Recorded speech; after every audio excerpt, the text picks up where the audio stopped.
Welcome to the Hi-Tec Oil Super Series round number 5. We're here at Winton Motor Raceway, just 2 hours north of Melbourne. And, well, the conditions just keep changing this weekend, don't they, J-Mac? Yeah, an engineer's nightmare. Not quite wet enough to commit to the wet, not warm and dry enough to really get the slicks to turn on. There's going to be some wild calls out there today.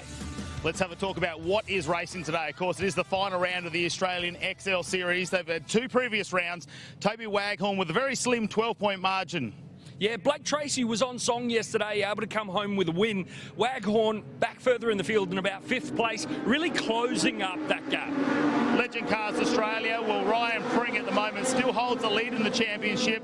He's followed by Shane Tate, but it was Rob Hogan yesterday who was super impressive. He's in 3rd position. How stunning was he in race 1? A 4-second gap at the exit of the 2nd sector, and just wild on a totally other level, and a great gap in race 2.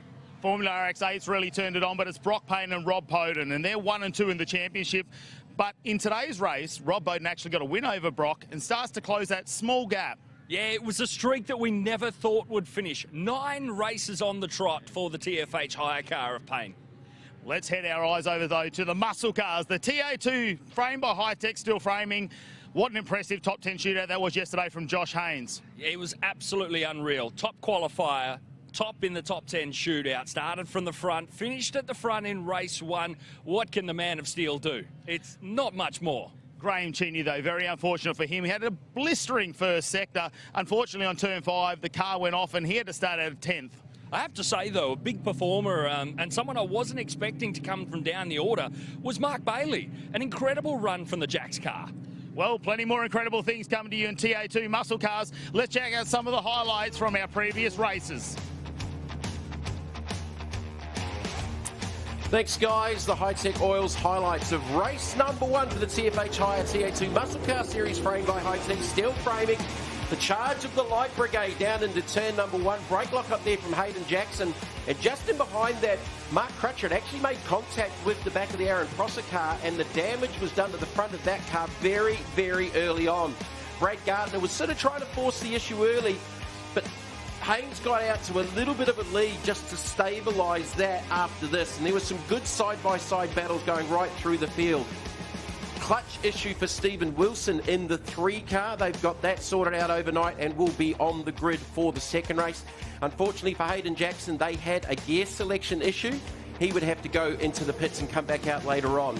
This was a good battle. Aaron Prosser having a fight there with Crutcher and Mark Bailey. Prosser got a good run out of here, got to the inside. At this stage, I thought he's got the pass done, but he just lost the rear, didn't get it turned in, rotated, and just got cleared by Crutcher. That was so very, very close. Prosser was really disappointed after that one, after a pretty strong performance. So Haynes, the gap closed. Gardner was chasing him down at the end of the race. Haynes with a little bit of a gear selection issue in 2nd and 4th. He was actually having to hold the car in gear when I spoke to the guys after the first race. Gardner, though, tried hard. He couldn't close the gap at the end. It was the championship leader taking out race number 1 for the TA2 muscle cars. Yeah, fantastic way to kick off racing here at Winton Motor Raceway. As you can see, there is a lot of damp spots around the track at the moment. Let's have a look at our series calendar for this year. We've come out of the bend, hit Winton Motor Raceway for round 5, the penultimate round, but we head to One Raceway onto the 25th to the 27th of October. So that's just 3 weeks away where we finalise this fantastic championship. Let's head down to pit lane, though, with Jared McLean.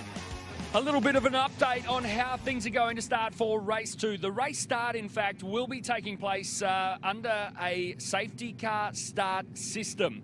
We're used to seeing cars 2x2 being released by the safety car on the approach to the final corner. That is not going to be the case here. It'll be single file, 60 kilometres an hour. Now, ordinarily, you wouldn't be able to pass until the control line. My understanding is the lights will go out and it is fair game. It's on.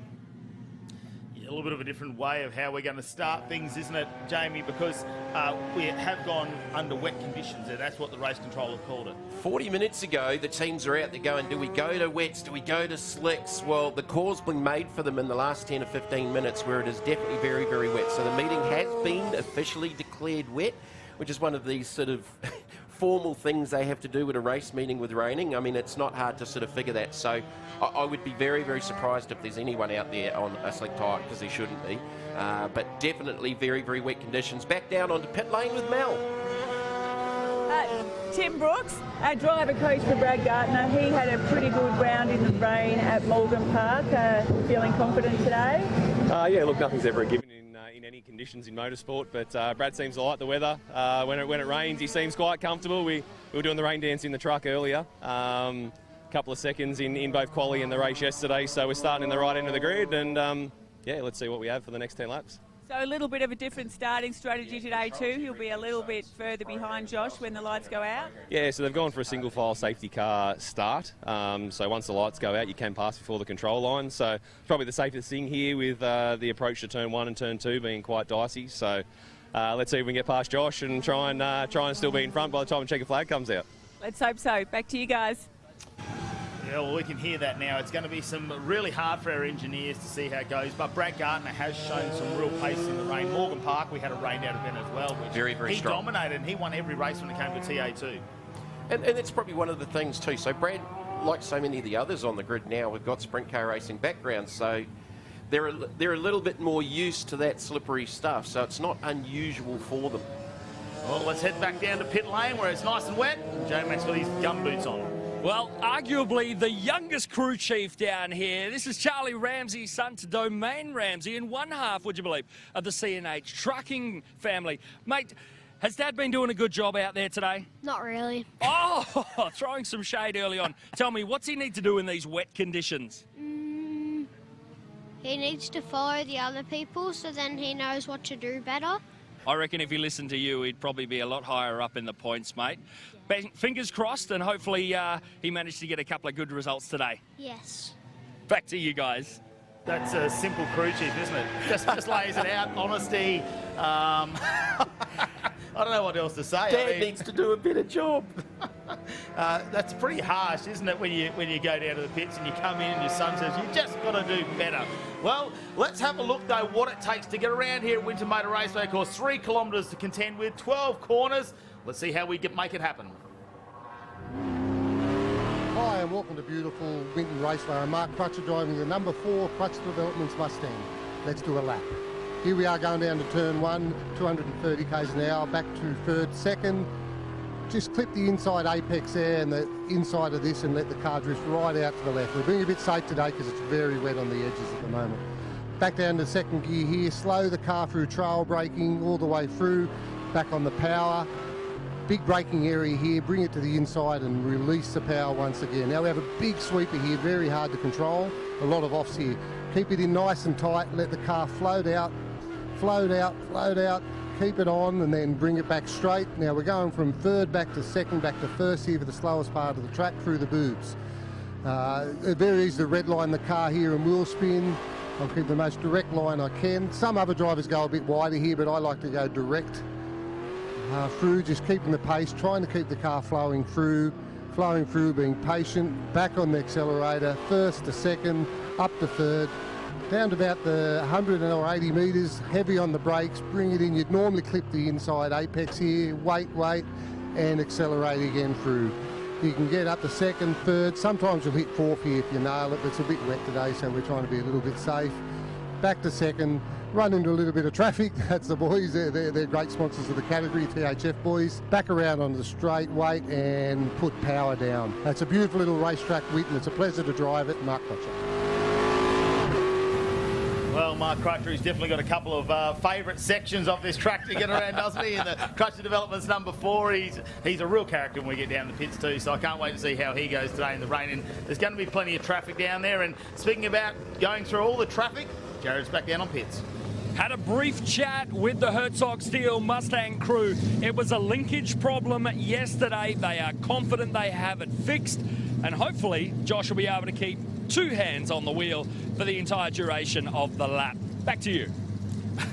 I tell you what, I'd be wanting to keep two hands on the wheel in this weather because we saw yesterday Aaron Prosser had that moment where he got the overtake done on turn number 3, but he just went a little bit deep under brakes and the car spun out and he ended up going off the track. So it's going to be very important for these drivers to know where they can take those risks in this weather. There's a lot more water out there on the track today, but once you go off, we've now had 3 days of rain here. So if you do drop a wheel or get a couple of wheels off, you're just going to slide now. Yeah, look, really, really tricky conditions. I mean, it's a tough enough joint in the dry, and I've never seen so many more changeable conditions than we've seen here over the weekend. From here on Friday, where we probably had showers come in and out at least 8 or 9 times. Yesterday, we had the threat of rain at about 4 o'clock, and it did roll in after the TA2 race, but the temperature had plummeted. It was very, very windy, but now we definitely have a wet Winton Raceway as we're on board with Robbie Farr. And he was really happy when I spoke to him last night with a top 10 finish. Look, he just wants to get through the weekend. They'll be continuing to learn. And look, he's going to be literally treading water here because he's never raced in the wet for a start. So he just wants to take a straight race car home at the end of the weekend and continue to learn. Well, I think that's probably what we hear from a lot of the drivers as they go down there. Danny Reedy this morning just sitting back going, yep, it's going to be an interesting race today. Mark Reedy, how is he going to go today? He is a newcomer to TA2 muscle car racing, was super impressive. Made the shootout yesterday, Mark Bailey, and he was 6th. He ended up 4th after that shootout, so super quick. Did really well in yesterday's race as well, maintaining that 4th position. So what does he do today, not having the experience? Now we're going to push 550 horsepower around in slippery conditions. Yeah, I'm not too sure how Mark goes in the wet from being from over in WA, but look, there are definitely some wet weather masters. Brad Gartner, we've seen already this year at Morgan Park, as you alluded to earlier on, has been very, very strong in the wet. I don't think Josh will be lacking for anything as we go to the grid here for race number 2.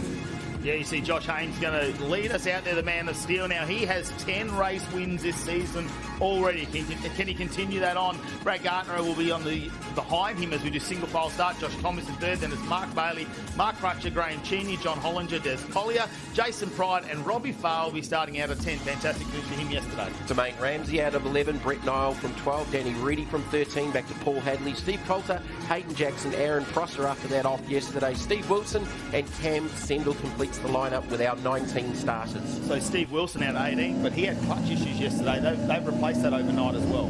Yeah, they had a little issue. They actually replaced some parts in the slave cylinder. Unfortunately, that wasn't the issue. The clutch actually failed on the first lap. So look for Prosser to go through here. Being a good Kiwi boy, he'll be good in the wet. Hayden Jackson will be just clapping. Oh. Hayden loves the wet conditions. So there's one of the absolute masters. So watch for Hayden to come through the field because he had some dramas yesterday as well in race number 1 with the gear selection issue that we saw on pit lane. Yeah, it wasn't exactly where he wanted to be down in 16th position after yesterday's race, but you're right, those conditions really suit him. The Newcastle boy, plenty of rain on the coast there, so we'll wait and see how he gets through today. Of course, on board with the 169, which is Josh Thomas in 3rd position. So we're going to get a bird's eye view of what our 2 front runners are going to do. We've spoke about this yesterday. Josh Haynes, he's leading the championship, and he's got a 67-point lead over Graham Cheney, and that goes out to 119 points over Brad Gartner. At this point, with Brad Gartner being very pacey in the rain, does he get involved in that fight, or do you think he just slots him behind him if he decides to push the envelope? We're going to wait and see. I spoke to Brad Gartner last night. I said, have you had the opportunity, were you going to go by him? And he said, absolutely, but just ran out of laps at the end of it. And on the last lap, look, with the ability of Josh to be able to cover, he basically pulled the pin and said, look, I'm not going to force the issue because he's going to be on the part of the racetrack I need to be, which Josh is allowed to do. So, look, they were kicking a football around this morning, the 2 of them. So they're good mates, but on track, man, it is well and truly game on. So it's going to be good to watch. Advantage Josh Haynes at the moment with the start lineup that we've got because Brad will be behind him with the Union file. Now, I think they've made that decision. Elliot Barber, the DSO for the TA2s, they would have got together and negated issues down through 1 and 2 in these tricky conditions for the race start. So I would say that they've taken that out of the equation with the Indian file behind the safety car to take the issues, potential issues, and you know there's going to be issues through 1 and 2 if they were going to be starting side by side in the wet. Well, Brad Gardner, when we raced here at the start of last season, actually found that barrier on turn 2 and the car went in under the tyres. So he's got a little bit of history here. I know he's done a lot of laps. Now, I do believe too, in the wet, the racing line actually is not the main racing line. Sometimes it's better to be off that in the wet. It probably depends too whether you're coming in on some scrub wets. People yesterday may have taken a set out. There was a lot scrubbing wets. There was a lot on Friday. There were a lot of people scrubbing new wets, just taking the top off the tyre. They have like a little, it is basically it's a little nipple, a little piece of rubber out of the mould, and they knock those off. The dirt, so the sprint car guys are used to doing that with dirt tyres, believe it or not. You go to a dirt race with 14 sprint cars and even midget racing, and the guys have got the orbital sanders out, actually taking the top off the tyre in the pit area. You wouldn't have thought that would have had such an effect on a dirt track, but it must do. So, you know, pretty much that's what they've done by roading these tyres here on Friday, and I'd say the majority of them will be on a roaded wet. And we noticed the TA2 car's getting an extra lap of warm-up to come out There's here no as well. temperature. It's only 13 degrees, Matt. It's actually not as cold as it got here yesterday. It was down to 12. It's only 1 degree, but it's very, very cool. We don't have the wind that we had here yesterday, but it is still very, very cool outside. And we've just got this continuous misty rain wafting in over the motor racing circuit, so it just sort of starts appearing to dry and then it gets wet again. And you know, when they're running around at this speed, you can see water coming up off the back of the cars. There is a fair amount of water down there, and there's a lot of standing water and puddles in different places where the guys aren't used to seeing them that are regularly raced here at Winton. They've changed some of the curb profiles on some occasions, so the puddle build-up has changed around the motor racing circuit, and like you were talking about with the different lines, you'll see some of those higher lines where they're trying to keep out of those puddles, what we would refer to as more of a karting line in the wet, where you go to the outside of the corner with all the water running down to the inside if they are cambered. Well, here we go. Race is about to get underway. Going to be a big advantage to the Herzog Steel Mustang at the front, because he is not going to have that water mist spraying on the front of his car to get things started. It's all in the hands of Josh Haynes. He'll be waiting for the lights to go out before he matches that accelerator pedal as hard as he can to the firewall. Brad Gardner will be ready to pounce, and this man's got the box seat. Josh Thomas there in the TFH Hire 169 car, and we're underway. Look at the wheel spin already. Mark Bailey lights the tyres up. Mark Crutcher goes around the outside. Already up to third position on the outside though, but it's not going to be fun. Too wide going through here in the wet. Well, Crutcher was to the outside. He might have cleared Thomas for third on board with Gardner. Yeah, there was a lot of wheel spin going on there right through the field. Gardner to the inside of Haynes. Gardner to the inside of Haynes, and Haynes was pushing the issue to the outside. He might have a better line and gets the crossover and back into the lead. Look at the puddles built up there through turn number 3. Robbie Farr, he'll be holding his breath. Only the second time in race conditions. It is wet as can be, and he hasn't had a lot of practice, so he'll just be trying to navigate his way through the field. But have a look at this. Josh Haynes went a little bit wide, but yeah, like you say, the go-kart line, it's worked for him. He got better drive than Gardner out of that corner. Now they're through this back section coming into turn 7. So Gardner with a little wiggle down, just trying to get power down, and it's up. They've got one of the TFH cars. Des Collier's gone around in the TFH 63. Everyone's managed to avoid him. Ramsey had to go down onto the grass at turn number 7 to avoid him, but I don't think there was any contact subsequent to that. Back on board with Farr. Now with the sprint car guys, the throttle application, they'll be used to like a slick track with a sprint car, and the throttle application's so much different, and it'll be very, very similar here in these cars with the wet. We brought it up. Look at Hayden Jackson already moving forward in the 81 machine. He loves the wet conditions from 16th, and he's already up to 8th. Gardner trying to force the issue. Oh, there was a little bit of contact there, just a little bit of contact. So Haynes sort of showed his intention off the start. Gardner got a run down the inside. Josh actually drove back around him, so he wants to hold on to the lead. He's not going to play the conservative game. Back on board with Josh Thomas. Here's Gardner looking to the inside. Hasn't got overlap down into 1. Oh, just have a look. Look at the slide out there from Brad Gardner to the 22 coming out of turn 2. Wow. That's a big moment for him. He's going to have to try and calm that down. I'm sure Brooke is on the radio going, hey, just ease it in, buddy, ease it in. That was too much curve for Brad, so it unsettled the car. It actually fired it off and slid it off the top of the curve, and that turned into exit oversteer at that part of the racetrack. So that was very, very lucky to not be rotated and probably possibly end up in that wall where he ended up last year. So Mark Crutcher's got a fantastic start. He is third at the head of this queue, chased by Bailey, Josh Thomas, Graham Cheney, 6th, Hayden Jackson up to 7th from 16. He's got to be a hypercoil hard charger at this point throughout the weekend, doesn't he? Back on board with Josh Thomas, though, and he's behind Mark Bailey. Now, he's already experienced some wet conditions this morning out in the Formula RX8 car he's driving as well this weekend, doing double duty. So, look, he's had a feel for it. We've had a bit more rain since then, and look how much steering input they're having to put into the cars at the moment. So all of these cars on exactly the same Hoosier wet weather tyre. And we've talked about it before, they're quite a different wet weather tyre that we're used to here in Australia. They're not a block style, they're a chain link style, which is like a front steer tyre on a dirt car out of the US, but they're actually pretty durable. So if it does start drying out, some of the guys and the engineers down on pit lane this morning were sort of saying they're not too bad in that as it does dry, but we've got no rain over us at the moment, but there is still a lot of standing water on the racetrack. Hayden Jackson, well, he's going to challenge a bit later on for Graham Cheney as well, further down. I can see that now happening in the background, and that's going to be for 6th position. Look, now he might get this coming down into turn number 1. See Josh Thomas on our screen just behind him. Oh, Gardner's got Josh Haynes, so Gardner through into the lead. There's no point to push this for Josh Haynes. It's got real championship implications for him. I know he's going to want to win as many races as possible, but with 119-point wall, he's got more than 115-point lead at the moment, 119 I should say. He doesn't need to force it because he's only going to lose a few points each race if he comes in second. So I think it's a smart thing for him just to slot in there and take it calm through this race. So Aaron Prosser was up into 10th, battling there with Domain Ramsey, back on board with Josh Thomas. He's parked right on the back bumper of the Jax Camaro.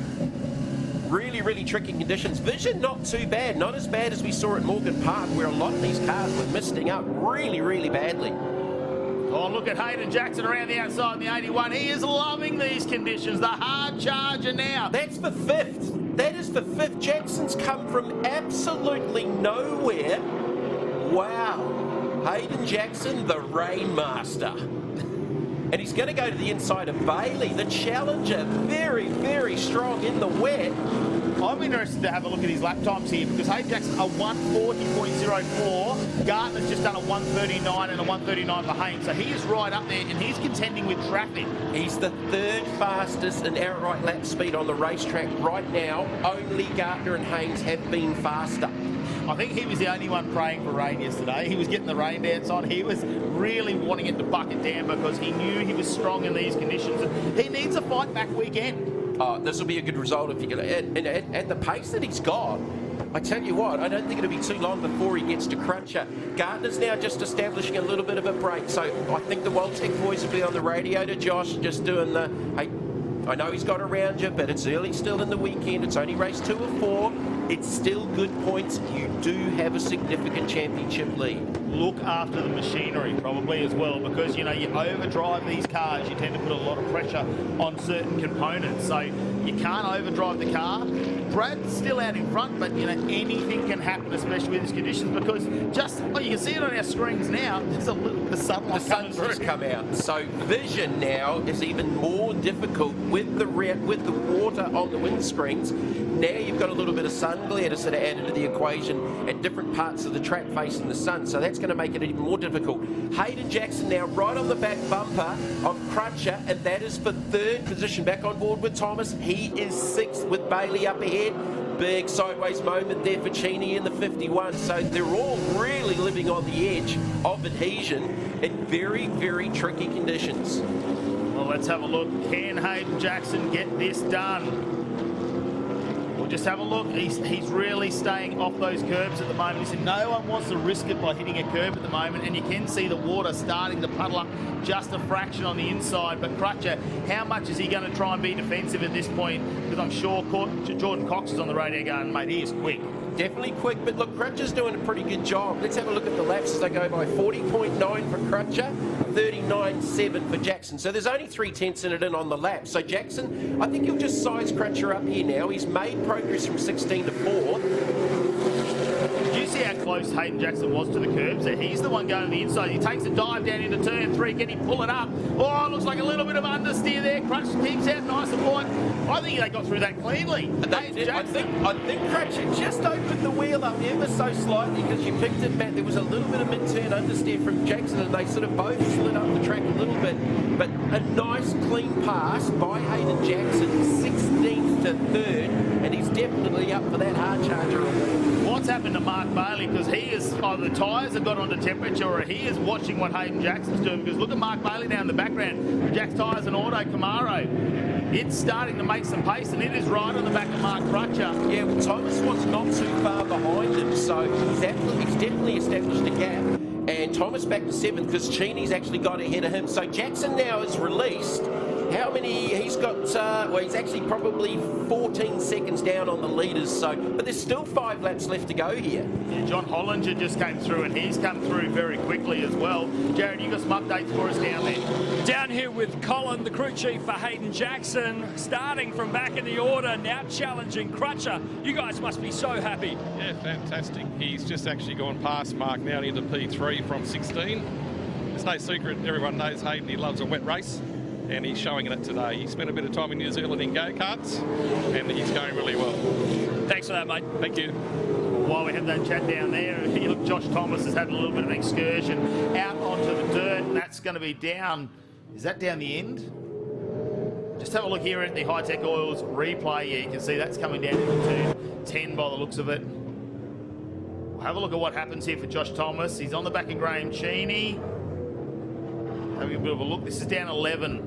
Yeah, that's a precarious spot there down at turn 11. Just a little bit late on the brakes and actually went left to sort of avoid getting into the back of Cheney.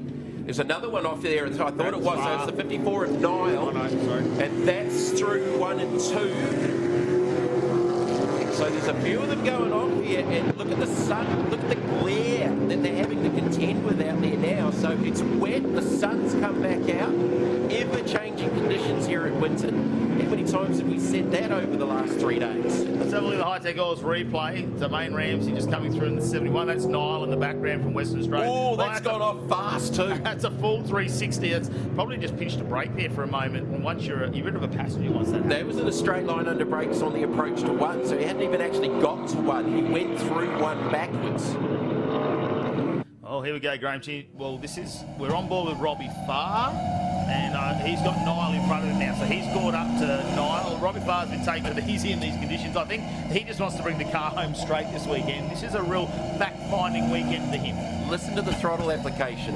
It is so light, it's not using any RPM. All right, Gardner, he has now extended out to over 7 seconds ahead of Haynes. Crutcher, he's back fifth, so Bailey's got around Crutcher. Hayden Jackson in third, back on board with Thomas, and Thomas is back down in the 12th position after that off at turn number 11. Yeah, he's got Des Collier right in front of him too, so the teammates now are going to have a little bit of a battle on their own. Mark Bailey has managed to get past Mark Crutcher, so he has moved himself back up into 4th position, and he's having a fantastic debut when it comes to the TO2 Muscle Car Series.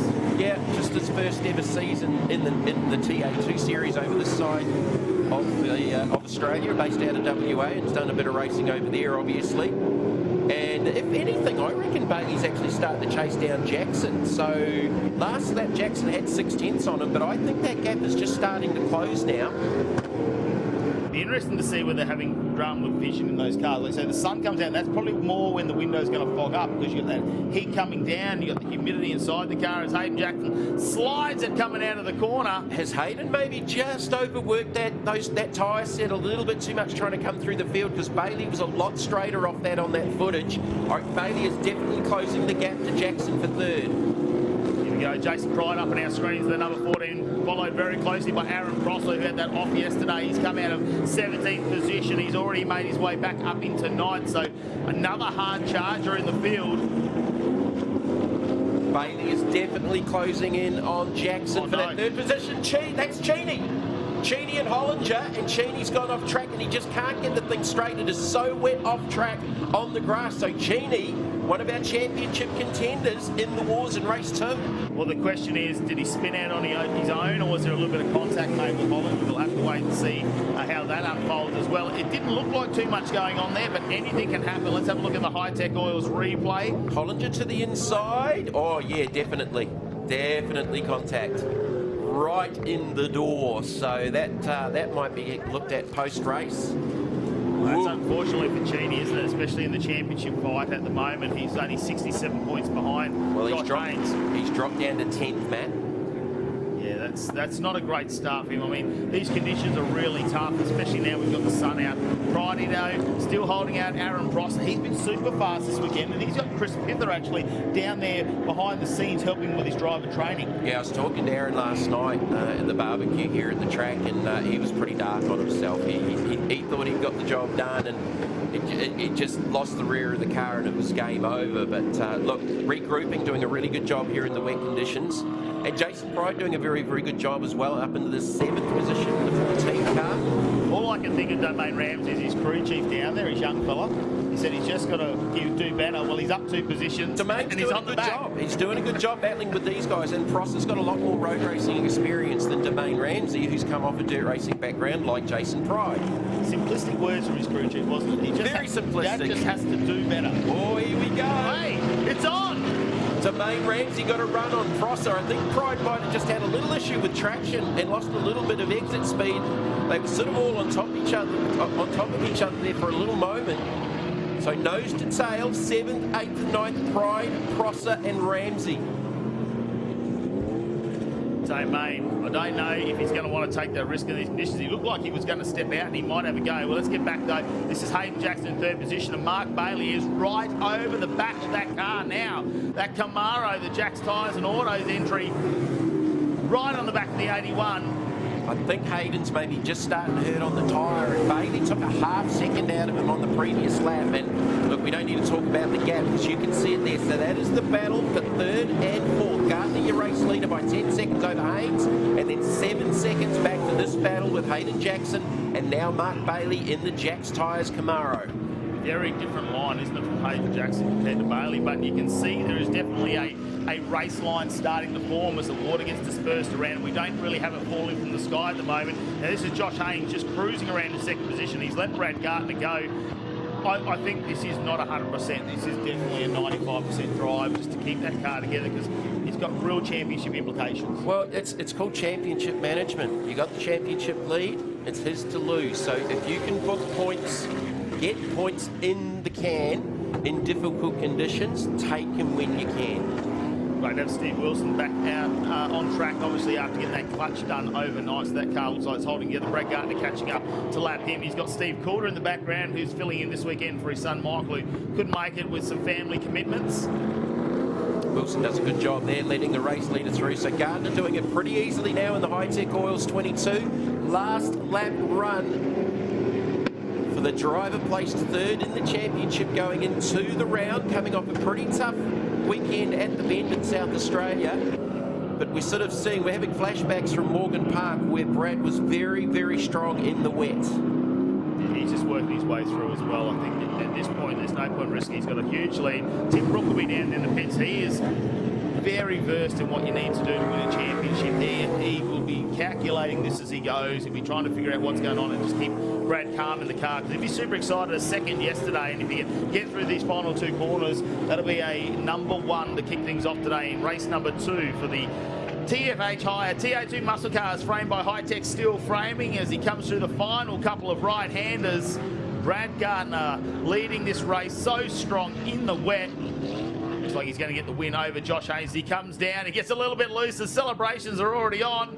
And the checkered flag is out for Brad Gardner in the Hi-Tec Oils 22. His fastest lap was 1.9 seconds faster than Josh Haynes. Josh Haynes crossing the line in 2nd, thinking about that championship, a win and a 2nd place already this weekend to go with a top qualifying effort and the #1 spot for the Kubota pole in the top 10 shootout as well. This is the battle for 3rd. This has been pretty much race long towards the end of it. Hayden Jackson, can he hold on for a podium? I think he's going to do it, Matt. Hayden Jackson in third here in Winton. Mark Bailey, a charging run to fourth, was very, very strong in the last half of the race. Well, you think that's 16th position to third for Hayden Jackson. That is 13 positions gained. Got to be up there as contender for the Hypercore Hard Charger this weekend. Of course, the most positions made, and you can just see our race winner there just warming the car down at the moment by the looks. Jason Pride goes over and he'll end up... Pride ends up in 8th position. Josh Thomas right behind, and then it looks like Cheney has managed to scrape through for 10th after, well, might be a little bit of a bump that caused him to have an excursion off the road. So in the end, Pross has actually got past Domain Ramsey again. Mark Crutcher's gone backwards in the last lap or so because Crutcher down in 7th. So Aaron Prosser was in that battle group for 7th, 8th and 9th, ends up 5th from, and I think he was out of position 17. Look, the sun's out now. We actually do have plenty of those nice rays heading down onto the track. A definite race line there. Let's have a look at our results here for race 2 of the TFH Hire TA2 Muscle Car Series, framed by Hi-Tec Steel Framing. Brad Gartner is your winner this time, with Josh Haynes the runner-up, followed by Hayden Jackson with a 13th place charge out of 16th. Then it's Mark Bailey, Aaron Prosser who gets into 5th. Domain Ramsey with an impressive step up to 6th position. Then it's Mark Crutcher, Jason Pride, Josh Thomas who had a spin out. And in the 10th position there, it was Graham Cheney. Cheney also with a spin. Des Collier 11th, followed by John Hollinger, Brett Nile, Robbie Farr, Danny Reedy, Paul Hadley, Steve Wilson, Steve Coulter, and Cam Sendell. I don't think Cam started that race. No, he didn't come out. We didn't see him line up in the grid. Of course, we did have the single file start for this one. It was declared a wet race. It's different conditions now, though. Like, if you were to start the race now, what would you do? Let's have a look at the Hi-Tec Oils highlights, the single file start. And look at the amount of wheel spin. It's all up and down. The cars are fishtailing everywhere, but they held on to it in the turn number 1. Impressive start. Mark Crutcher with an absolute flyer from 5th to 3rd.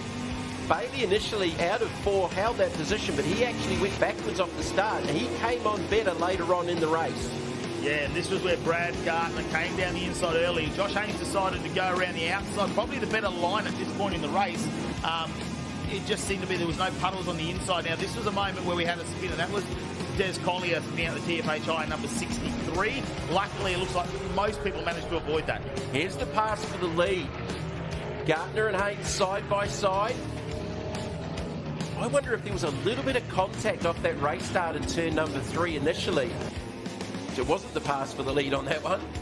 And this is Josh Thomas, just a moment of his own in turn number 11, the 169. Unfortunately, the TFHI car just missed the braking marks a little bit there, went a little bit wide, spun off. Then Brett Nile had a huge moment at turn number 1, hadn't even turned in. We think that was just probably a brake block up there for a moment. The car did a full 360 before this happened. Yeah, that was definitely post-race. They're going to have a look at that one between Hollinger and... Look, the thing there is, Hollinger, did he have overlap and was he in control of it? And they'll look at that afterwards. Gartner celebrating down to the checker and taking victory in race number 2. Well, what a fantastic way to kick off today's TA2 muscle car race. And we've still got 2 races to come your way this afternoon. A little bit later on, just at 1 p.m. and, of course, back at 3:30 as well. In the meantime, let's head down to our winners on pit lane. Brad Gartner doing absolutely everything in your power to do what the team needed of you. There's one question, mate, for the guys. Is it Wagyu this weekend? Yeah, you'd think so, but no, they're all flying home tonight, so I'll have to give them some bonuses and send them on their way. But I can't thank the guys enough. Like, this Hi-Tec Oil Chevy just then was lit. Like, I love the wet. There's no secret about that, but the car, to be able to do things like that in the wet, you got to have a car under you, and to have a car under you, got to have a good team. And I've got a good team. I've got heaps of people helping me out, so can't thank all my local guys enough, and everyone back home watching, mum and dad, can't thank them enough. So. Well, there's more to come. Over to you, Mel. Josh Haynes, P2 in that one. Were you thinking of the championship, or was Brad just too fast in that race? Yeah, look, we had a good start, and I was pushing someone pretty hard at the start to stay in front. And then I made that little mistake, and I've lost a fair bit of confidence because I know how quickly a championship can change. So, look, that happened, and I was like, I really need to calm it down here. But yeah, look, Brad's very quick in the wet, and everyone knows that. So well done to Brad, and thanks to the whole team at Waltec and Herzog Steel for their help. Really looking forward to the next 2 races. Thank you. Back to you, Jared. Thank you. Here with third place, Hayden Jackson, and if there was a definition of the hard charger, I think that race was it. But it didn't all go your way. There were some issues there at the back end. Yeah, we had a flat right rear towards the end. It came in with about 8 pound in the tyre, so we were lucky to make it home. But super happy with how the Dodge went. It's a weapon in the rain, and bring on more wet racing, I say. Oh, he's keen for it. Congratulations on the third place, mate. Perfect. Thank you very much. Oh, Hayden Jackson's crew. Well, that explains why he started to lose some pace in the back end. Tyre going down. He's had so much bad luck, Hayden Jackson, but his team will be out pouring buckets of water on the track if it doesn't rain before the next race, because 13 positions from him, the only charger out there as well. Yeah, Prosser went. I think Prosser was maybe 1 position less, but I'm wondering what happened to Mark Crutcher in those last couple of laps. As we go to the grids for race number 3 for the Superkarts Group 1 with the Rotax 125s. Young New Zealander Tyler Edney out of Wellington in New Zealand starts out of the pole. Rosso Capinti out of 2. Then we go back to the number 3 of Quattrocchi. Big field, 27 of the Rotax 125s. They've already had a race earlier on today in very, very wet conditions. And I think Tyler Edney won that one by about 20 odd seconds on slick tyres. So really, really tricky conditions. Yeah, it's going to be interesting now, though, because we are starting to see, obviously, there's puddles on the track, but there's a definite race line out there. So these guys should be all right unless they want to try and fight this out for wide. I'd be surprised if they're not all on a wet tyre. If the meeting's been declared wet anyway, but look, the karts weigh not a lot. They don't have a lot of horsepower, so you don't have that weight footprint of a touring car or a TA2. So I'd say they will all be on a wet tyre. In the slicks, I did a little bit more homework this morning, and all of these Rotax 125s are running on the Maxxis tyre for a slick tyre. On the wets, I'm not 100% sure. They might be on a Dunlop. I'm not too sure if they're on a Maxxis wet or not. So we've got lights, heavies, super heavies again. And Edney, with that win in race number 2 earlier on today, could very well actually have the championship lead going into this race for the Australian Rotax Series, which is this is the second round. So the lights obviously will kick us off as the first group to get themselves the green light to start racing, and it's a nice little start as they've already spread out just a little bit. Is at the 90 there of Edney leading us at the moment. The Kiwi out of New Zealand. Yeah, based out of Wellington. He won the earlier race on slick tyres, and it rained just as they started, and they were just tiptoeing around, and the young Kiwi won by 20 seconds. So again, this continuing theme about the Kiwis being faster in the wet, just like Brad Gardner, but he's not a Kiwi.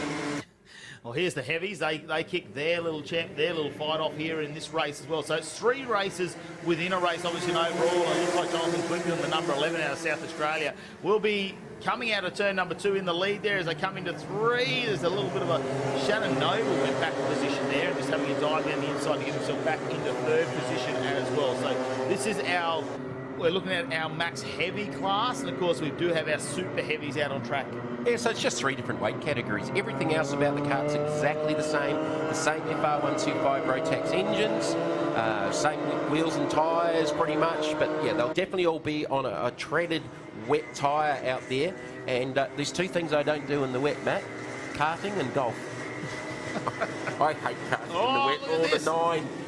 You definitely don't want to be there, and there'll be mud and stones and dirt everywhere. That was Zen Kramer in the light class going off track, and he was off on the curb and just couldn't get the thing back on track. It'd be like, look how rough it was going over those edges too. Of course, you've got the safety ripple strip there going up and down. In a car, it's violent enough, but in a car, that would be hurting. Yeah, no, it's definitely a big vibration going through everything, the body, the whole deal. So that's the 51 of Lucas Quattrocchi. So he's currently in the 2nd position, chasing down Edney. Here's a replay. So this will be the 9 going off. So it had understeer, and then, look at that over the curbs. And then it just blows all the water and stones up. He'll be just absolutely caked in it. That wouldn't be a fun ride at all. He tried to get it back on. He actually got airborne at one point. That's how much it was jumping around. So Edney with a little bit of a gap. There is the race leader in the 90 out of Wellington in New Zealand. The other Kiwi in the class is the 23 of Shannon Noble out of Whangarei in the far north. So he's 2nd on track in behind McIntyre, the current Australian number 1 for 12th and 13th back in the heavy class. And in the super heavies, you've got the 55 of Cameron Austin leading the Super Heavies a little bit further back. Yeah, Edney really in his home environment, I suppose, in New Zealand. There's, you know, you're going to get a lot more of these style conditions. I had a chat to the guys this morning, and yeah, look, they do a lot of racing in the wet in New Zealand. The weather over there this year, particularly from what I've been told from a lot of my friends over there, hasn't been the best. But that's part of the reason why the New Zealanders are very, very strong in wet conditions, is because they do race a lot over there when it is wet. So, look, it's not a personal favourite of mine, but I've had an opportunity to race in the wet here and actually had a lot of fun doing it. So, sort of went against everything I thought about myself in the first instance. Crutcher in second position in the 51, then back to Occhipinti. Pecoraro and Ford in fifth position. They're all obviously... Yeah, Occhipinti's just got past the 51 now, so Occhipinti up into that second spot. So Pereira in the 98, he was actually leading the championship going into this round. He's had a couple of tough opening races, so he'll be losing some points to Edney here out in front for that part of the championship. So Occhipinti now up into the second position, just on 4 seconds down on the race leader in the light class. Just having a look to see where our heavies are coming in. So 11th position, Twigden now has made his way up. That's the first of our heavy class and our supers. Yeah, Jonathan Twigden actually got ahead of the one of McIntyre, and Shannon Noble's right there with that battle as well. So first, second and third, not too much between them and the heavies. Still the 55, I think. No, Austin not leading super heavy now. It's actually the 21 of Rick Setterfield in the Scorpion chassis that is leading. Quattrocchi's just overtaken Occhipinti on that corner, so he's just got in front in the 51. That will update in a second. Nearly got the position back. You can see the 51, so he's just rocking his shoulders over, moving his body weight through the corner to help with the front steering and the carts, which you're probably more used to seeing in sprint racing, but a little bit of a dry line starting to appear in places down here on the front straight. So Occhipinti back into the second position as Edney continues to extend his lead out in front. This is an entertaining battle between these two. Quattrocchi with a quick look over his shoulder. What was he doing? Just having a wave at him? Well, the universal karting sign is sort of hand forward, follow me, let's go and catch the leader down. You know, don't tie each other up. Let's go forward and try and get to the gap out in front. So Occhipinti, he's got a bit of an issue there. So that's the radiator on the road taxis. Sometimes they run like a blind to keep the temperature in them. Ideally, when you warm them up, they want to be at about 50 plus degrees water temperature. But yeah, that was, I don't know what he was sort of doing there. Might have had a little bit of debris maybe on the radiator. That's what I was thinking actually. The way it was looking. Look at this, 3 wide further back through the field. That's Sanaja Pereira as part of that one as well in the 98. Ashley Ford in there in the 40. So that battle group there will be for 5th, 6th, 7th and 8th in the Rotax lights.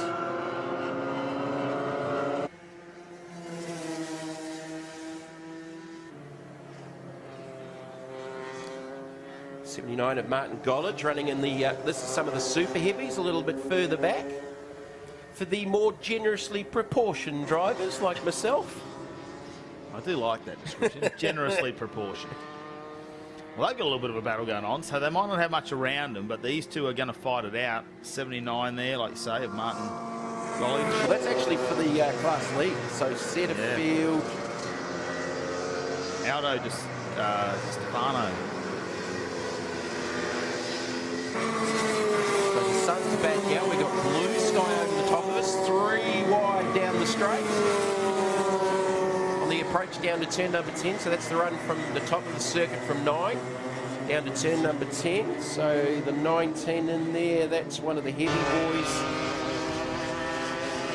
Tony Moit. And Moit that'll be sort of 7th, 8th, 9th in the heavy class.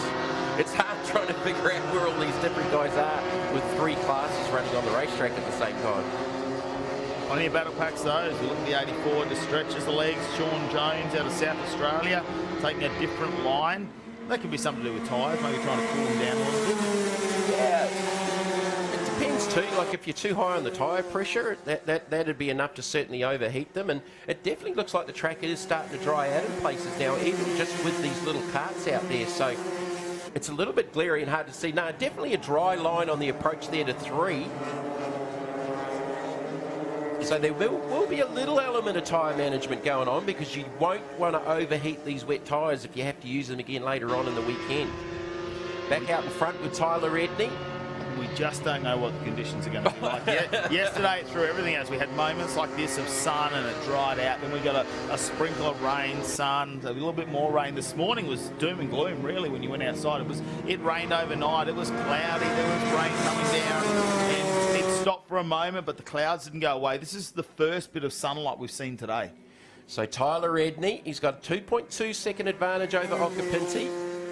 So a decent enough gap at the moment on the final lap. So there's the gap first to second. So Edney looking for, I'm pretty sure this will be his second win for the weekend.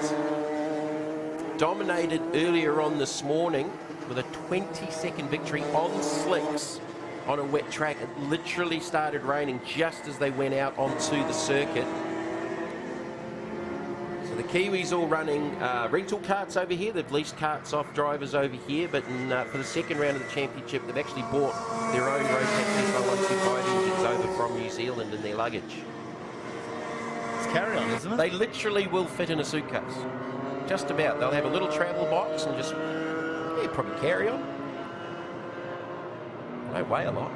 No, that's exactly right. They won't have any water in the radiator, though. That's the beauty about being able to race these things as much as they do between the two continents. I mean, it's great having the Kiwis come over, and we go over and support the Kiwis as well. The supercar community on both sides of the Tasman, very, very strong. There's a lot of racing. Aussies come over to New Zealand, Kiwis come over here, obviously, and obviously it's pretty important for them because it is the Australian Rotax Road Racing Championship. So the Kiwis have confirmed, they're going to do the whole championship, and Tyler Edney is in the box seat at the moment.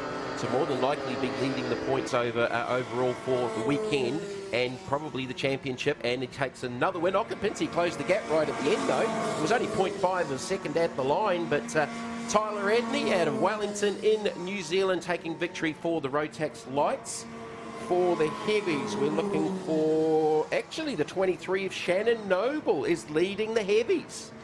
So Shannon Noble trying to get a victory here, and the one of McIntyre, who's been pretty dominant over the weekend, is actually back in 4th in class. So that's a little bit unusual.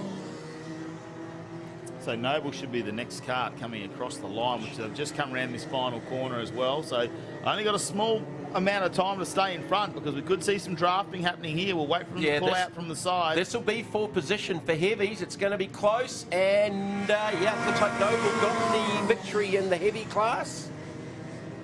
So the Kiwis go first in lights, first in heavies. There's none of them in the super heavies, but the first of the super heavies should be the 27 of Rod Clark. Setterfield, I think, just went across the line. Setterfield, sorry. Yep, Setterfield in the 21. So Setterfield in the 21, Rick Setterfield. We'll get the super heavy class win in this race. Race number 4, the final, race number 3 for them this weekend. Let's have a look at the official results. Tyler Edney there in 9 with Ross Occhipinti in 2nd, followed by Lucas Crutcher. We go down the field, though, and like we say, we go all the way down past Ashley Ford, Shannon Noble. They were having some fantastic battles in there, but it was Noble who took out the max heavy class. Yep, and down to 16th position overall, cut 21, Rick Setterfield taking the victory in the super heavy class. Well, great to have so many cars out on our track here, Winton Motor Raceway as well. The conditions ever changing because we can see out there is a dry race line starting to appear, but through certain corners you can still see where the water has pooled and it's still a little bit damp, and we're going to send a bit more horsepower out once again and a bit more weight because we've got the Super TTs coming your way soon. In the meantime, let's have a look at some of these Hi-Tec oils highlights. Certainly a lot wetter at the start of the race because there was spray coming up off the tyres, and we definitely didn't see that at the end of the race. Tyler Edney got out in front in Rotax Lights and was never headed. No, it was a really strong start for him, wasn't it? He opened the gap up. It probably meant he had a little bit of breathing space at the end of the race as well. There was some good moments throughout there, though, where we saw this. This was a huge moment. Look at the vibration. The cart's off the ground, sideways. Managed to get it back up on track. But, look, that's going to be hurting after that race. That's why we don't have ripple strips at sprint tracks. With some good battles for second and third in the lights. Occhipinti and Crutcher changed positions probably 6 or 7 times as Edney was getting away, but Occhipinti, he closed the gap down to Edney at the end for the light victory. But, the Kiwi taking another win for the weekend in the number 90 machine. Just let him sit back there so his head goes down a little bit. Do you think that could be tyre pressures throughout that race too, as they've set them at the start of the race depending on the conditions, and as it's dried out you'll see some getting a bit too hot, some coming to the right temperature? Yeah, I think there'll be an element of that in that race. Let's head down to pit lane though with J-Mac. A very quick look at tyre selection. Now, the important ones are going to be the over 2 litre slick tyres. Glenn Postlethwaite opting for a wet tyre. This is the one further on down. Come on back, second place. Matt Sims, slicks in these very changeable conditions, some standing water. We know that the Nissan is on a treaded tyre, but Gillett opting for a treaded wet tyre. So Matt Sims going to be the one to watch out for. We'll see if this sunlight actually makes a big difference out there on track and a dry line develops. Over to you. I think we've got to watch Matty Sims just purely for the excitement factor, because yesterday it was a wild ride in the dry, it was wild in the wet. He's just exciting to watch full stop. I had a chat to him this morning. I said, that was entertaining. And he said, yeah, you should be driving the thing. But look, for me at the moment, Matt, I reckon I'd go out on a slick tyre. So they've got 9 laps. It may just be long enough with the track drying as we go to the grid for race 3 for the Super TT. Glenn Postlethwaite will start out at 1, Matty Sims in second, followed by Ryan Bell in that 370Z. Then it's Corey Gillett, Brett Edwards in the Cable Source Falcon, Daniel Natoli in the Audi, who came through the field in the wet yesterday, Damien Hunter in 7th. Then it's Michael Ricketts, Tim Maynard and Stuart Gamble in 10th in the Mustang. Mick Petit back in the Ford Falcon, Paul Nudd, Lauren Ball, Colin Bowe, Merrick Maloof, who had a couple of issues going off track yesterday, Tread Drummond, Jackson Rice will be back out there this morning. They had a diff issue in the Ovens Ford Falcon, and we got the Mitsubishi Evo starting at the rear of field. So coming back to what we were talking about, Matt, I reckon I'd be on a slick tyre at the start of this race. I think that might come into its own a little bit later on. First few laps might be a little bit sketchy, but I think Sims might have made the right choice. Let's wait and see. I think so too. But mind you, Postlethwaite yesterday was very sideways in the wet. Extremely sideways. Well, you did the drifting commentary. Yeah, well, he was having a go at it. He was definitely having a go at it. Michael Ricketts did really well for moments throughout that race. Then he had a moment where the car went a bit wide. Look at that dry line. Have a look at these guys already staying in the wet. They're on wet tyres. Yeah, Bell, I think, what category is Bell in the 105? He's over 2 litre treaded tyre anyway, so he'll be fine regardless.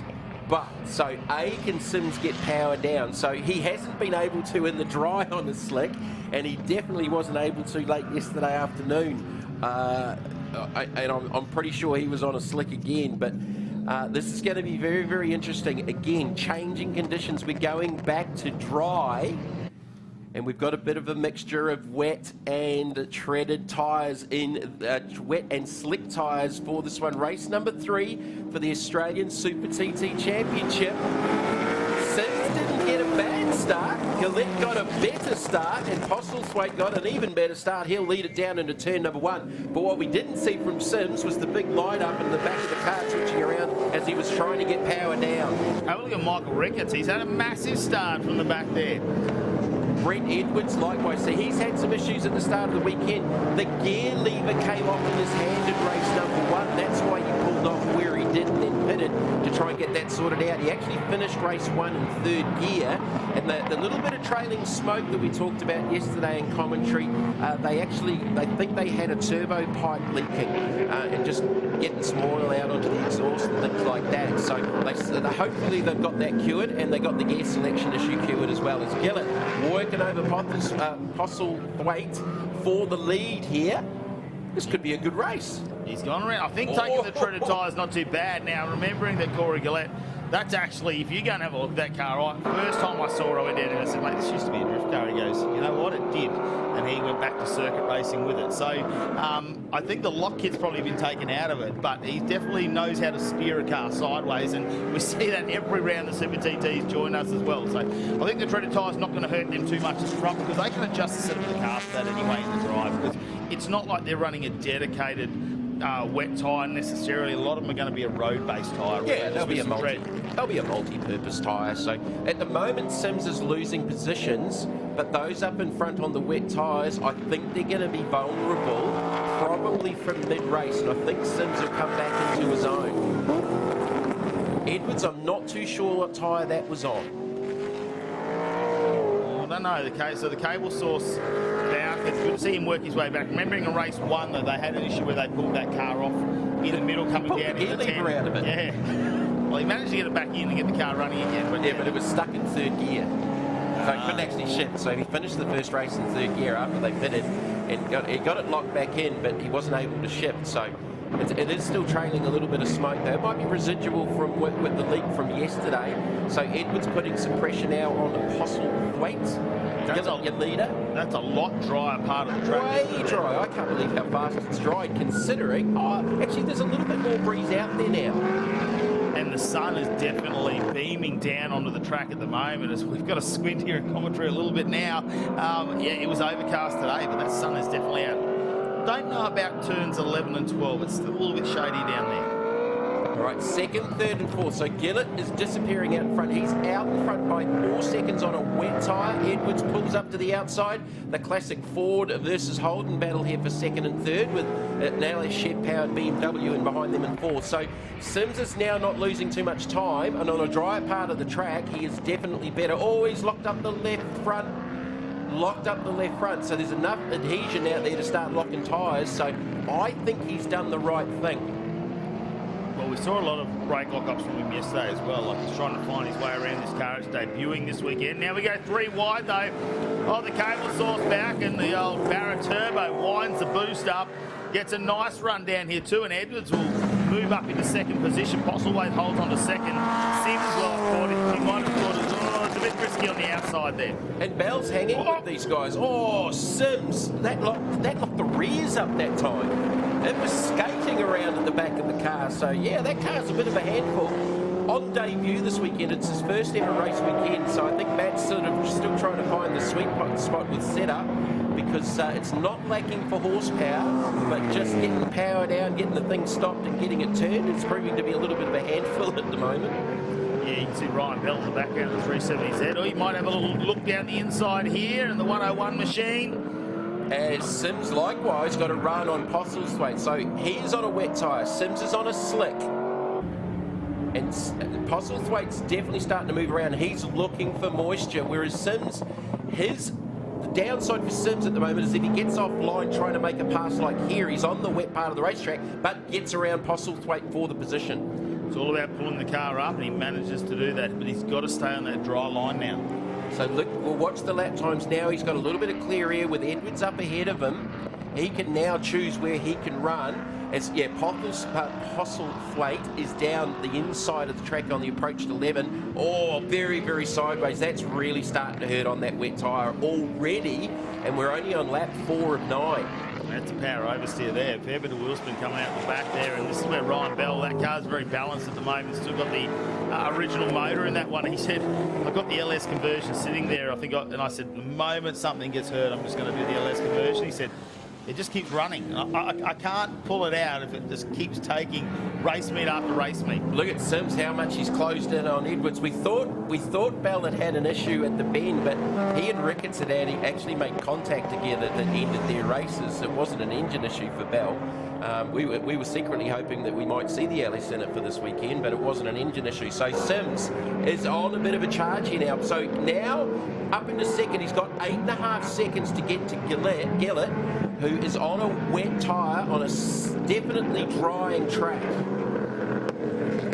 Yeah, we'll wait and see, because that is super fast, Sims. And yesterday it was the same. It took 3 or 4 laps to really get that car where it stopped locking brakes up. Everything got up to temperature, and after that he just streaked away and opened up a huge lead. Yesterday afternoon's race was very different, very wet, and the power hurt him. But at the moment he's got a dry line out there, so while he's got clear air, you watch him lay down some times. Now Ryan Bella's got the move done on Postlethwaite, so he has got the 370Z3, and look at the Audi in the background. So if Dan's running that in production car spec, that'll be on a semi-treaded tyre anyway. So little Renault Clio battling there with the Mustang further back, Hunter and Gamble. So Natoli now applying to the pressure to the back of the tyre power Commodore that's really hurting those rear tyres. So the decision for them going to the wet's not quite the ideal. Sims is taking 2 seconds a lap out of Gillett already. The gap's gone from 8 seconds down to 4.9. I don't know if there's going to be enough laps for Gillett to get this one home, especially if Sims can keep on this charge. But Ryan Bell got himself a little bit of free air at the moment while these two battle it out. Natoli all over the back of Postlethwaite, just waiting for an opportunity to drive on by. Wasn't that car impressive in the wet yesterday? Yeah, four-wheel drive definitely helps. I thought Natoli had a run there, but the Commodore's still got a little bit more horsepower. So Sims definitely closing the gap. It's down to 4.4 seconds. He took another half second out of him in the first sector on this lap. Oh, look how much attitude the Commodore has at the moment. It is all over the place. A little bit of understeer, oversteer. He is really struggling on these tyres at the moment. He's got to try and cool them down as he goes a little bit wide there. Natoli has a look. Not going to make it happen this time, but maybe the drive out of here. Look how slow Postlethwaite has had to go through that corner.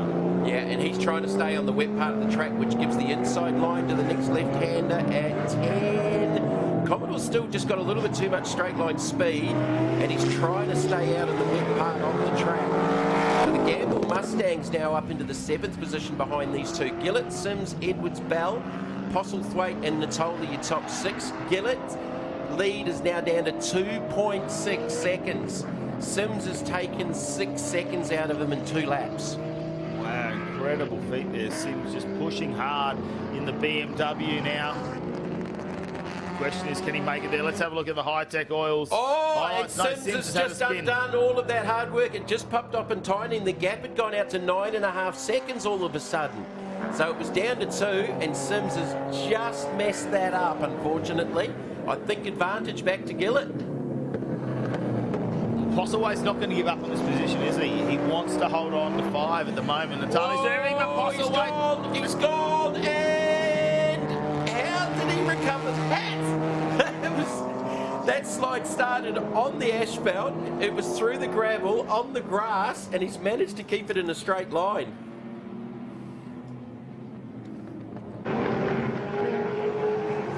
Wow. Yeah, Postlethwaite, that's coming out of 4. That's a big moment there too. Anything could happen. Let's have a look at the Hi-Tec oils replay. Postlethwaite coming down hard in this turn number 4, but he goes out on the ripple strip looking for that water, gets a slide on. I was expecting possibly, I know that's a gravel trap out there, but potentially he could have slid off there as well. So Natali giving a bit of a break there. He's not going to have to keep fighting that. It'll be interesting to see how fast he is now in the Audi. Postlethwaite, well, he's got a Mustang behind him. In the meantime, the 17 has gone off, which is a Laurel Bowl out of New South Wales, and the one truck stop Port Macquarie Express car. Hopefully, that's not going to breed any of those yellow flashing lights that we don't like. So Sims coming back to the leader. He's got so it was 9.5, it's already back down to 4.6. So Gillett's definitely struggling out front on that wet tyre. This is Gamble and Postlethwaite. It's for the 5th and 6th positions.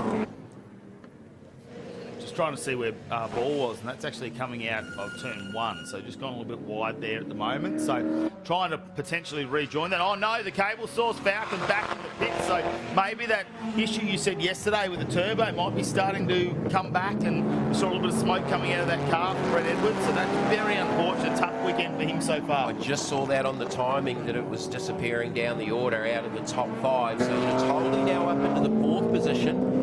And Gillett and Sims, the gap's down to 2.5 seconds again for the race lead. So Sims is definitely much, much quicker on that slick tyre on pretty much nearly a full dry track. Well, now Postlewaite's holding up a crew of people, isn't he? We've got the Mustang sitting there, of course. So it goes Gamble in the Mustang, Ricketts in the Pulsar, Hunter is coming out in that Clio. Oh, the Clio's going to come down the inside of Ricketts. This one's going to be a nice little battle between those two. And just behind them, you're going to have Maloof. So Ricketts there actually had a little bit of contact with the Mustang, who I don't think saw him in his mirrors. As we have this now battle for the lead, so the gap was down to 2 seconds and went back to 9.5 seconds. It's back to this, and Sims is definitely way faster on that slick tyre. Gillett definitely hurting on that wet tyre with the LS Chev powered Nissan Silvia. We'll wait and see if he can try and cover him off just a little bit and slow Matty Sims down, but we are on lap 8 of 9, so we've still got a lap and a half left to go in this race. I don't think he's going to be able to hold him out with the pace that he's got at the moment, with catching up 3 to 4 seconds a lap. Poor little MX-5 just going around in front. He's about to see a whole heap of horsepower come pouncing down on him. Well, if Gillett can hold his line, he might be able to hold out, because, again, Sims is going to have to go slightly offline and probably in the damper parts of the track to still go by him. So Gillett, he's definitely got a little bit more pace on now, but just how much are those rear tyres especially hurting? Here comes Sims, and a very, very wide Gillett down into turn number 11. Hard under brakes too. He holds on to it though. That tyre's not going too far away for Gillett, I don't think. Remembering yesterday, that probably similar in terms of the difference in lap times. Matty Sims will get the pass done though, heading down into turn number 1. Can he hold on to this one? Oh, Gillett comes back at him under brakes into 1 though. I thought he'd got that done, but they are similarly horsepowered. Both LS Chevrolets. Last lap board is out. Gillett's going to fight for it. He covers him off too as they head down into 3. There's a little bit of moisture on the inside line, but that's not going to hurt him with a treaded tyre for Gillett. Now as they head down into 4, it's just a moment for Postlewaite. They don't do that. They turn the car in nicely. It's a run down to 5. The big left-hander. I think this is the straightest I've seen Matt Gillett drive the Silvia. Maybe. Oh, Gillett went sideways. He was sideways. Sims actually probably rolled out of the throttle thinking, oh, where's he going? Up the inside at 7. No, Gillett covers. He's definitely, you've said it now, he is not going to be sideways for the remainder of this lap. He tried not to just before, but he did. He had a big moment there, and yeah, he's very, very narrow. Different approach there, trying to get into that slightly damper part of the racetrack, but he's doing a really good job to hold off Sims, who's out in the dam, going to the outside to turn number 10. Gillett's got the inside line, holds on to the spot. A couple more opportunities up to 11 and 12. This is where the horsepower will help the power to weight ratio. Matty Sims and the BMW goes around the outside. Gillett under brakes. Look how late he is. Another dive down the inside. He's got the back brakes locked up. I thought he was going to slide that in. Almost grabbed the handbrake. Sims on the inside now. It's a run down to the finish. Gillett slides the car out. Does Sims have the horsepower to go around him? It might happen. They are side by side to the finish line. Checkered flag is out. Have a look. Gillett wins. And it's by 17 thousandths of a second over the finish line. What a finish from those two. That, well, you can't get too much closer than that. That was pretty close. That was an entertaining race. It sort of came to what we sort of thought maybe at the start of it, but yeah, Gillett did a really, really good job to hold on there. And this is Bell coming through for 3rd position in the 370Z as well. Followed by Natali. What a drive from them. Super strong in the wet, but in the dry now they seem to find some setup in that car. Gamble in the Mustang coming around to complete the lap. 2 more corners to go. We talked 17 thousandths of a second over the finish line between Gillett and Sims. That's 0.017 of a second. Yeah. A bumper. if you're lucky. If you're lucky. Gamble crossing the line in 5th in the Mustang. So those gaps sort of blew out. So we lost Edwards with an issue on pit lane, and some of those on a wet tyre have just fallen through the field. Well, the checkered flag is out, and that will bring us to the end of race number 3 of the Australian Super TT. The crowd looked pretty excited about that one. We got on the edge of our seats for just a moment there, didn't we, Jamie? It was a good race. It was a good race. Like the fortunes change so often during that way. Like Sims was charging. He took 7 odd seconds out of Gillett and then made that mistake and looped and then gathered it all back up. The Gillett fans are down there and happy down there in the pit, just in front of the club rooms here at Winton. How many supporters has Gillett got? Well, he lives not far from here, so this will be his local track. So, yeah, he'd have the whole family this week. But when have we not seen him with his family the pits? Never. You know, his wife and kids are always there. So, you know, you really got to give it to the man. It's a big family involvement when it comes to this one. Let's have a look at the official results. So, for race 3 of the Australian Super TTs, it's Corey Gillett in the lead with Matty Sims at 17 thousandths of a second behind him. Then it's Ryan Bell in the 370, Daniel Natoli in the Audi, Stuart Gamble in the Mustang, followed by Postlethwaite, who struggled on those wet tyres. Back to Michael Ricketts, who held off Maloof, Hunter and Maynard are your top 10. Then he goes back to Paul Nard, Mick Petit, Colin Bauer, Laurel Ball, Jackson Rice made it back out there. Unfortunately, looks like he's still having some issues with that car. Brett Edwards came into the pits, we saw, for some running repairs. So hopefully that is another car that will make it back out for the next race a bit later on today. That'll be unfortunate there, I think, if Brett Edwards can't get out. He's looking forward to a good weekend once again as part of the Hi-Tec Oil Super Series. Let's have a look at the highlights, though. There's quite a few of them to go through, Jamie. Absolutely, yeah. There'll be a bit going on here. So Postlethwaite on a wet tyre led away from the start. And it was definitely on the wetter side of dry at the start of the race. However, it dried, and it dried really, really quickly. So Gillett and Postlethwaite initially got out and ran away from everybody else. Sims was just trying to hold the thing on track. And already early on, the two guys on the wets were looking for the wetter part of the racetrack to try and sort of live over 9 laps, which for them ended up becoming a very, very long race. And they went 3 wide at this point because Matty Sims, well, again, those tyres and brakes came to him after about lap 4, and the car really picked up a lot of pace, and he was working his way through. Postlethwaite, he tried. It was a gallant effort, I think, on tyres that were not liking it. Even look at this, Matty Sims around the outside of Brett Edwards, who we saw that puff of smoke, and then he was catching him, and this moment happened, he spun off. And he still managed to come back and catch up, and that was the difference. This was the moment for the Tyre Power Commodore. How he didn't stick that in the fence is anybody's guess. This was a final lap, though. Gillett, well, Corey, he was holding onto the car. It was sliding around. Matt Sims was looking for any gap, but Gillett, he was so late on the brakes. Look at this. Definitely in front for Sims, and Gillett goes, nah, I'm going late, I'm going hard, turns the car in, managed to get it actually around the corner without too much tyre spin, which was surprising. We saw him slide the car around quite a bit, and this is the photo finish for us. 17 thousandths of a second, the difference across the finish line. Well, what an exciting race it was, and the man's going to be pretty happy to have a win down there. Let's head down to our winners on pit lane. Corey Gillett, an incredible gamble, and it very nearly didn't pay off, leaving on the wets. I tell you what, this Nissan knows it's a drift car at heart. Yeah, mate, this thing was unreal. There was just no moisture out there to keep him cool, and then I seen the beamer come in, and I thought, oh, I'll let him go. And then he spun, and I got back into it, and yeah, I had nothing left for him, though. I was the widest car. Could have been 2 cars wide for the poor beamer out there. It was but a good race, you know. Fair, I don't think I was too rude, but yeah, it was good, really good. Yeah, that track really dried up incredibly quickly. Amazing job to bring it home in first place. Well done. Yeah, thank you very much, mate. Thanks to Hi-Tec, thanks for my sponsors, and one more to go this afternoon. Thank you. Over to Mel. Matt Sims, so close, 2nd place. You went out on slicks, he was on wets. Did you make the right call? Yeah, well, I didn't have any wets to put on, so I thought, well, I'll go out and get some points anyway, and it was probably a pretty good call. The track already had a dry line when we went out, but made it very hard to pass because there's sort of only one dry line. So, again, it helped the slicks, helped the wet sort of thing. So, very close. 1-1 heading into the next race. Yeah, that's right. Thank you. Thanks, guys. Ryan Bell bringing home 3rd place after starting in 3rd place on the 370Z. An incredible job, a race that had it all. Yeah, absolutely. The weather went to our favour pretty well. Just needed the boys with the wets to have a little bit more trouble. Corey's obviously done really well. But yeah, bring on the rain gods for the next one because we need the rain. Fantastic stuff. Back to you guys in the tower. Well, the equaliser, isn't it, the rain? It takes the horsepower out of the big horsepower cars and adds a bit of fun to the lesser horsepower cars. Hasn't that picture changed since this morning? As we go to the grids for Group 2 for the Superkarts here at Winton. Yeah, it's a bit of a different one, this one, 125cc. You see Tremaine's going to lead us out of that one, followed by Vella and Hooper.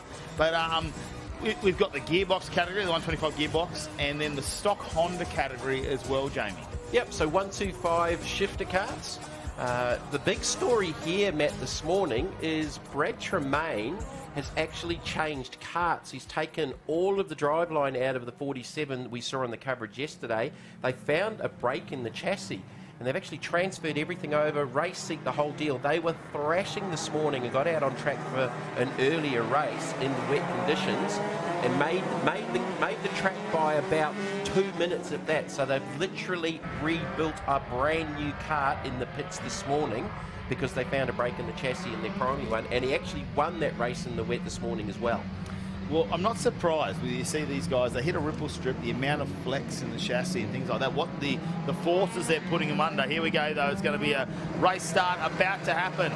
So Tremaine's in the 47, but now it's blue and red. It's not the black example. And we talked about fast Kiwis in the wet. Brad is an expat Kiwi out of Tokoroa in the middle of the North Island, so he's got web feet as well.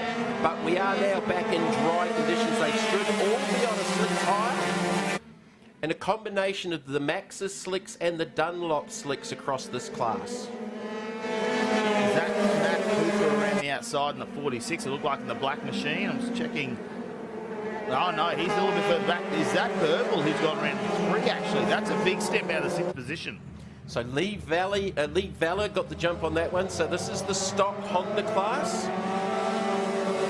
So a little bit less horsepower than the 125 gearbox class. Pretty much all running identical stock CR 125 Hondas, 5-speed sequential gearboxes. So they're a little bit slower than the gearbox class out in front, and they separate the groups so they're not getting involved in each other's various championships, basically. Yeah, so 2 groups leading us out, 2 sort of races within the one, but they will separate them on the start. So we'll try to keep you up to date with how that sort of unfolds as the race goes on. Our 125 gearbox category, the shifter karts, were the first to take off, and leading that is Vella at the moment, slightly over Burwell, who's jumped out of 6th position. That was an incredible start. Tremaine back to 3rd, Hooper in 4th, Stebbing in 5th, and Giorgio in 6th. Yeah, Brett Burwell up into 2nd. So Tremaine, who's already won 2 races this weekend, back into the dry in a totally different kart. So what I wasn't sure this morning if he actually started rear of field, having changed chassis. So there is Tremaine in the 47 in that 3rd position. Very, very different conditions. And Tremaine Hooper in behind him. And that more traditional sprint sort of looking setup with the nose on it, but that's a shorter wheelbase FA Fernando Alonso chassis. And you can see how much taller and more upright he is in the seat against the other gearbox karts that he's racing against. Burwell, well, he's trying to use a little bit more than what the track is wide. Like, he's going wider than what the track is. We're seeing him go up and using the ripple strips, and out there he went very wide. It's given a moment for Tremaine to get through, and he's going to be followed by Hooper as well. Burwell's got a very, very different aero package on it. That's actually got wheel covers up over the top of the wheels on the bodywork of that kart. So it's quite a different look to that kart, but he's dropped back to 4th as Tremaine Hooper's got around him as well. So Brad Tremaine up into 2nd now. He's going to chase down Vella. 1.4 seconds is the gap. I think there might be some of the tyres coming up with the temperature here, because we saw that amazing start from Brett Burwell. He jumped up 4 positions. Now the kart's moving around a lot. I don't know if he's trying to overdrive it potentially, or just hit a couple of wet patches going wide, because he's back in the fight here now, and it's going to be an overtake. Get back past Hooper. And these two are really fighting out for 3rd as Hooper grabs a whole heap of curb on the final corner. Wow, that kart jumped up, didn't it? Didn't actually hurt it too much for exit speed. So Burwell in that really unique looking bodywork there, that's actually an Aero chassis. So that's an Australian-made deal. The Fernando Alonso kart in behind him, that chassis is out of Italy by one of the many Italian European chassis manufacturers. And you do a bit of a count up with the different chassis manufacturers in kart sport in Australia, and it would be probably in the 20s. There are that many options available, and then these karts are very, very different in their own right, with some of them sort of hybrids with extended wheelbases and that, specifically for road racing. But the Tremaine Hooper kart, that's more of a standard sort of sprint setup with a short wheelbase, so he could probably go and sprint race that on any number of the Australian karting tracks around Australia. Also, he's got the move done now over Berber. Can he hold on to it, though? We've seen the fight back before. In the meantime, Tremaine closing that gap down now, and it's down to under 1 second to Vela, who's in the lead. So tyres are coming to Tremaine at the moment, and look how close he is already. Vela's under attack as the laps are ticking down. So Vela is on. I had a quick look at that kart this morning as Tremaine goes down the inside. Vela's actually on a LeConte tyre, which is another one of the brands out of Europe. Very, very strong here in Australian kart racing. So Tremaine, status quo, back out in front after a little bit of a slower start. And I think you were right on the money, Matt. Probably just tyre pressure starting to come up and a lot more comfortable, because he was, that last lap, about a second and a half quicker than Vela. Let's head down to the pit side with Mel. Hi there, we're here with Ashley, the only female competitor racing superkarts at Winton Motor Raceway this weekend. Ashley, welcome, and thanks for flying the flag for the girls. How's your weekend been? It's been good. It's been good. It's a good experience. A lot of learning curves, especially in the wet, dry, medium. It's been really good. Just getting there. It's been a bit slow, but getting there. And what do you think of the Winton track? I like it. Gives me a challenge. It gives me a great challenge, and it definitely isn't easy, but I reckon we'll get there. We'll get there soon. Good to see you out there. Thank you. Thank you. Thank you. Yeah, plenty of karting competitors here this weekend as well. Over 50 of them across the group. We've got nearly 60.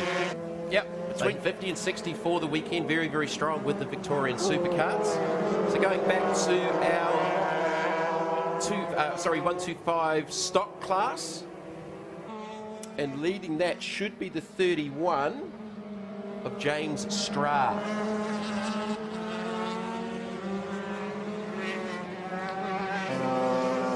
Duckworth and Sanders in that mix as well.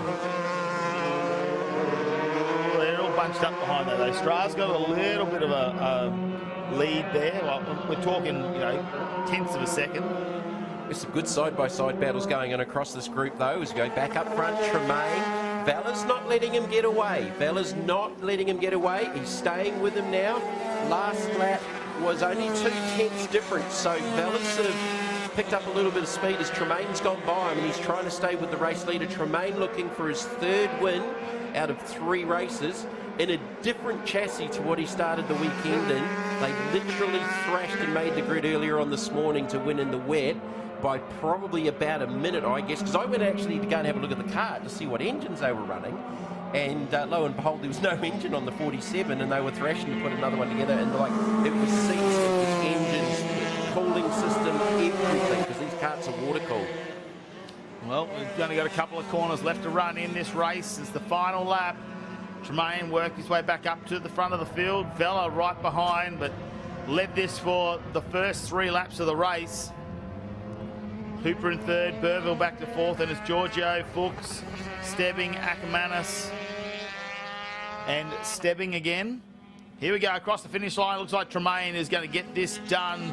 Followed closely by Vela, who's not too far behind, 7/10 of a second. So that gap closed down in the final lap as well, just a little bit.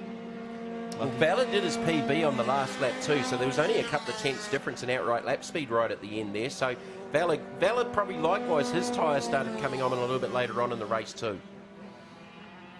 Yeah, we'll get them coming through. Just having a look at where our stock Honda class is coming through from Stra. We'll be the first in 11th position overall at the moment, so not too far away from crossing the finish line there. Is starting to come through. Filiponi will come across in 10th, and that'll be the last of our 125 gear shift, our gearbox class. Here we go, the Hondas are coming in hot. Yeah, Stra's just gone through shot now, so this is the battle group for 2nd, 3rd, 4th and 5th. Stra with about a 4 or 5 second advantage. He's going to cross the line now. Look at Santos. He's really pushing the cart. He's hoping he can make it. Looking over to the right too. And he might hold on in the number 7, and he does. Santos gets there followed by Austin Duckworth, Riccardi, Jay, and McGrauther. Wow, that was a fantastic finish, especially for the Honda class, I think. Where yeah, some good close racing. Second, third, and fourth, within a second over the finish line. Smedley dominating once again, Bradley Tremaine, and that'll bring an end to our race number 3 for the 125 class of the Superkarts here this weekend. Bradley Tremaine with the win over Lee Vella and Matty Hooper. Freddie Burville, well, great start. Started out of 6th, went up to 2nd for a lap or so of that race. Fought it out for a bit, ended up in 4th. Harry Giorgio in 5th, Laurie Phipps in 7th, followed by Christian Stebbin, Jason Ackermanis, Brad Steeving, and Lee Filipponi. It was James Straw who took out the stock Honda class, there followed by Santos and Austin. That's your 1, 2, 3 when it comes to the stock Honda category of the 125 Superkarts. Have a look at Winton Motor Raceway. It's definitely spring, isn't it? All the green, all in the background. It's a fantastic area within Australia. If you come down to Benalla, of course, not Ned Kelly country, not too far away. Oh, that's only 15 minutes. If you want to go and check some of that history out in Australia. We are here as part of the Hi-Tec Oils Super Series, round number 5. Of course, we do have our final round coming your way in 3 weeks' time as we go back to one raceway for the 25th to the 27th of October. But let's have a look at some of the Hi-Tec Oils highlights now for this 125 gearbox and stock Honda class, race number 3 for the weekend. Vella managed to get into the lead. Have a look at, but it was Burville for me. Had a fantastic start. Ended up in 2nd position, coming out of turn number 2. Tremaine back to 3rd, and I think just looking for some tyre temperature there. Hooper in 4th. Then it started to come to him. Look at the 47. Tremaine goes past Burville, gets that move done. Then there's a little bit of a battle going on between Hooper as well in the 46. He managed to go past Burville, and they exchanged position quite a few times throughout that lap. Very different body style from the Burville cut. So yeah, again, another change for position there. He's actually got the rear wheels enclosed on that bodywork as well. So very, very unique. Once Hooper managed to get that move done, he stuck that about a lap later, and he got the move past, and for some reason there he just started to pull away, and I think that again is tyre temperature coming into the thing.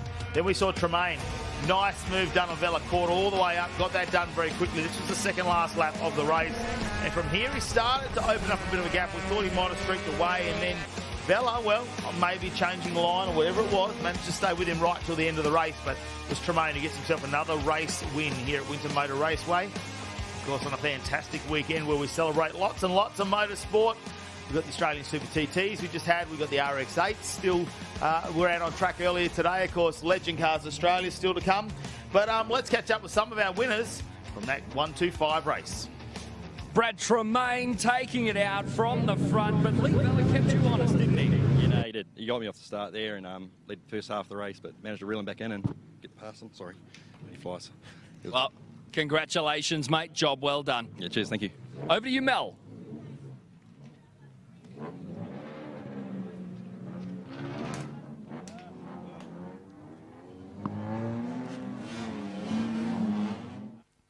Mel doesn't want to join us for the chat at the moment, does she?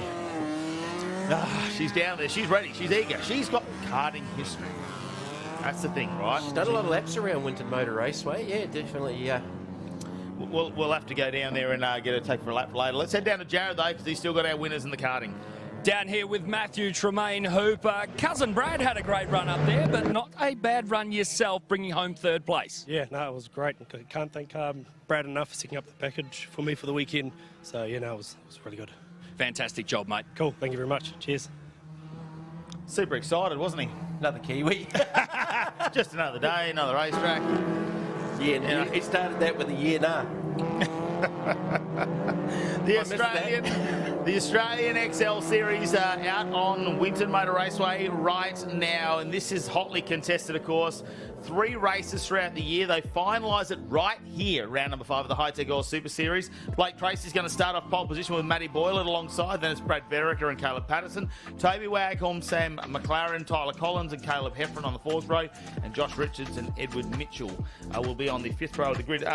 Probably compact grid for this one. We see them a lot bigger. There's been a lot of XL racing in Australia at the moment. And of course, there's only a few names that are in the championship running because although we've seen these names, we haven't seen them at every round of the Australian Championship. So this is the 3 you need to watch for. Toby Waghorn was leading this coming into this weekend, and he had a little bit of a lead. That has diminished though, because he's been finishing 4th and 5th throughout the weekend.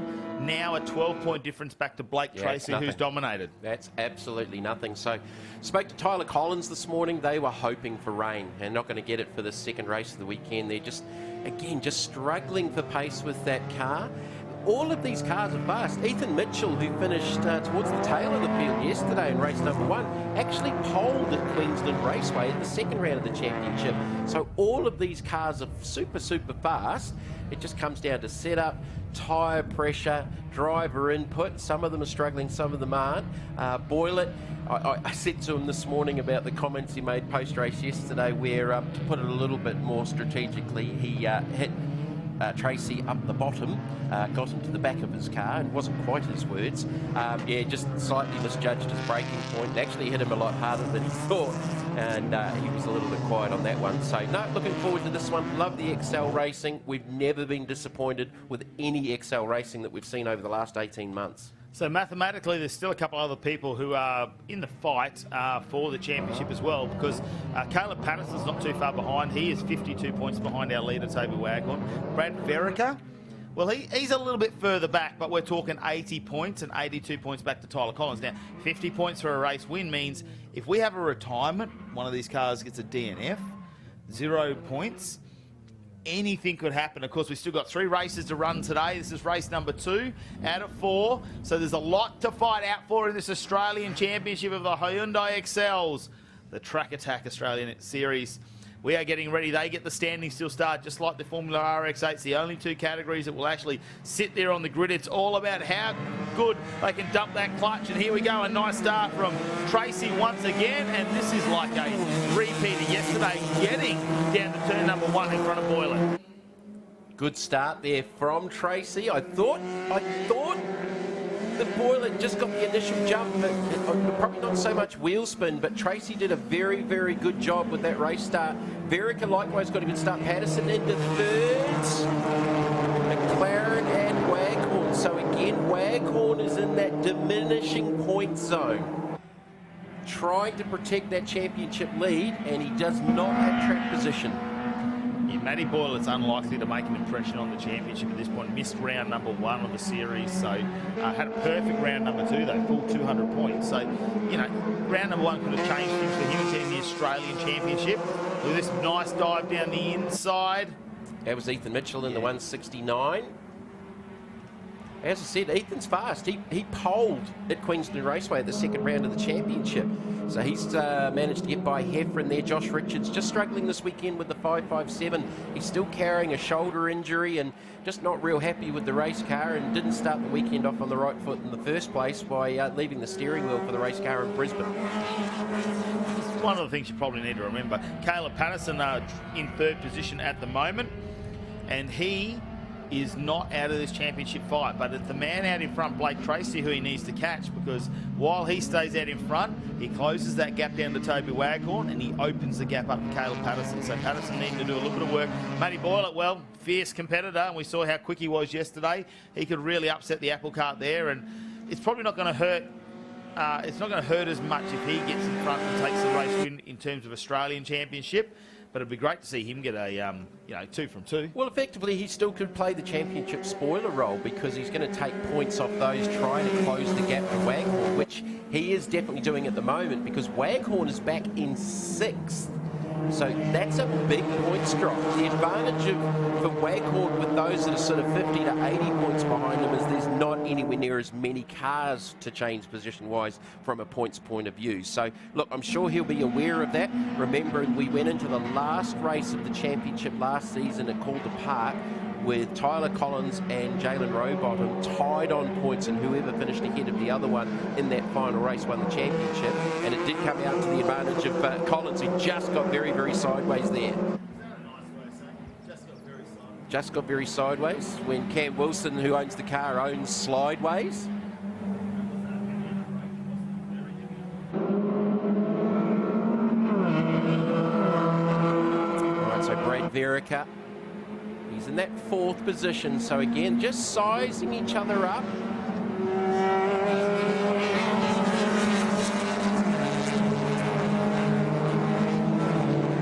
Still some puddles around the circuit, so you don't want to go too far offline, but pretty much absolutely dry. Certainly on the racing line, it is very, very dry. The sun's back out.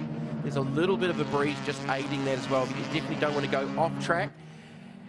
As Patterson, he got a whole heap of curve off the exit onto the front straight. It didn't hurt him. Verica, those right up on the back bumper.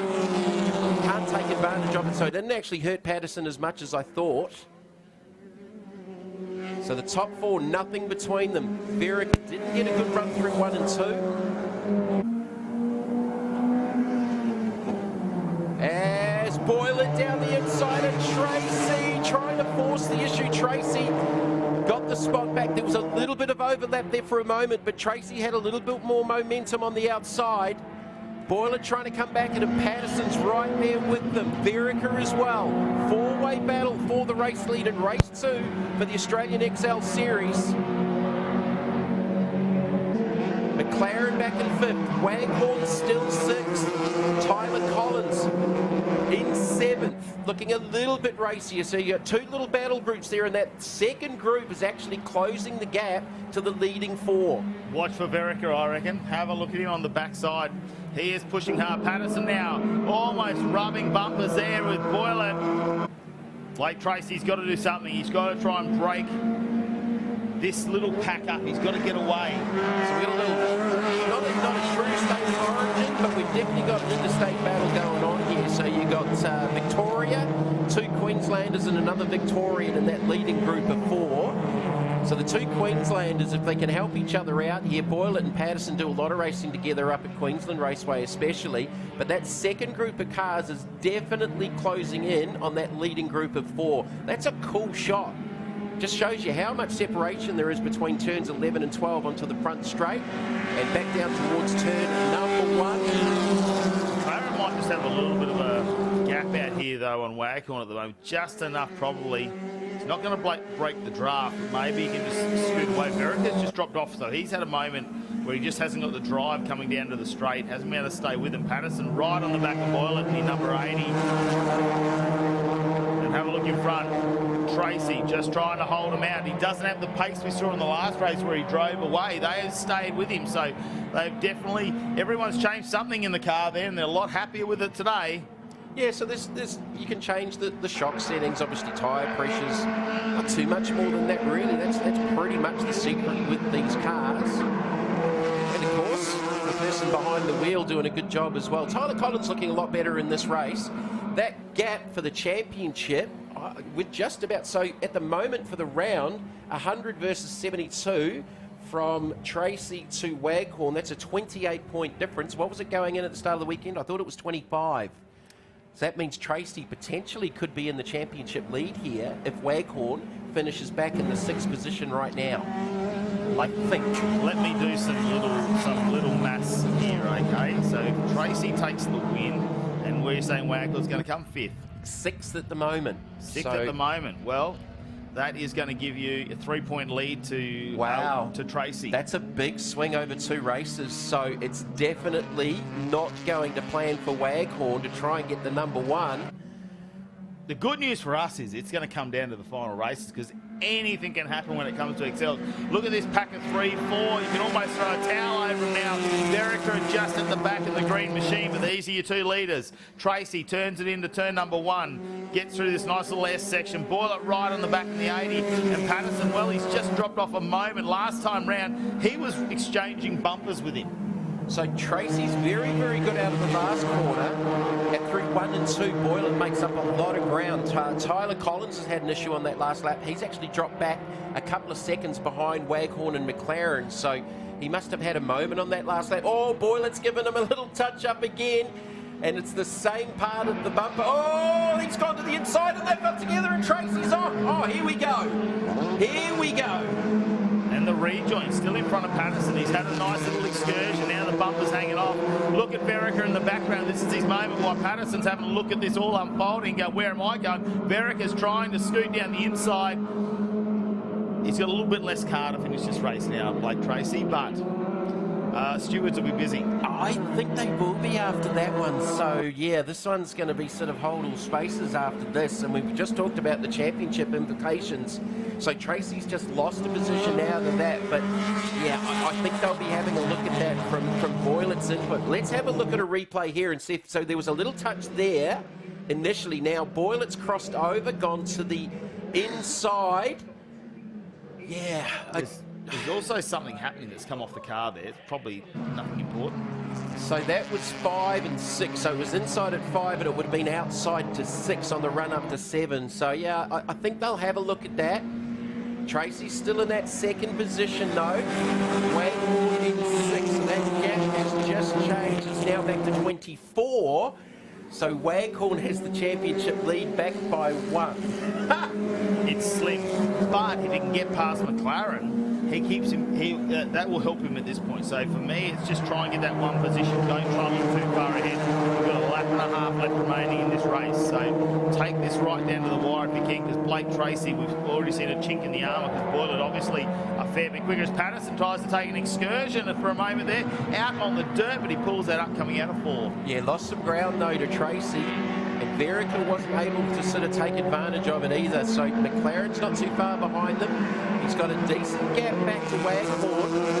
About a lap and a half left to go here. So provisionally right now, advantage back to Waghorn by just, we think, 1 point. So again, with 2 more races left to go, it's come down to be very, very close like it did in the last season's championship. Yeah, it'll be a 44-point difference back to Patterson if they stay in these positions. So provisionally, that's how it's sitting at the moment. Have a look at this, though.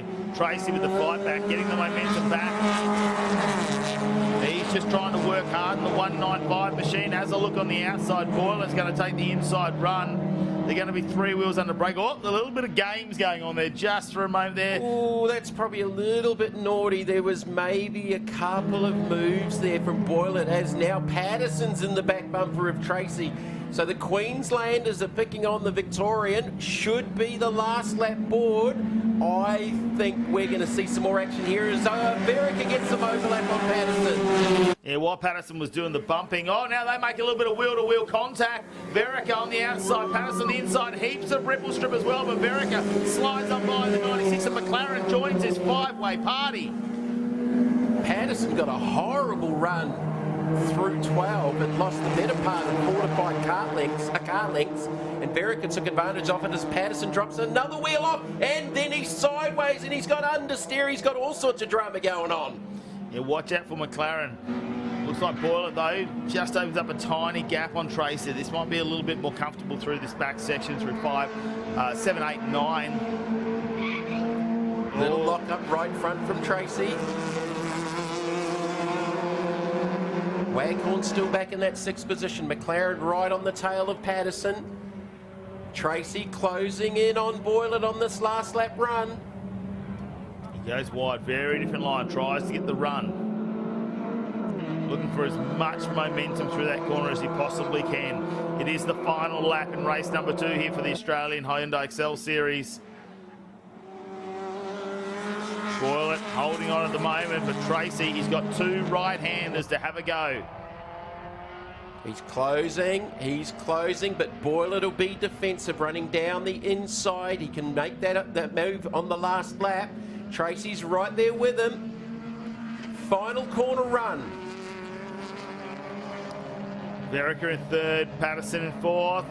Can McLaren get a move done here in the final stages? The checkered flag is out. Boylett's in front. Tracy will have to settle for 2nd. He's going to pull up alongside. I think they're going to have a couple of words possibly after this race. Yeah, I'd say there's a little bit of animation going on inside those 2 cockpits at the moment. A little bit of waving and telling each other they're number 1. Verica ends up in 3rd position. That was a nice little fight back there after he lost a position on the start. Caleb Patterson back to 4th, and he was having a couple of off-track excursions as well. Unfortunately for McLaren, couldn't really just get all the way up, and we're just having a look. There is a penalty up on our screen for Boylett, so that potentially is a 5-second penalty. We will confirm that one. So these are your provisional results based on a potential penalty there. Matty Boylett will be number 1, Blake Tracy 2nd, and Brad Verica in 3rd. I expect that's going to change, judging by that little thing we can Just see on our flashed up, screen. so I would say that they've assessed a penalty in race control. That would drop Boylet effectively back behind Tyler Collins, maybe behind Waghorn. So let's not talk about points in that anymore because it's going to get too confusing. Yeah, potentially back to 8th.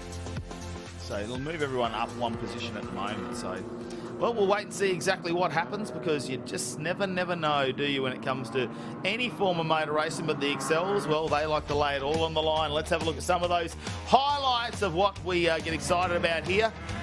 It was a great start again from Blake Tracy, and he got the inside line. Here's the preferred line there. Verica in the background, the green machine, just lost that start to Patterson, who went around the outside. McLaren and Waghorn went at it as well. You think you got the good line on the inside, but it helps coming into turn number 2 where Patterson had the advantage there and just headed off Verica for a moment there. I thought McLaren might come down the inside as well. Waghorn put his nose in, and anything could have happened at this point as they head down turn number 3. In the background, though, Eddie Mitchell, well, he put the nose in and tried to make up a number of positions.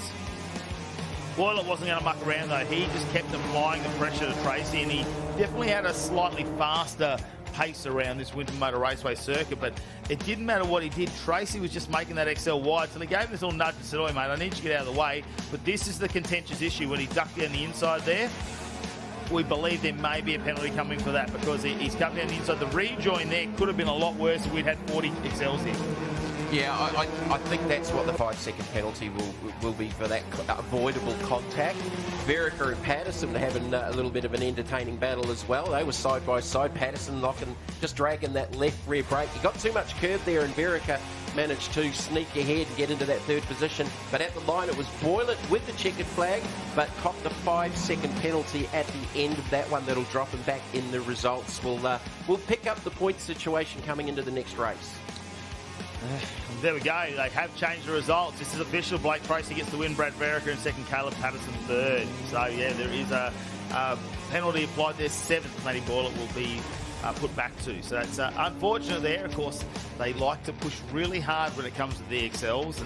And there'll be a lot of banter going on there, but I think that'll be fairly safe there. Look, a 1-point lead in the championship now to Blake Tracy over Toby Waghorn. So that's what it looks like at the moment. 422 versus 421. So we've changed over. Let's head down to him, though, in pit lane with J-Mac. Crossing the line 2nd on track, but courtesy of a 5-second penalty, elevated to the race win. Congratulations, Blake Tracy. A little bit of weight reduction happening back there. Yeah, no, I didn't realise he got me that hard, but nah, I saw him putting the nose down. I didn't think he was actually going to do it because it was like the nerve's never really on there. I thought he was going to tuck in, and nah, I got the whack, and I'm like, oh, it is what it is. I was just trying to make sure I didn't readjust stupidly and cost myself the race because we're in championship points here, and no, I don't want to throw it away. So if he wants to race like that, I'm happy to race like that. I'm good to see Vertica up here as well. So yeah, good the local boys are getting it done. Cooler heads will prevail. Over to you, Mel. For Boylet, you stayed out of trouble, and here you are in P2. Well done. Yeah, thanks, Mel. Yeah, it was pretty interesting watching the action ahead. I sort of wanted to sit there. I was sitting 4th for most of the race, and they got a bit excited, so it made me move when it counted. But yeah, it was a good race. We had good pace, so yeah, looking forward to the rest of the day. Well, as they say, to finish first you must finish. Well, that's right. Yeah, you got to play the long game sometimes, don't you? So yeah, we're not in championship contention, but 3rd in the championship would be nice. We're 4th at the moment, but we'll wait and see how it goes. Yeah, so valuable points. Well done. Thank you. Never say never. He is creeping up on that 3rd position. He just needs another 26 points and he would be in 3rd. They've still got 2 races to go, so it's potential there. Caleb Patterson finishes behind him. He'll start creeping up that championship. And we've just had a look in the background, haven't we, Jamie? And the thing for us is cloud cover is making its way slowly over the racetrack once again. Weather, it's coming. It is very, very dark out to our left, so can't see it in that shot on the screen at the moment, but behind us it is very, very dark.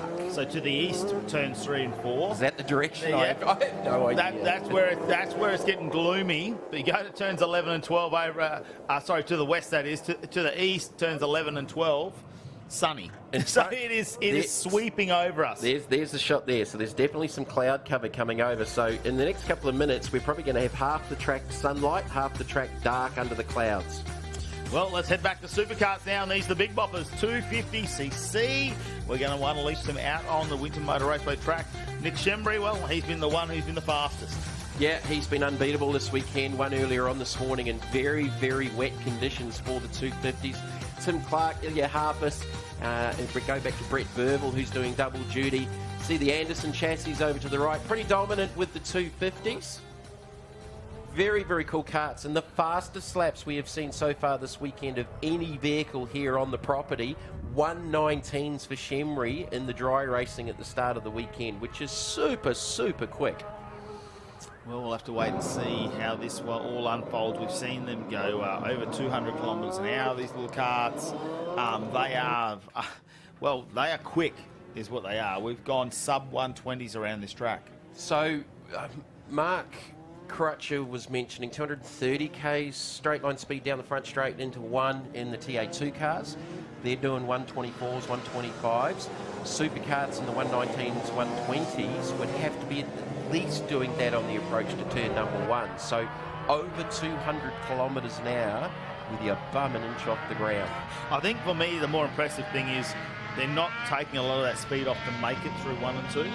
On a dry track, they are holding quite a lot of speed, and especially when we see those overhead shots, you see how much they slide the karts through there, but they don't slow down.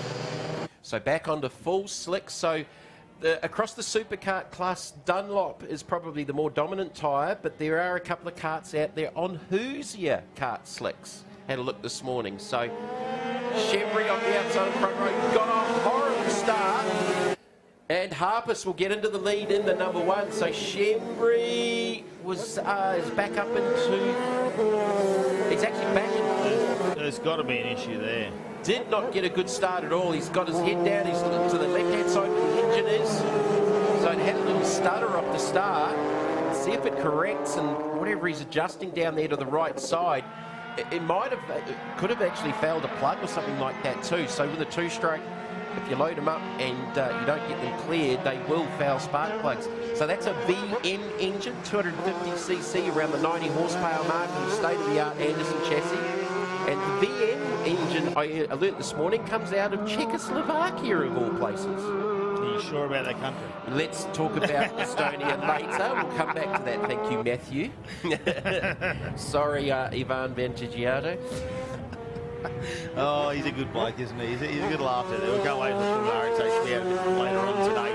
But yeah, this race underway, the 250s, and it's Ilya Harpus, who's from South Australia, who's taking the lead. He's still struggling. Nick Shembry, who was super quick yesterday, like the fastest time down of any kart here on the property, and he is struggling with something there. He is really trying to clear that up. It might be a foul spark plug, like you say. Well, there's just two some of those cylinders. mixtures. Yeah, there's two cylinders, so potentially, but like, where is he? Third. Harpus. I think there was a straggler sort of further back. No, again, he's definitely got issues. He's definitely got issues because he's reaching down. Is that the universal sign for, oh no? Both hands up is, I think, yeah, well, or is that just a frustration, both hands up in the air? I'm not too sure. Not ideal to take both hands off your steering wheel in one of these things, but yeah, Shembry's definitely got some issues. So there's some frustration going on there. So we're going to potentially be looking at a new race winner for the first time this weekend in the 250 international class. Well, it's Ilya Harpus at the moment leading this race, followed by Clark. And that will be Tim Clark there in the 72 kart. And then it goes back to Paul Clark from Western Australia. So two different Clark families, one with an E, one without. So we've got to try and distinguish those ones before we go back to the number 32, which is the national, which is Marcel Moreno-Chamor out of Western Australia. It's a big trip to come over and race karts in Victoria. It's probably further than New Zealand at this point, so that is a little bit of travel to come all the way out of WA. New Zealand trip would be a little bit shorter there, only be a couple of hours. So the 32 and the 39 are two of our national spec karts. So there are single-cylinder CR250, Honda. I think there's Yamaha equivalents, Suzuki as well, but Honda's probably one of the more popular engines. Oh, Shembry's on pit lane, so our race winner from races 1 and 2 is retiring from race number 3. Well, the question will be, will he try and do a modification down there if they can get that kart back out and try and get some laps in, because you much prefer to finish, well, for his category in 4th position than a DNF. Potentially, if he can get in there in the crew already, that might be the signal he was giving to the crew is, get ready, I'm coming in. It might just simply be a fouled plug. A little bit hard to sort of hear it when it went past, but yeah, he was definitely having issues. So another kart, is that slowing in the background? Just having a look. I think that might have been the 38 of Peronti who struggled throughout the weekend. In one of the shots, he was actually appearing down into turn 3 in front of the race leader. So Peronti's been having some dramas. Back to the race leader, the number 1 of Ilias Harpus, Anderson Chassis. They're doing it pretty comfortable out in front. What happens here? So that's Shembry. So this is a sort of a rear on. Oh, black flag. It wasn't a mechanical flag. That was a black. So yeah, hard to figure what that was actually for, Matt, because it wasn't a mechanical flag, but he had issues regardless. Is that maybe something to do with the formation lap, because he did sort of speed through the rest of the group? Was that maybe a start procedure issue that he's been disqualified for? I'm not sure. Anyway, he's in the pits.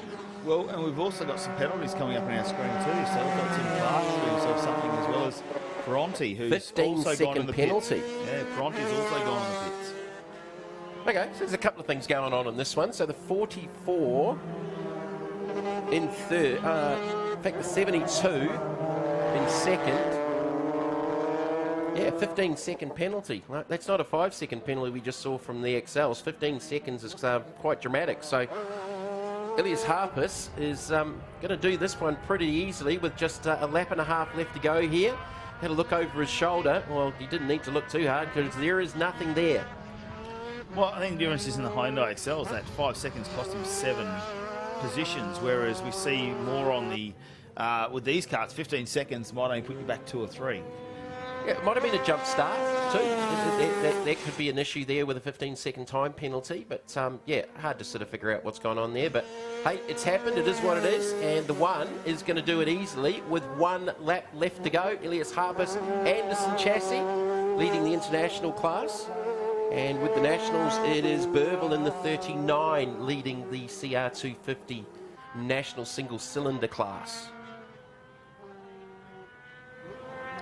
So just running their own race at the moment. Ilias Harpus out of South Australia. He'll just be trying to set some lap times, I think, to challenge himself down to a 1:20.21. We did see the 1:19s yesterday from Shembry, so they've got some comms there. He's got the opportunity now. The track's still dry. I don't know how much longer it's going to be dry for, but it's going to be changing conditions because the clouds are coming from the west. They're slowly going across the track, which we're only seeing it about halfway at the moment. But in the distance, again, I can see sun, so it's another scattered moment. Hard to pick weather here in Victoria, isn't it? So Harpus dominating in the end. 1 more corner left to go for the number 1. A little bit of a sideways moment there. And we'll take victory in race number 3 for the 250 international class. He does it pretty easily in the end, with Clarkin behind him a long way back and now carrying a 15-second penalty as well. Probably enough to still probably hold on to third. And in the third position, it will be elevated up to second potentially, the 44 of Paul Clark. And for the national class, waiting for them to come around, they'll be a little bit further back. It should be the 32, Moreno Chamor, and him and Burville have been having a good battle. They've actually passed each other 3 or 4 times in the national class. The 44 coming down across the line now.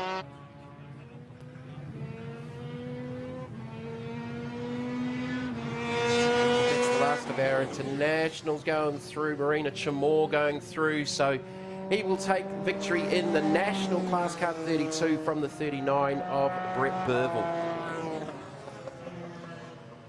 So 250cc karts get their race number 3 done for the weekend. We will see them one more time out this afternoon. And there you go. Ilias Harpus will take the win in this one. Overall, Timmy Clark, well, still got that penalty potentially over the top, followed by Paul Clark, Marcel Moreno Chamor, Brett Burville, And, of course, Nick Schembri and Raf Ferranti, they are out, unfortunately, did not finish the race. So hopefully they can get those cars to black flag. We'll have to wait and see what that is for. We didn't see a penalty come up, but here we go. The little legends are about to come out on track. These are exciting machines as well. And they stick with that sort of motorbike-themed engine alongside. They've now got this recently come out in this category, which is water-cooled, but tiny little chassis, light little car. They like to move around. Same tyres, wet and dry. You can see the treaded radial tyre they run on these Supreme vehicles. They squeeze into them, and they're about to hit the track here at Winton Motor Raceway, not too far away, and that's going to be their race 4 of the weekend. Of course, 5 races to contend. They do have a championship on the line. There's a few people. Let's have a look at some of the race highlights from yesterday here for the legend. And Rob Hogan was pretty dominant in the number 46 to kick things off too. He got out to a great start there, and Ryan Pring was in the mix. Billy Finnegan was come back from Ireland. He is back in the mix, and he was putting a whole heap of pressure on absolutely everybody. And look at him in the 86, ducks down the inside of Hourigan, the current Aussie number 1. Ryan Pring trying to hold on to a championship lead. He came in with 17 points up his sleeve this weekend, and it's Hourigan he's got to fight with, and Tate.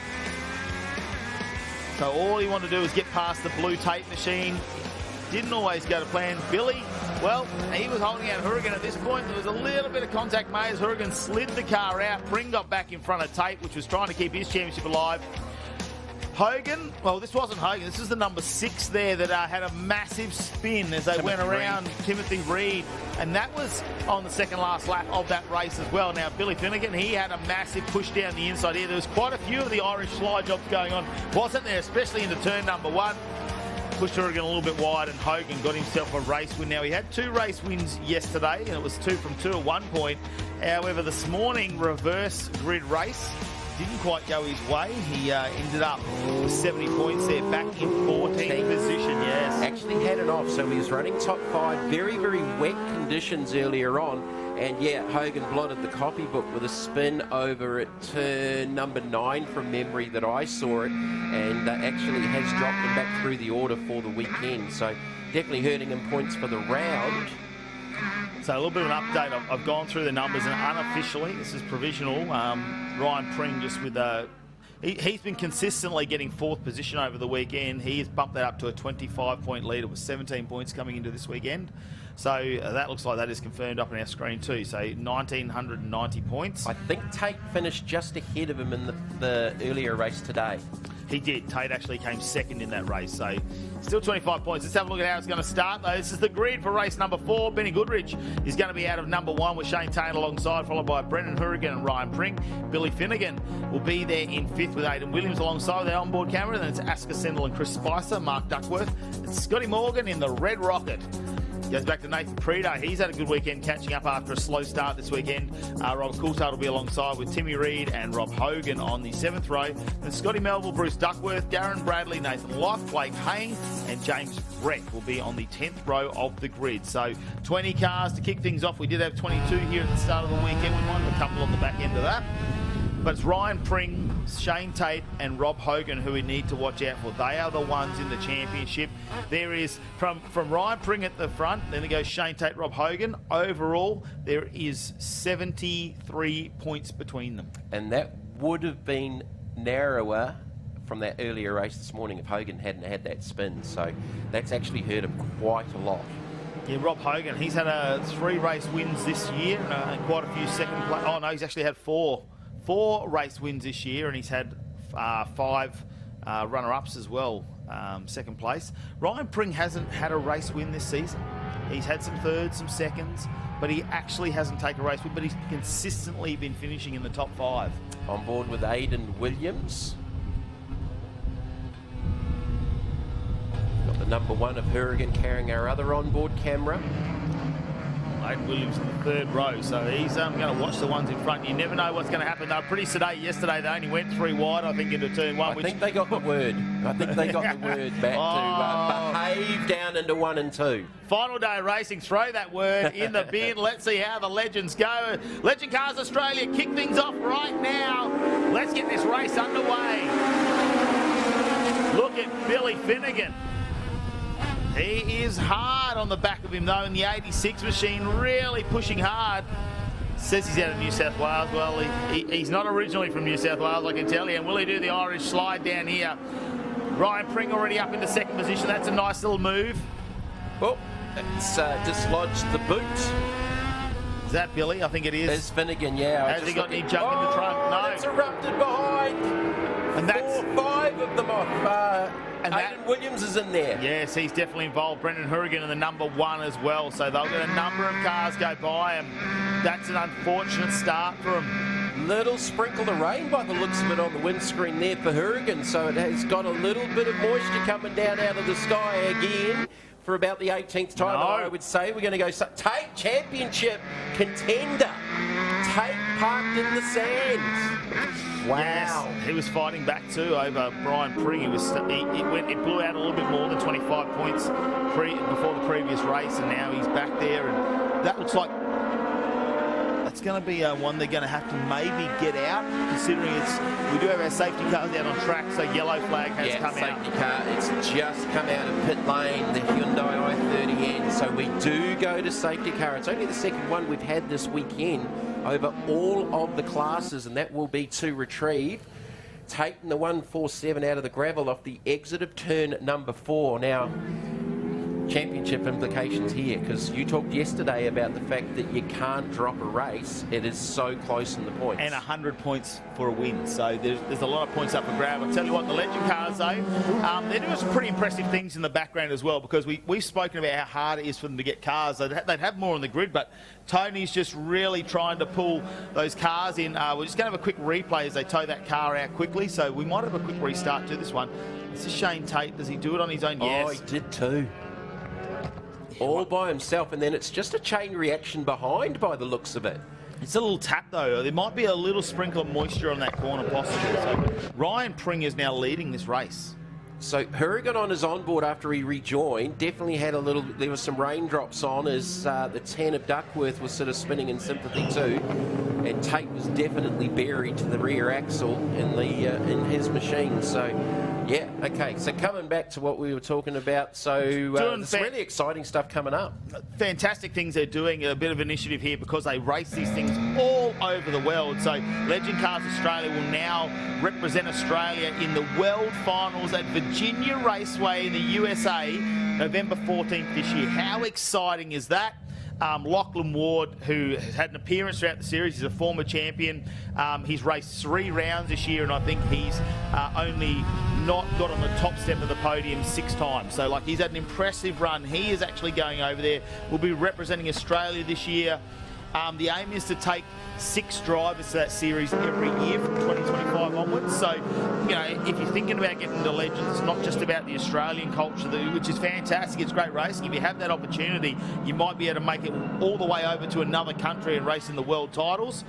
Of course, Lockie will actually be moving to the USA to work closely with the US Legend Cars and organise team support and logistics for the drivers that qualify next year for that race. So there's a lot happening with the Legend Cars Australia in the background. That's cool. 36 countries compete in the World Legend Finals. 36 countries. 36. Wow. That's like at the Rotax World Karting Finals. So Virginia Raceway, is that the same track that Nathan Hearn's running TA2 up in the US this weekend? He was definitely racing in Virginia. Yeah, so that might be, yeah. So it's just incredible that these cars are raced in the same format in terms of the car makeup, chassis, engines, everywhere. All over the world, 30 countries, 6 continents. Safety car lights are out. We're going back green with the Australian Legends. That's really cool news. That's exciting to talk about. And congratulations to Tony Ward and his team for being a part of that on the world scene. Yeah, here we go. Let's get this race underway. Nice big dive for Finnegan's going to have a look down the inside. Not going to get the Finnegan slide done. So Ryan Pring finds himself out in front now, and he started, I think, out of position 4 at the start of this race. Finnegan down the inside, gets the pass for the lead.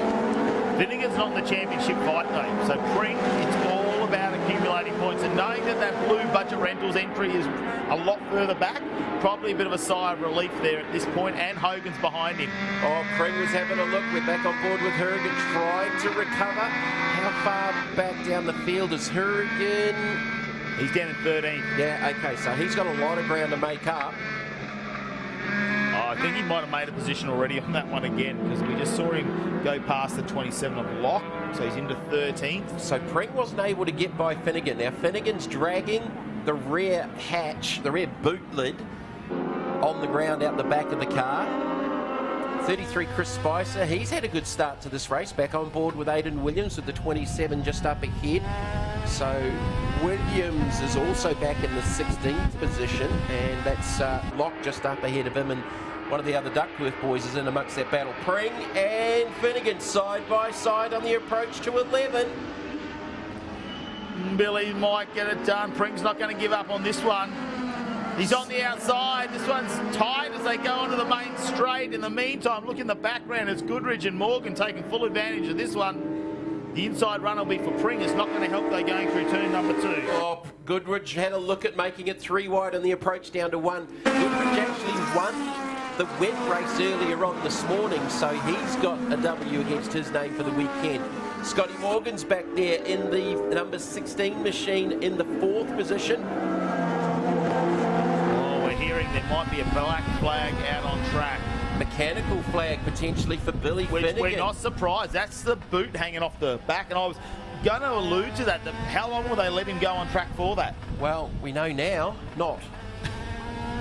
It would have been better if it came off completely. The fact that it's jammed under the rear bar is the problem there at the moment. Aidan Williams, now he's really in the mix at the moment, down in 14th position, so he's got Duckworth in front in the 160 machine, and they're having a nice little battle. He gets a little bit wide. Already got a bit of dirt hanging off these cars now after this race, and we said throw that in the bin, the book. Said, oh, you play nice this weekend, boys. Well, it's time to chase some championship points. Pring is doing that in the lead in the 333. Will this be his first win of 2024? Yeah, hard to believe it. He's in the championship lead, but like you said, consistency. And consistency will win championships, and he's certainly been at the top end of that, as on board with Hurrigan, battling there with the 15. Is that 15? Is that Robert Coulthard in the 15? Yes, it will be. That's the car Lockie Ward raced as Finnegan peels off into pit lane. So a black flag for dragging that rear boot lid on the ground, and yeah, potentially if it comes off, it'll just be fiberglass, but yeah, they've made the call, and yeah, Finnegan's not in championship contention. He'll be disappointed, but Goodridge, Morgan, and now Robert Hogan back into the equation in 4th after a pretty tough race in the previous one earlier on this morning in the wet conditions, where he had a spin and he's had to come through the field back from 14th on the grid. Scotty Melville's not going to make it easy for him in that red rocket though. Rob Hogan all over the back. Now he's done a nice move to come from 14th all the way back up to 4th. So your hard charger of this race, Aidan Williams, well, he's just got to watch out. He's got a few in front of him. I can see the number 2 there at the moment just in front, which is Josh Hurrigan. Oh, Predo's out exit left, and Predo off track a couple of times there actually on Aidan's on board. So he's dropped back in behind. He was battling there with Williams and the 2 of Josh Hurrigan. Yeah, that's unfortunate. So Nathan Predo, so that battle group there was sort of that 13th, 14th, 15th, 16th area. Pring leading out in front, looking for his first win of the championship. Now, Hogan's got the rear bumper dragging down on the ground in the back of the 46. Pretty sure that was Hogan.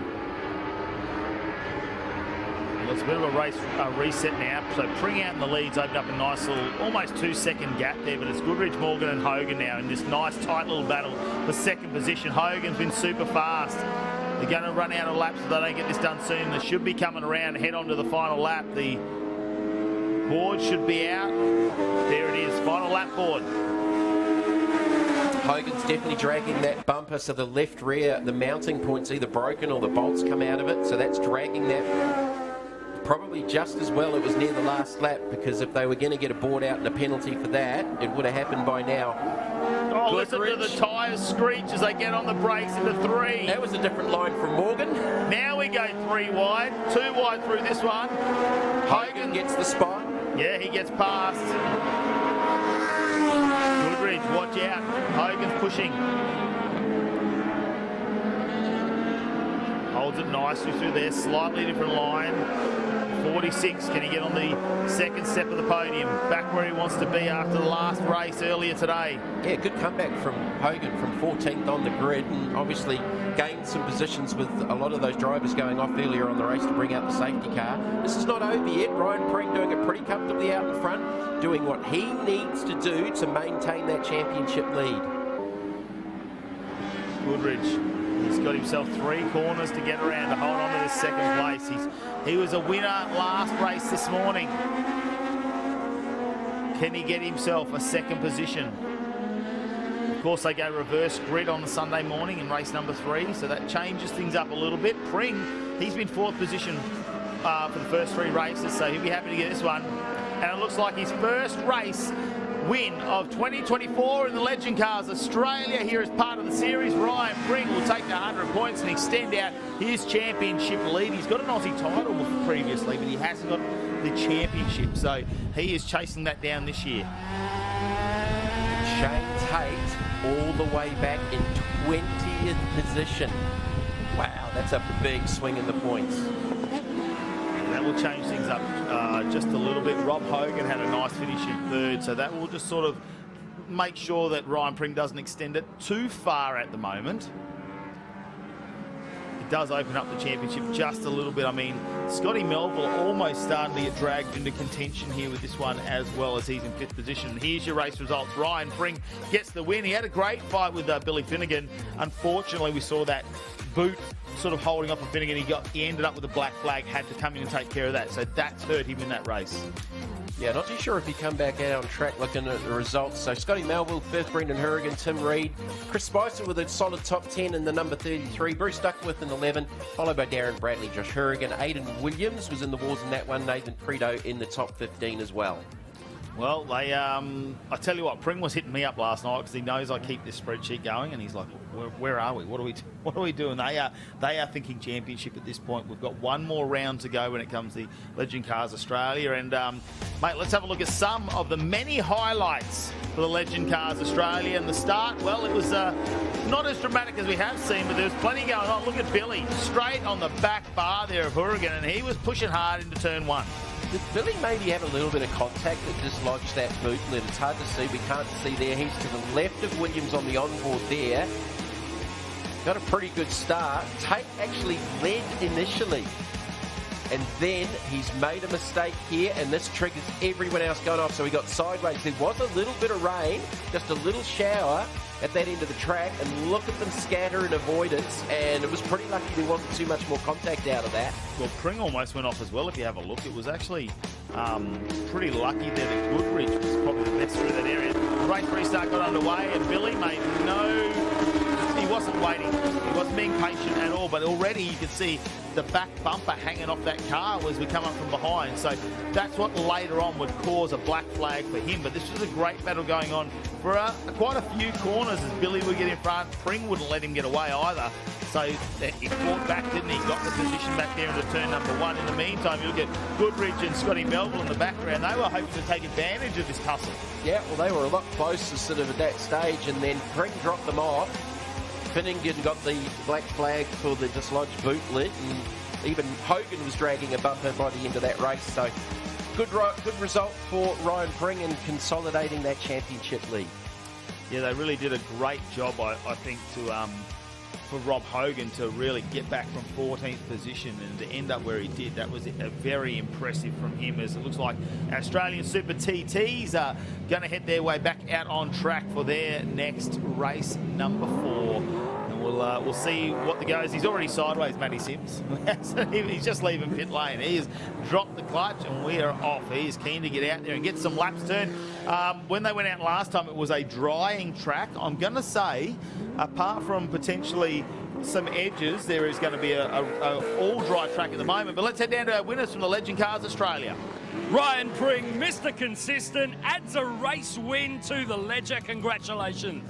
Thank you very much. That was a tough race. The car just felt amazing, and I couldn't ask for a better car.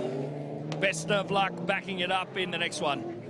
Thank you very much. Over to you, Mel. This morning and second in that one. A great day so far. It's been a great day so far. It's just incredible to get my first win this morning and now back it up with a second. Can't ask for anything more.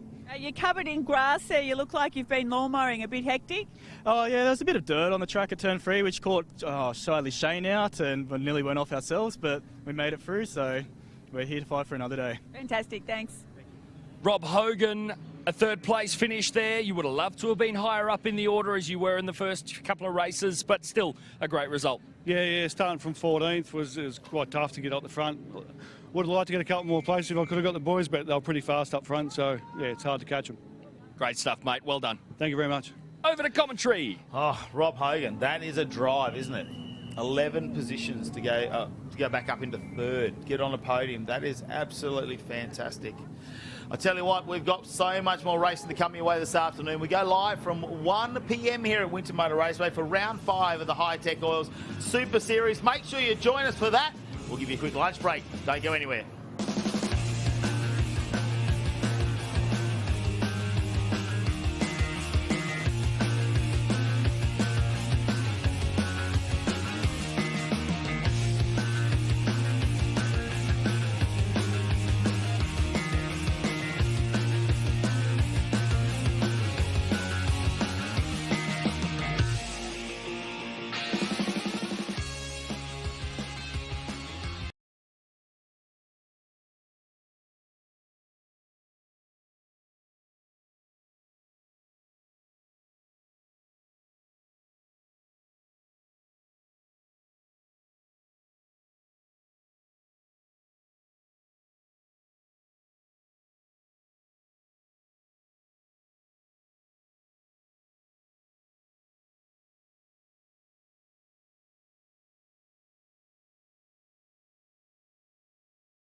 Welcome to the Hi-Tec Oil Super Series round number 5. We're here at Winton Motor Raceway, just 2 hours north of Melbourne. And, well, the conditions just keep changing this weekend, don't they, J-Max? Yeah, an engineer's nightmare. Not quite wet enough to commit to the wet, not warm and dry enough to really get the slicks to turn on. There's going to be some wild calls out there today. Let's have a talk about what is racing today. Of course, it is the final round of the Australian XL Series. They've had 2 previous rounds. Toby Waghorn with a very slim 12-point margin. Yeah, Blake Tracy was on song yesterday, able to come home with a win. Waghorn back further in the field in about 5th place, really closing up that gap. Legend Cars Australia, well, Ryan Pring at the moment still holds the lead in the championship. He's followed by Shane Tate, but it was Rob Hogan yesterday who was super impressive. He's in 3rd position. How stunning was he in race 1? A 4-second gap at the exit of the 2nd sector, and just wild on a totally other level, and a great gap in race 2. Formula RX8's really turned it on, but it's Brock Payne and Rob Bowden, and they're 1 and 2 in the championship. But in today's race, Rob Bowden actually got a win over Brock and starts to close that small gap. Yeah, it was a streak that we never thought would finish. 9 races on the trot for the TFH hire car of Payne.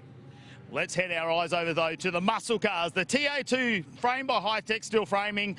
What an impressive top 10 shootout that was yesterday from Josh Haynes. Yeah, it was absolutely unreal. Top qualifier. Top in the top 10 shootout, started from the front, finished at the front in race 1. What can the man of steel do? It's not much more. Graham Cheney, though, very unfortunate for him. He had a blistering first sector. Unfortunately, on turn 5, the car went off and he had to start out of 10th. I have to say, though, a big performer and someone I wasn't expecting to come from down the order was Mark Bailey. An incredible run from the Jacks car. Well, plenty more incredible things coming to you in TA2 muscle cars. Let's check out some of the highlights from our previous races. So looking at the highlights for race number 1 of the weekend for the TFH Hire TA2 Muscle Car Series, framed by Hi-Tec Steel Framing in dry conditions. Hayden Jackson had a little moment off the start. Crutcher had actually run up the back of Aaron Prosser, and there's the damage on the front of the number 4 Mustang as Gartner and Haynes went at it side by side in the opening exchanges. Clutch problems for the number 3 of Steve Wilson saw him not finish, and a gearbox issue for Hayden Jackson in race number 1 saw him finish down the order. Aaron Prosser, I thought he got that pass done, lost the rears and rotated, just got missed by Mark Crutcher. Unfortunately for Prosser, after a strong start, that dropped him down the order. Meanwhile, Brad Gartner had closed the gap back down to Josh Haynes. It was out to about a 1.5 seconds. Haynes was actually starting to struggle himself at this stage of the race with some gear selection issues between gears 2 and 4, and was actually holding the car in gear, but he had enough to hold on at the line and take the race 1 victory from Brad Gartner. On to race number 2, very, very different conditions earlier on today. Full wet, all of these cars were on a wet tyre and an Indian file rolling start, just to negate the issues, potential issues down through 1 and 2. Josh Haynes led early. Gartner forced the issue into turn number 3, and they went side by side. And if you thought Haynes was going to concede and just look at points early on, no, he wasn't, because he actually got back and through into the lead. Des Collier went around. That caused some issues for some of the drivers back. And the second of the TFH Hire team cars, Josh Thomas, had an off gear at turn number 11 after a strong start to the weekend on the podium in race number 1. Brett Nile, well, if you go backwards through turn 1, you've definitely got that wrong, and that's exactly what the Western Australian did. John Hollinger here with contact with Graham Cheney. That would get a drive-through for the Hollinger Engineering number 23. And second in the championship, Graham Cheney losing further points. Gartner went through to the lead with a pass on Haynes, dominating the race and winning race number 2. Well, they are set down on the grid. The TA2 muscle cars, framed by Hi-Tec Steel Framing, not too far away. We're going to get their race 3 down here at Winton Motor Raceway. We're going to take a short break right now. Don't go anywhere.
Well, the sun has made its way back through the clouds here at Winton Motor Raceway for round 5 of the Hi-Tec Oils Super Series, race 3 of the TFH Hire TA2 muscle cars about to get underway. But before we do that, let's catch up with some of the drivers down there in pits.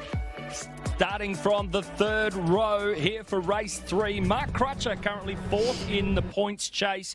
How are you feeling? We're halfway through an incredibly trying weekend. Yeah, the weather's been trying. Just happy to be up here with the kids racing. It's hard to believe. Plenty of help from my mate Coxie there and the AHS team. So, mate, this is going to be fun. Everyone's got good tyres. It's a dry track, and looking forward to repaying with a podium. Would you believe it? Probably not. We're looking forward to his efforts. Mel, who have you got? John Hollinger. Little bit of a slap on the wrist in the last race for some contact with this guy in front of you now. What's the plan for this race? Just keep it clean until I move forward. You've made life a little bit difficult for yourself now, starting a few rows back. Yeah, definitely. Yeah, but a lot harder job. Well, the good thing is you might be faster than a few of these blokes. Yeah, I think so, but we'll see. Thank you. No worries. Here with Hayden Jackson's car. He's enjoying a slightly better starting position than arguably a lot of people believed. The lone Dodge out here starting from the second row made dividends in the wet race, charging from almost rear of field to a great race finish in race 2. What has this one got for action, Jackson? Well, time will tell. Back to you guys in the tower. Yeah, the lone Dodge out there, and not too many Mustangs this week either. We've only got 6 of them out of the 19 cars that have made it out onto track. So that is unusual there's from lots previous numbers. Yeah, the Camaros are right up there. Let's head down, though, and start line with Mel. Graham Cheney, you've been clawing your way back all weekend. You've got a bit of a touch from the guy behind you in the last race. How did that end? Yeah, no, I probably shouldn't have put myself in that position, but anyway, we ended up there. We didn't quite have the car set up. Thought I gave him enough room, but yeah, being wet, I probably should have gave him a bit more, and just so I'd make it through the corner. But yeah, I guess it's just one of those things. I hate wet conditions like that, but yeah, here we are. Oh, well, we look forward to watching you pass a few in this one. Yeah, I'm glad it's dry, so we should be good on this one. Thank you. Yes, it is a lot drier than the last race. Isn't it different? Yesterday we had a dry race. This morning, totally wet, and now we go back on the dry tyres. Now, Jamie, we were discussing this off air, is that this is going to bring him back to a very similar tyre set now for the remaining 2 races. Yeah, Mark Crutcher alluded to that, and they're all on the same tyres. We know they're on the same tyres, but sort of at the beginning of the weekend, over 4 races with the tyre allocation for the weekend, you almost sort of have to concede a race a little bit with an older tyre set, knowing that you might be a little bit vulnerable. So you can do that based on grid position to minimise it and things like that, but now with 1 race less, with having done the second race on a wet tyre, they're all pretty good. So they'll all have pretty much something very, very similar, and you shouldn't sort of see anyone laying up because they don't have their best rubber underneath the car at this stage of the weekend or the last race. Let's talk about the 2 on the front row of the grid. Well, here's this man, Robbie Farr, who's joined us for the first time in his TA2 muscle car career. He had an impressive start in the first race, got a couple of positions, nearly made the top 10 shootout this weekend. He was 12th, ended up in 10th. Wet conditions, he's played it pretty safe, but that's fine. It's great to have Robbie Farr here just in the field. Oh, look, first time racing this weekend. So A in the dry in race 1, got a top 10, then in the wet conditions for race 2, finished in the 13th position, but he's got a straight race car on board here with his teammate for the Hi-Tec Camaro team. We had Brad Gardner, and Brad was very, very strong in the wet. He likes the wet conditions. And look, a lot of the Speedway guys do because they're used to driving those types of cars with little or no grip, with 900 horsepower underneath their right foot. You know, we're down to 525 horsepower with these cars, but a very, very different driving style, more so in the dry than driving a 14-wing sprint car. And that could be the opposite now. Josh Haynes was super strong in the dry. He doesn't need to push the envelope and really put his championship at any risk, hence we saw him. They were tussling it out in the wet conditions, and at one point Brad just pushed a point and Josh Haynes led him through and sort of just slowed down and mellowed out because they were above the rest of the field by 8 or 9 seconds. So Josh Haynes, though, dry conditions, he's been fastest all weekend. What's he going to do? Is he really going to push that into turn 1? Because he's now on the outside line, but if he can stay on the outside through turn 1, he's on the inside line coming out of turn 2 and into 3. You got 6 races left in this championship. 2 here this weekend, 4 at one Raceway at the end of the month. You've got 6 races to minimise any points damage. So take what you can when you can at the end of the championship. Beginning of the championship, everything's on. But for me, for Haynes, if he wants to win this championship, he's got to play the points game. And that's me being conservative. Now, Hayden Jackson starting at a third position. He was the hard charger in that wet. He loves those conditions. He would have hoped for it to be raining all day if he could. He went from 16th to 3rd, but he had a tyre deflating, so the bad luck continues for him, and he's had it pretty much in every round. We haven't really seen him at full capacity for Hayden Jackson and what he can do, but now he's up the pointy end. But Mark Bailey, for me, is a newcomer into the TA2 Muscle Car Series. Obviously, he's raced these cars a little bit over in WA, but to be part of the series in amongst this field of drivers, he's been 4th all weekend. He's got Ashley and his team with ASM running that car, and they're obviously very, very good at what they do. Yeah, that's going to be interesting. Aaron Prosser, another one who's very quick, and of course that's the ex-Jet Johnson Championship winning car. 17th to 5th in race 2 in the wet.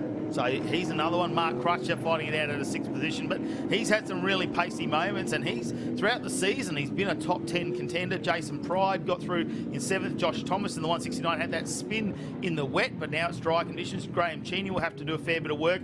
Des Collier in the other TFH hire car in 10th position. Now John Hollinger, he got that penalty, pushed him back to 11th. There's Brett Nile out of Western Australia. Robbie Farr in 13th. Domain Ramsey copped a penalty as well because he turned contact with Jason Pride. The sprint car boys got in together. The mates got together there. Danny Reedy starting at 15th. Paul Hadley in 16th. Steve Wilson got the car back in 17th, so it's good to see that he's made that back. He did a clutch change overnight. Steve Coulter there will be starting out of 18th. Now he's filling in for his son Michael, who couldn't make it here this weekend with some family commitments. So we do miss Michael. We wish him all the best and hope he's back for us for next round. But great to have the old man here who's done plenty behind the wheel of these cars before. He's joined him in the Enduros. They've done the truck racing, all that stuff. But unfortunately, he's just down the back of the Terps Tippers entry. Interesting off this grid lineup. Cars out of position 6, 7, 8, 9, I think, all ended up facing the wrong direction in the wet race, yet they're still in the top 10. Well, and it's changing, and we see plenty of dark clouds around the venue, but they're not above the venue at the moment, and it has been coming from the west and slowly heading over to the east side of the track. But it looks like we are going to get this first race well and truly done in the sunlight. Like you say, tyres are going to be very similar for all the teams because we didn't use them in the last race at all. They went to the wet weather tyre. So they're going to really be able to put the pedal down now this time and chew a little bit of that up, and they'll still have plenty in reserve for the final race. On board with Robbie Farr, who joins us for the first time in the TA2. Great association with Hi-Tec Oils. I think we're talking back to 2011. So he's done a number of years with the team. Interesting how that's come about, just the opportunity. I think a few of his mates have been racing circuit racing. It was a new challenge for him. He decided to do it, and it just opportunistic that he come across George once again from Hi-Tec Oils, and yeah, all of a sudden we've got 2 of those cars in the field. Very, very cool to have him part of the championship, a welcome addition. We're talking about the weather conditions and how much they have changed over this weekend. You know, the number plate surrounds around the different states, so Queensland is the sunshine state. On your car, you're out of Canberra, the bush capital, I think, on Canberra. Yes. That's bizarre. Victoria's should be just changeable. That's all it needs to be on the number plate surround. Any conditions. Here we go. About to get underway with race start. The safety car will put the lights out. It is now leaving the race circuit. And, well, the first 2 rows are what I need to look at for me, because it's Josh Haynes and Brad Gardner. I don't think they will let either of them through. They're going to push hard, but Mark Bailey and Hayden Jackson are another 2 that could come to blows in this first corner. Let's see how it's going to go. The muscle is about to get unleashed here at Winton Motor Raceway. 3 kilometres to get around, 12 corners, and are we going to get the first lap done clean? We'll have to wait and find out. The breeze comes across the track to the north. We are waiting. We're anticipating a fantastic start, and here we go. They start to spread out. Aaron Prosser has a bit of a look on the inside before the boys close the gap. Crutcher on the out. Pride down the inside too in 7th. Let's see if he can hold that. Brad Gardner looks like he's just got in front of Josh Haynes, and he might have done that as well. Hayden Jackson looks like he's gone back to 4th, and Bailey might have grabbed 3rd, but there's a big brake lock up into 3. Bailey with a big brake lock up. I was going to say they had to clear 1 and 2 and negotiate that, and it actually looks like they've all managed to do it.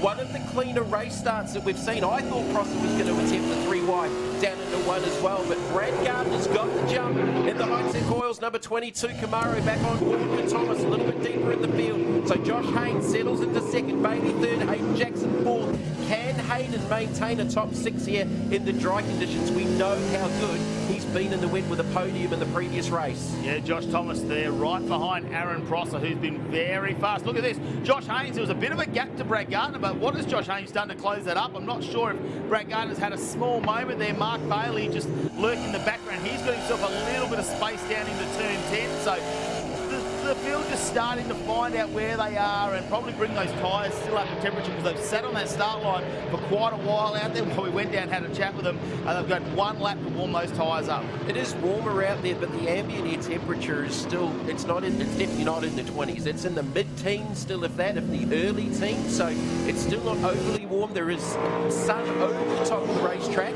Look how big of a gap the top three have already got. So Jackson and Crutcher and Prosser. Prosser had a look to the inside and one on Crutcher. Did he get the job done? Yes, he did. A nice pass there from the expat Kiwi in the number 91 Mustang. Yeah, sometimes you can really come up on the curb, can't you, and slide the car in. Josh Thomas is going to have a look at Crutcher down the inside of 3 here. The 169 bike and it done. Yes. And can Graham Cheney follow him through? No, he drops him behind Crutcher. He's not going to try and keep him on the outside of this. And Brian's right behind him. He is part of this pack in 9th position. Thomas with a nice pass there. So Thomas and Crutcher actually traded some paint in the previous round at the bend when Josh got into the side of the four and actually turned him around. So there wasn't too much love lost between those two after South Australia. Gardner, Haynes with a little half look. It's more than a half look down the inside. Well, if I talked about being conservative, that's thrown straight out the window. Haynes is here to race. He is confident in the dry, isn't he? Super confident. That's probably not where you'd normally make a dive. And he stays on the outside of 10, which is the run down to 11 and 12. So he's going to get the run here. The Herzog, man of steel, Josh Haynes in the 37 Mustang. And, well, the blue oval goes back to the front. Well, I talked about the conservative game and banking those points. Well, that theory's just got completely thrown out the window because Josh, obviously comfortable enough. That was a big wiggle for Josh Haynes accelerating out of that final corner. But Haynes back to the front. I got to say, I don't think I really expected that because he really, really did force the issue. And we know Brad Gardner can be super, super aggressive. All right, let's see how this pans out with still a lot of laps left to go here. Yeah, it looks like it took a lap for Josh Haynes' tyres to come up to temperature and be exactly where he wanted, because Brad Gardner opened up the second gap. Josh Haynes closed that very quickly last lap. But to not be patient and to make that dive as quick as he possibly could, he's obviously feeling like he's being held up at the moment. Now, Josh Thomas, he is still behind Aaron Prosser at this point, but they have worked their way up to 4th and 5th position respectively. In front of them is Mark Bailey, who's got a bit of clean air now between these two front runners, and if they don't stop fighting it out, Mark Bailey could be on their back bumper really soon. Remembering that Prosser came from grid 17 in race 2 to 5th, he was probably one position short of the Hard Charger Award, the Hypercoil Hard Charger Award, but it's been a big drive back through the field this weekend. He's got Chris Pither on the radio in his ears over the weekend, and he'll be helping him with the driver training as well. Cheney to the inside of Jackson, gets the job done in turn number 10. Pride might be able to sneak up the inside as well, and does, gets the position. Hayden Jackson back a couple. Pride even had a cheeky look down the inside. He might do it under brakes here. Pridey, he's going to put the nose of the number 7 car, the number 14 car in, and does he do it? I'm not quite sure if he did. We're on board with Robbie Farr at the moment, who's back in 14th position in a pack of cars, and Hayden Jackson is struggling for speed again. Now, you've got to ask yourself, he's super quick in the wet, but he doesn't normally lose that much pace in the dry. Has he got another problem with that car? Yeah, look, they've made some changes to the front of the Challenger, so the bottom lip on the front splitter and the nose of the Challenger is now exactly the same profile. Oh, we got that. It was Robbie Farr. And Domain Ramsey. Was right there. I saw the blue. I thought that was so. Domain Ramsey and Robbie Farr. Ramsey got into the fence. What has happened there? Yeah, the safety crews are on there very, very quickly as well, as that is a solid concrete wall down there. But Domain Ramsey already got himself a slap on the wrist last race of turning Jason Pride around. Now, what has happened there? Farr has managed to get back onto the track. We saw him start that car up very briefly. So maybe he's just been spun, or was he part of it? The yellows are out now. Safety car, obviously the Hyundai N30 safety car has been deployed, but we are straight there. Of course, you see that smoke coming out the front. Hopefully that's just maybe some fluids that have dropped onto the exhaust. Well, Domain's out of the car, but yeah, there's definitely a lot of smoke coming out from underneath the hood. So that was 4 position through turns 1 and 2. right down here in front of us in commentary. So Ramsey's out of the car. He's just got the end of the tyre wall, so it didn't actually get the concrete there, but what triggered it off? That is what we need to try and unpack throughout this race, and you see our safety crews now just doing the final look as they lift up the bonnet there, following everything. Domain Ramsey out of the car, which is fantastic news for us, really. I'm hoping there is nothing gone together between him and Robbie Farr. That might have just been a coincidence at this point. We're not quite sure, but we'll wait and find out as they'll look at the number 71. Especially after he took all that advice off his crew chief and son a little bit earlier, which was just do better, Dad.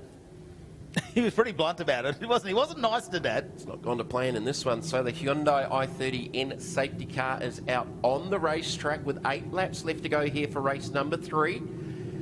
The safety car out for the 71 C&H Trucking Camaro of Domain Ramsey in the fence of the exit of turns 1 and 2. Robbie Farr was certainly involved in some way because we saw the onboard with that car parked up in that similar vicinity, but Robbie has got back up and running. And Hayden Jackson in the pits. So Hayden Jackson must have a problem, because I'm just reading that. That'll be great to see if we can find out about that.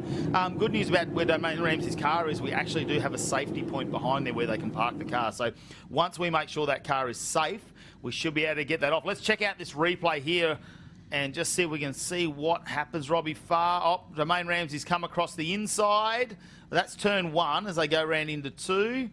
Has he, something's happened to the car. So Robbie Farr's just tried to avoid. There might be oil on the track down there. Absolutely, there is oil. So that's what's happened. So Robbie actually ended up on the other side of the track. There is a big trail of oil through the middle from the front on view. So yeah, it was on fire. So the good news is it doesn't look like there was contact made between those two cars. With the sump set up and all the lines under there possibly going over that curb, he may have disrupted an oil line or something that's caused that. Yeah, it certainly looked like more of an oil fire than fuel, and it didn't keep burning, thankfully, so that's important. Robbie's car, I just watched it go past here in front of us, and it didn't look like it was carrying any damage, so I don't think he actually made contact with anything, but yeah, that was a big flash of flame from underneath the C&H Trucking 71, and I think this clean-up will be a little bit longer than we think, mate, because of the oil trail that comes out of turn number 1 to where he exited the track and went off onto the grass. Yeah, well, that will be the question, won't it? Whether they go down there, our officials have a look at that, what's caused that flameage, and whether it's going to be an issue for a clean-up. Our emergency crew's already getting this car towed off the track very quickly. So behind our Hyundai safety car, obviously a time-certain race at the moment, so this is going to cut down the laps a little bit. For us, Brad Gartner and Josh Haynes, well, they've got to keep some warmth in the tyres because this battle is going to continue. But what I'm really excited about, Jamie, is that Mark Bailey is now going to be brought into this one. So this is going to be very close. I believe there's something happening down the pits. Let's get down to J-Mac. Super quick update. What happened with Hayden Jackson? Flat tyre again. It's our second one today. I can't believe it. Anyway, it is what it is. So we're back out there on the field ready to go. Quick work from the crew. Well done. Thank you. Well, we said it, didn't we? We expected he was experiencing another mechanical issue, but tyres going down twice. I was surprised how quickly he went back to the field. Now, it's odd that a wet tyre loses pressure, but yeah, maybe he's got a curb. Here's a replay. So Domain's sort of bombed him down into 1. There's a fair bit of ripple strip there, and that's what I'm concerned about. Look how much fire underneath the car, and Robbie's just rotated on what was coming out from underneath it. He didn't hit anything, and that's where Brad Gartner went off last year. Yeah. To the outside. Here's the front-on shot. So Domain's already exited. He's skating on his own oil. Robbie ended up down the inside. So just before that, so he sort of pirouetted across the track. Yeah, look, he's been very cautious there, I think, as he's come across the front of him too, which is probably good for Robbie Farr. That car's still in one piece and doesn't look like it's got a scratch on it. So it's a fantastic, evasive bit of manoeuvre there. Let's head down to the pits, though. Down in Domain Ramsey's camp, you haven't heard from him yet? No, we've tried to get him on the radio, but we think he might be out of the car or something's might have happened in there. We don't know yet. So you haven't seen the replay or the damage, obviously, just sitting here playing the waiting game? Yeah, we just looked up there and I saw the fire come across, and then, yeah, I heard from another team that he hit the wall. So, yeah, I hope he's okay. Yeah, he is. Tough gig. Back to you, Jared. Down here in front of Hayden Jackson's pits, and they've got this tyre that's just come off. I might say incredibly hot just after 2 laps. That's the problem right there, right next to my fingernail. There's nothing in it. It hasn't picked up any wire or metal. It looks like possibly just a sharp rock. I tell you what, that's about as long as I can hold my hand on the surface of that tyre. So it really gives you an idea of how hot these Hoosiers really get after a bit of torture. That's just the bad luck continuing for Hayden Jackson, unfortunately. That's just possibly a sharp stone that's come out of the gravel trap onto the racetrack that he's picked up. As I said earlier on, with him losing tyre pressure in the right rear in the wet, that's unusual. But if you get the backside of the curb awkwardly and it sort of damages the sidewall of the tyre, it just could have been a faulty valve with it losing pressure because it didn't deflate completely. So, yeah, again, Hayden Jackson with his luck, 2 tyres down, and yeah, I thought there was some oil down, and yeah, that just confirms it. There is a lot of oil dry going down on the track out of turn number 2. And I don't know what they'll do with the safety car here because they're going to have to drive through that. That is starting after turn 1. In the entry to turn 2. So that is a long oil slick to clean up. Will they take these cars into pit lane will be the question right now, because that's going to delay us quite a bit in this race, which is very unfortunate because we wanted to see our 2 front runners go at it, and I was pretty excited. Although this incident wasn't what we wanted to see, it brought Mark Bailey into the equation as well, who's been pretty quick, and if we look at the lap times, he's really only been half a second off our front runners. Yeah, and Mark's got nothing to lose, but at the same time, while not being in championship contention and not contesting every round of the championship, he will be getting told by the race director and Elliot Barber, DSO for TA2, to not get involved with the championship contenders, and they were told that at driver's briefing. So that will be in the back of his mind. But one thing we've got to learn about young Mark Bailey, A, he's fast, and B, he's fast. He is very fast, and Aaron Prost is right behind him. In the meantime, let's head down to the pits with J-Mac. Down here with Jason Grant from Hi-Tec. Done plenty of time with some big names in racing, both here and internationally. Daniel Ricciardo's driver coach back when he was karting. And I figured you'd be the perfect person to ask about what it takes to get a driver in the right headspace for a restart. Joshy Haynes is out in front, and he's done an incredible job to make that pass on Gardner. Yeah, most important thing to focus on is getting your heart rate down, making sure that your motor skills are switched on, and just basically clear your mind and not think about who's behind you and hit your marks on the restart, and go early when everyone's still coming around the corner so they can't get the power down. That's the key, really. Great stuff. Thank you. Nice to have an inside line. Back to you guys in commentary. Easily said when you're sitting in the shed, isn't it? He's a very calm man. That's what you need in your ears, though. Someone very calm who just reset you, get you ready for another race start, not worry about what's going on. Dwayne Ramsey's car, who just joined us, a lot of oil come out the side of that car, a big flame, and he spun off. We've got a bit of a clean-up to happen here on turn number 2 at Winton Motor Raceway. In the meantime, we're going to have a short break. We're going to be back with this race 3 restart very shortly.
Well, we are about to get this race through back underway after Domain Ramsey. Well, a bit of an oil fire out the side. We suspect for potentially a dry sump oil line being knocked off from the curb. But they've cleaned that up. Domain Ramsey's car in a safe place. He is okay as well. And now we're about to get back under with a restart. And have a look at this. They are bumper to bumper. Josh Haynes, the man of steel, that leads us out. The Hi-Tec Oils 22. Brad Gardner, we're on board now. And the medal, the pedal to the metal it is. And they take off the 37. Opens up a small gap. Mark Bailey not too far behind. We said watch out for him because he's not in the championship contention. He's new to TO2 but super fast. And Aaron Prosser in that former championship winning chassis. Look how far behind he is. Oh, covering. Josh Haynes comes across, but Brad Gardner, he pushes on into 3 and goes, no, I'm putting the Camaro nose cone alongside you. It is Ford versus Chevy. Gardner's got nothing to lose. He's trying to get points back, and Haynes didn't get a very good run, I think, because he was the first car passed through that oil dry laid down by Domain Ramsey, so didn't get a good exit run.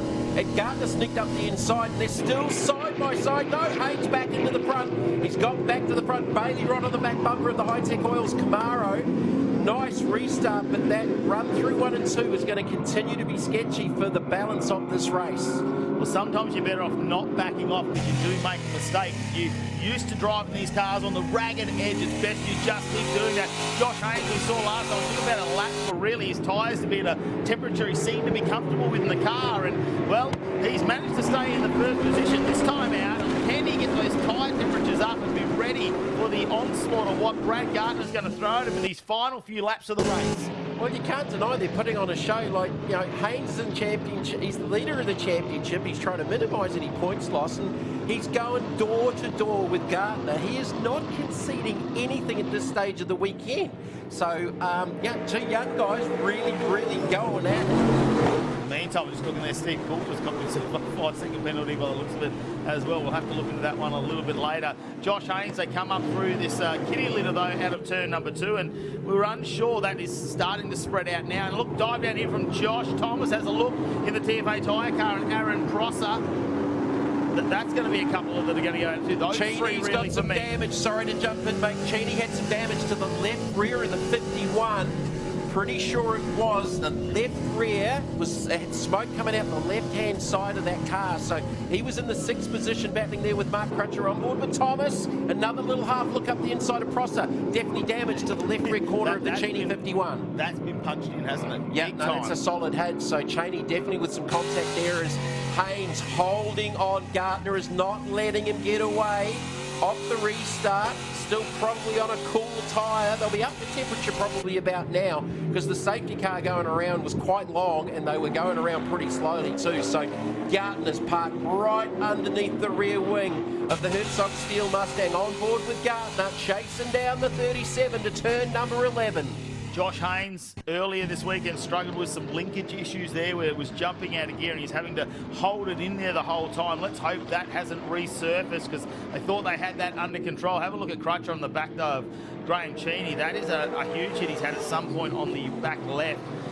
Coming to turn number 1, Josh Haynes with a little bit of an advantage in here. Brad Gardner not quite close enough, and it's almost like Josh Haynes has the front end of the track seems down pat, but here we go. Brad Gardner, massive dive in the 22 down the inside of the go on board. He takes a whole heap of curve, and he comes out in front of Josh Haynes this time. The 22 is victorious out of turn number 3. So Haynes got sideways off the exit of 2 and just slid across and sucked all the exit speed out of it. Gardner took the opportunity and just launched it down the inside with a nice clean pass.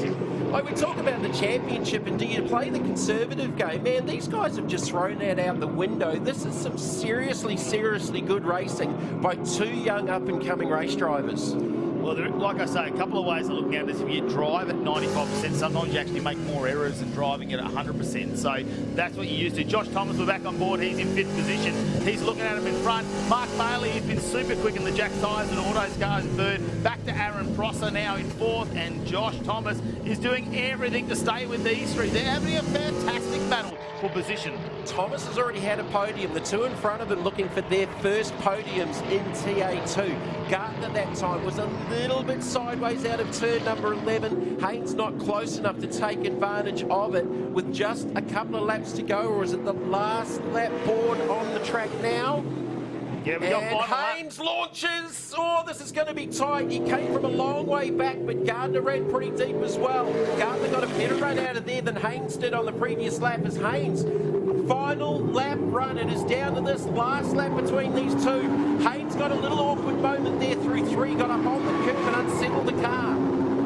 Yeah, well, you see Brad Gardner there have to be just a little bit defensive. Obviously, you saw Josh coming in his side mirror. There's not a lot of vision out of these cars, but it's almost like a sixth sense, isn't it, when they've been behind the wheel of these cars for so many laps. Josh Haynes really pushing the limits. You can see the car sliding around. He is trying to intimidate Brad Gardner, who's doing a nice job. Just grabs a little bit of the inside curve there, which might be an advantage for Haynes. They've still got half the lap left to go. These two were kicking a football around in the pits earlier on this morning, and in race number 3, they are flat out going to war. That's what the best thing about racing is, the TA2 muscle car category, framed by Hi-Tec still framing. And here we go, turn number 10, the left-hander. There's 2 more left to go, 2 right-handers. It looks like Brad Gardner's probably got enough gap at this stage, but we have seen cars go off on the entry into 11. Can he pull this car up nice and smooth? This might be 2 race wins out of 3 this weekend. Brad Gardner leading as they come onto the main straight. The final lap, the final corner, and here we go. Your race 3 winner, still in the lead. The Hi-Tec Oils number 22, Brad Gardner, with Josh Haynes just 22 hundredths of a second behind him. And Mark Bailey crossing the line is in 3rd, I think, for his first podium in TA2. How good a race was that out in front, and it's almost disappointing we lost a few laps in that one with the safety car, because that had the potential to go on for all 12 laps of the scheduled laps that we had for race number 3 here at Winton Motor Raceway. That was seriously a very, very good motor race.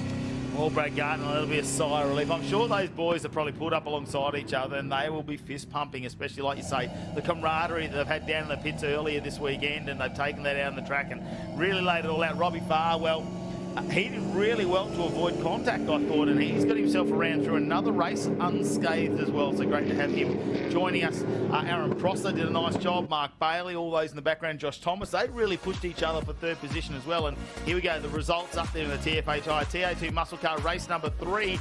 Brad Gardner, your winner, with Josh Haynes behind, and Mark Bailey seeing his first podium here in the TA2 muscle car series, framed by Hi-Tec still framing.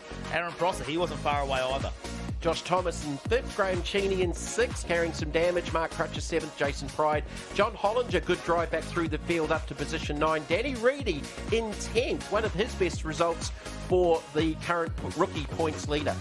Yeah, Brett Nile in 11th, and it's Des Collier. Hayden Jackson, who had that tyre go down, had to go into the pits. The safety car helped him really regroup and get back into that fight, but he started out of 3rd, unfortunately, back to 13th, and it's Paul Hadley, Steve Wilson, Robbie Farr, Cam Sendell, Steve Coulter, and Maine Ramsey did not finish this race, unfortunately, and there was a penalty there for Steve Coulter. I'm not quite sure what that was for. I think a restart procedure, because it was pretty much off the safety car restart, so he might have had some overlap at the control line.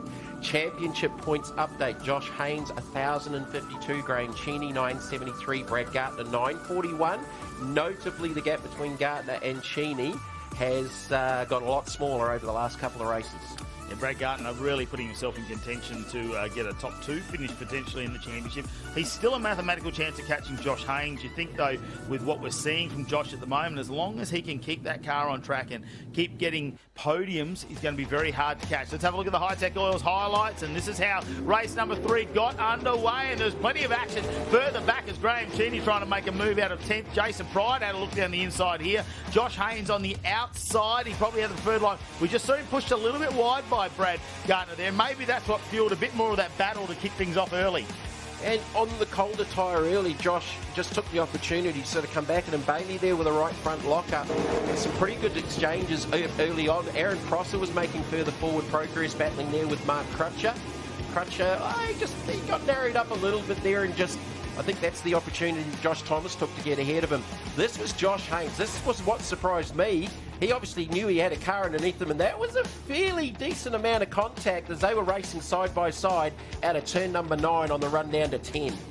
Yeah, he really put the nose cone of the Herzog Steel Mustang in there, didn't he? And they continued this on all the way up to turn 11 with obviously Haynes on the outside of 10, and Brad didn't want to give this position up one bit. Josh Haynes got the car turned in there, and I thought after a couple of laps it was starting to get, but this is the moment of this race where Domain Ramsey comes across turn 1, across the ripple strip, and all of a sudden there's flame. Robbie Farr spins out on what we now know to be oil on the track. We think potentially it's a dry sump line that's been ripped off. There was a huge fire, and Domain Ramsey shot across into that tyre wall.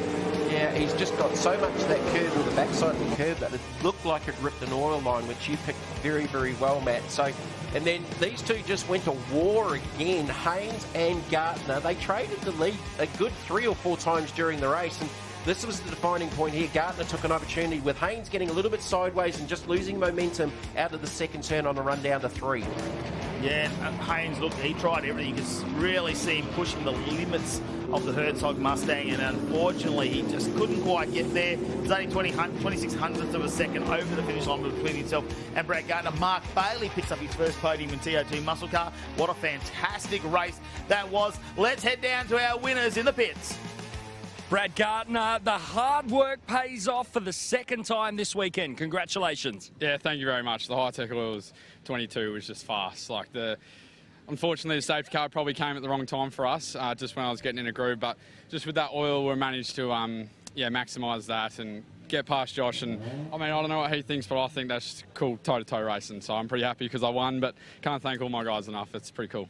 Well, the fans absolutely loved it. Well done. Over to you, Mel. Josh Haynes, P2 in that one. Wow, what a race with Brad.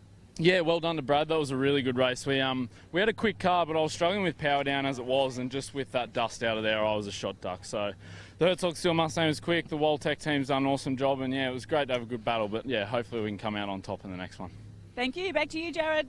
Here with Mark Bailey in the Ajax Tyres and Auto Machine, and a well-deserved third place in a tough race.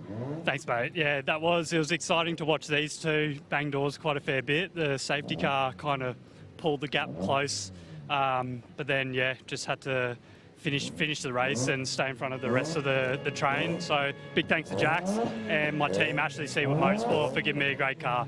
Great stuff. Well, Formula RX-8s are about to roll. It's back over to commentary.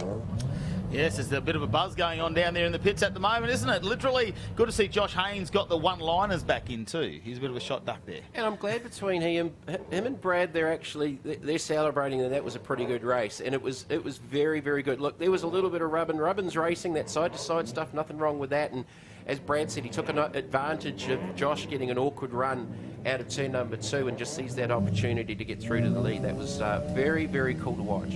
Well, Formula RX-8s are going to make their way out onto the track right now. Ed and Philippi has got the onboard cameras. They are released to warm the tyres up. They'll have a standing start. It's been a fantastic couple of races from the Formula RX-8s, and this will be their race 3 of 4 for the weekend here for the Hi-Tec Oils Super Series. It's 2 names, though, at the front at the moment who we're looking at, which is Brock Payne, who had an impressive 9 wins in a row. That, though, came to an end in the last race where Rob Bowden managed to get back on the top step of the podium there, which he hasn't seen since round number 1. He's fighting him in the championship, and there is 7 points between them. So that was earlier on this morning where the track was very, very wet. So yeah, Rob managed to hold him out and break that winning streak. That was a long time ago now, and now we've got sun back out over the top of Winton. I'm pretty sure all of these drivers will be pretty happy about, because the conditions this morning were so miserable here at Winton. It was pretty hard to describe, and we can't use the word changeable enough this weekend, which is not a surprise as we're in Victoria. But hey, good to have the sun back out there, and looking forward to watching this Formula RX-8 race. Let's have a look at how it's going to line up, because they go reverse top 10 in this one. So Diesel Thomas will start out the front. They were giving him a bit earlier down there in pit lane. Brett Thompson will be in second. Then it's Ed and Philippi, Thomas Derwin, Steve Devjack, Ivan Vartagiato, Jeff Connell, Josh Thomas, Brock Payne, and Rob Bowden in 10. So let's fire up that enthusiasm again between those two. Out of position 11, Paul Spitzeri, Liam Hall from 12, go back to Jaden Canellis from the Australian Hotel at Young New South Wales RX-8. Shad Hassan, Sam Silvestro, Leslie Reeves, Braden Taylor, Jason Gaylor, Stacey Vickers, Steve Simmons back out there after replacing an engine earlier on in the weekend. Justin Lewis, I don't think he's back out there. They damaged an engine in his race car, jumped into brother Terry's car, and I think they've hurt that as well, because it doesn't look like he's on the grid for this third race. And while we've got a quiet opportunity, I've got to say apologies to Ivan Vantagiato for going down the Estonian line yesterday, because he's Italian And I'm getting old and got confused with one of the BMW races out of Queensland with the Production Racing Championship. Sorry, Ivan. Oh, he's a great character, isn't he, Ivan? He was messaging us last night and we were having a bit of banter with him. It's great to actually have him joining the RX8 field. It's a fantastic little category where there's a lot of sportsmanship going on up and down the pit lane for them. But, you know, young guys in this too. You've got Jeff Connell, who's really fighting out in the championship at the moment. He's currently sitting in third position. He's not too far off the leaders, only 42 points behind Rob Bowden in second and 49 off Brock Payne, the leader. Now, come out of sim racing, really. Ivan, another one. Did a lot of stuff behind the computer in the virtual world, but transfer that into real-life racing. Now, I think Justin Lewis is actually out on the grid. Well, the name is up. Yeah, so he's at the back of the grid. Look for the bright Dayglow yellow wheels towards the back of the field. You're not going to see it here at the moment. There's that great drone shot looking back over a sunny Winton Motor Raceway. Well, let's have a look and see. Diesel Thomas will start off the front row. Alongside him, Brett Thompson, out of both Queenslanders. Now, they were 9th and 10th at the last race. We do a reverse top 10 for this race number 3, and these are the two. Rob Bowden down in the bottom of screen alongside Brock Payne. They are 1 and 2 in the championship. They've gone head-to-head for, well, pretty much every round. It's been one of them on the podium every time. Brock Payne, an impressive 10 podiums so far this season in the number 1 position, and a heap in second as well. So here we go, the race start. Diesel Thomas doesn't get the start he wants. It is all going to be Brett Thompson who takes the lead here. Ivan Martigiato's alongside Devjack, and they had a fantastic race yesterday, and they are going to go around Derwin, are they? Thompson went off track at 1. Oh, and nearly went around. That could have been a lot worse than it was if he went around in front of the whole field.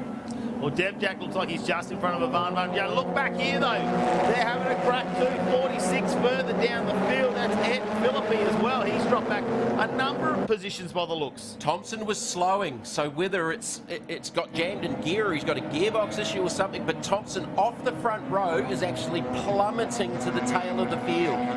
Here we go. See Brock Payne and Rob Bowden middle of your screen just going into turn number 6. They're going to have a fantastic one. Now, Devjack's going to have a look down the inside of Derwent there. Ivan right behind him. And then our championship leaders. Now already Brock Payne on the back of... Oh, no. The other TFH high car, he's already gone past him. Diesel Thomas struggling with speed at the moment as we see the reverse grid starting to work their way back through the pack.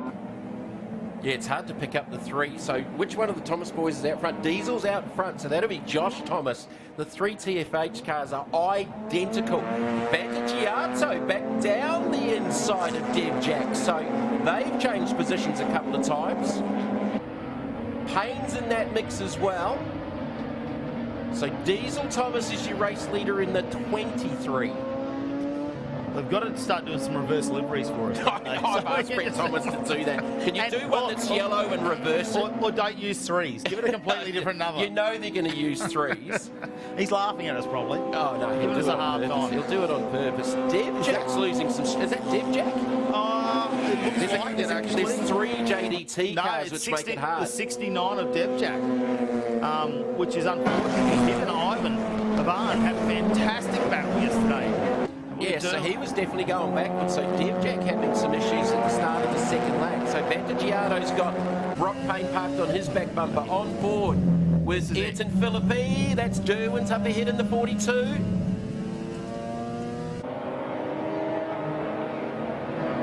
Philippi holding on. He's got Ivan right behind him now. He's got to battle on with Brock Payne. Ivan will be loving this. He had to work fairly hard because he actually had it off in the rain earlier today and had to get back in number positions. Brock Payne takes a dive on the inside. Rob Bowden looked like he was going to have a look on the outside potentially. Hasn't done that, but he's on the inside of Josh Thomas now. He can't let Brock Payne get away. Now, Josh Thomas, well, he's helping his teammate out at the moment by making it hard for Rob to get through.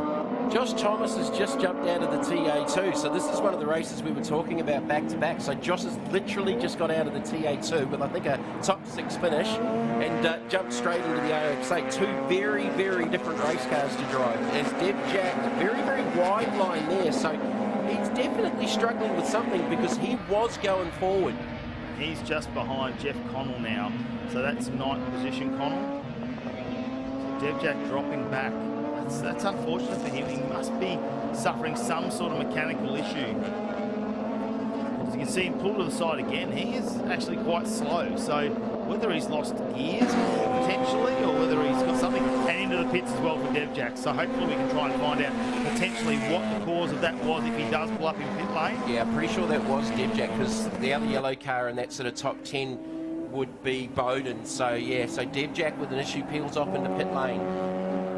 Right on the back, Brock Payne has worked his way back through the field. And Philippi, well, he's about to have the biggest challenge so far of his Formula RX8 career when he's got this man behind him, pushing him super hard. It's a battle for position number 3 at the moment. Brock Payne started out of 9th position on the grid. One of the earlier races in the championship, from memory, didn't Brock Payne get to the lead inside 2 laps from one of those grid 10 positions? Yeah, it was one of our races. But he's had a pretty impressive year. He's on the inside now. Looks like he's going to get the move done on Ed Philippi. On board with Philippi. There is Brock Payne with the pass. Up into the 3rd position goes the TFH High, number 33. Derwin up ahead, leading the race. It is still Diesel Thomas, and he's got just under a 2-second lead over the chasing Derwent. Have a look at Ivan Varnagiato making a move on Rob Bowden. Oh, Bowden just can't get around him. The Grinio Formula RX8, it's been a great partnership for him to build this brand new car out of South Australia. Had a lease car at the start of the year, but now it's in his own hands, his own destiny, and they've been working hard. The only South Australian entrant here this weekend. What did Jamie learn this morning? That's an Italian flag on the side of Varnagiato's car, and I'm terrible with flags. Well, it took us a couple of rounds to get his name right. Now we're just getting his nationality right. I've had a dead set shocker. You're going to be the voice on his YouTube clip this week. That's what's going to happen. Well, when he got out of the car after that race and all his crew was saying, well done to the Estonian, he's going, what? Oh, Derwent now needs to watch out. Brock Payne behind him, and then Ed Philippi, Ivan Varnagiato, Rob Bowden, who's fighting for a championship at the moment, 7 points behind Brock Payne, who's now got a couple of position lead on him in this race as we sort of around the halfway mark at this point. So Payne has just set the fastest lap of the race at a 38.72. Derwent's actually not too far off that at a 38.89, and the leader Thomas's best lap was a 39.5. So that gap is closing. So Derwent's actually closing in on Diesel Thomas, and he's bringing Payne with him. Bowden, he's just exploring the track, trying to look for anywhere where he can put the nose of the number 15. Just can't quite make it there as Ivan is covering him off really nicely. The G-Tech entry, number 15, Rob Bowden doing a fantastic job this week and really liking the wet weather, really. And he had a big off actually in practice on Friday during wet conditions where there was a little bit of, I suppose, superficial damage to that car. They managed to repair to keep that out on track this weekend. Some of the starts to his race weekends have been a bit sketchy. So he went off at the beginning of the weekend here. Didn't he lose an engine up in one of the Queensland rounds? It was South Australia last round. So yeah, he had, that's, I believe that might still be the borrowed engine doing a fantastic job in that car. Well, it's not too far away. All right, Derwent's doing a really good job here at the moment, holding off Payne. So Payne again goes fastest with a 38.6. Derwent went 38.8. So they're the only 2 drivers in the 38s. Diesel Thomas, last lap was a 39.5. So the gap down to a second. Derwent doing a really good job here. He's just about matching Payne for pace. Looks like we've got a car down to the pits at the moment there. We'll catch up with Mel and find out what's going on. Okay, so about to be towed. Not a good race for you. Your gear sticks come off in your hands. No, can't do much with that. Very unlucky, but I'm glad to get it off the track so we didn't halt up racing. Bad luck. Yeah, bad luck. I'm going to say that's Devjack down there. It is the 69 of Devjack, and he has lost the shifter there. That is flopping around all over the place. Yeah, so not being able to engage gears is a little bit difficult. And that's not the first one this weekend. Brent Edwards had that issue at the beginning of the weekend in Super TT in his big Falcon. The gear lever literally came off out of the centre of the car in his hand. No issues. There's contact made. There's another issue, one of the TFH High. That was Diesel Thomas. Yeah, out of the race lead, Diesel Thomas with issues. So Derwent leads the race. No, well, he's found a gear all of a sudden.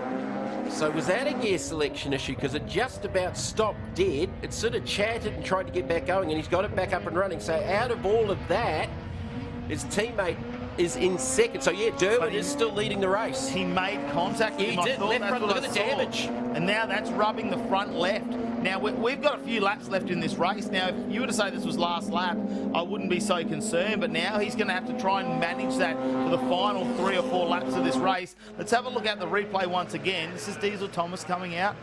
Well, Derwent got him first, and then Payne definitely got him. Has he just missed a gear? Well, it's something along those lines, and it sort of stuttered and then got back up and running. So Derwent made a little bit of light contact as the difference in speed was what caught him out, and then Payne was a little bit unsighted behind Derwent, and it's just popped out and cleaned him up with the left front. Well, he stayed out there. If he'd come in, I would have thought potentially they didn't put enough fuel in and it was getting some fuel surge, but he's staying out on track at the moment. So, yeah, I'm going to take a guess he's missed a gear there and then popped a shunt and thought, hey, what's going on there? So that's one of the panels underneath the guard liner on top of the tyre inside the left front guard. I would suggest probably out of the 33. So Terry Derwent out in front. Thomas Derwent, sorry. Thomas Derwent in the 42. Can he hold on here with a somewhat... Well, I don't know how scarred. It's definitely scarred, but is it limiting his car speed? Ivan Vanaggiato, though, surely they're on the radio going, get past Ayrton and you're on a podium. You've got 3rd position. So he is going to start pushing now. Rob Bowden behind him. I feel like Rob Bowden might be held back just a bit. He might have a little bit more pace than Ivan, but he doesn't have enough to stick the manoeuvre to get past and make up that position. Because you can see him under brakes. He'll go around the outside. He's got a very different race line coming from that under 2 litre sort of Super TT category we normally see Rob Bowden in his BMW. That's been pushed into the shed to collect a little bit of dust at the moment as he takes on the Formula RX8 season. He's a great competitor as well. He's got a nice bit of character about him, I suppose, and we'll get him out and have a chat with him. So Josh Thomas is back up to speed because he's just done a PB in his fastest lap of the race, but he's back in the 7th position. So whatever went on there, just about stopped it, but it is back up and running. So just looking at that shot, there's quite a bit of damage to the left front corner of the Brock Payne car. But no tyre smoke under brakes going into 3, so potentially whatever that plastic was that was rubbing may have gone away. It's the inner guard liner, so yeah, so that's not part of it rubbing on because that's sitting on the racetrack. But yeah, like it's not hurting his speed because he's actually closing the gap to Thomas Derwent now. So Payne with an opportunity here to score another win, but Derwent's done a very, very good job in this reverse grid race. TFA tyre will have a little bit of work to do down there just to pull out a few of these guards, quick repair on that car and get them back out. So Vanaggiato's just dropped off the back of Philippi now. Philippi with just a little bit of breathing space. Looking for that 3rd and final podium as Payne continues to close ever so slightly onto the back of the 42. Just a couple of laps left to go here for race 3 for the Formula RX8s at Winton Motor Raceway. You talk about pace with Brock Payne. He has a #1 qualifier, 3 out of 5 race meetings. So he is very quick if he puts a lap together. He's slowly closing that gap out, but the laps are ticking down. It's under half a second at the moment. Brock Payne will fall in behind Derwent. He'll have 2 laps left in this race to make the manoeuvre happen, whether he can get past him. Well, at the moment, they're doing similar lap times. And there's only a couple of tenths in them in outright pace. So Derwent, for me, maybe not right now, but like a couple of corners ago, actually looked like he had him covered. But you got to think the alignment would definitely be out across the front end of the TFH Hire 33. Because it was a pretty big hit getting into the back of his teammate who just about stopped in front of him. Well, he came out of that corner before he saw what was happening. So unfortunately, didn't see it earlier on like Derwent was right behind, could see it all unfolding. Now Philippi's opened up a little bit of a gap now on Ivan, so Ayrton's probably securing that. In the meantime, look at the gap closing down back to Ayrton. It's a visually they are closing that gap. He's actually closing the gap, and he did a PB on his last lap, so he is gaining, definitely gaining, and he's bringing Ivan and Bowden with him with about a lap and a half to go. I think they're going to run out of laps, but they've definitely got a little bit more pace than the leaders right now at this moment. You can see the flames come out the back as they downshift in these 13B naturally aspirated rotaries.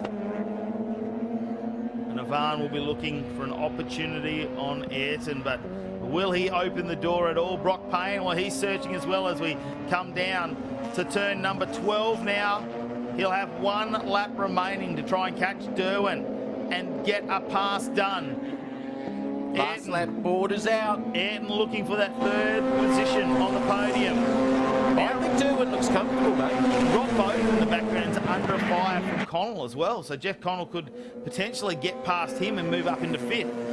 I think Derwent looks comfortable enough out in front right now. He's doing a really good job.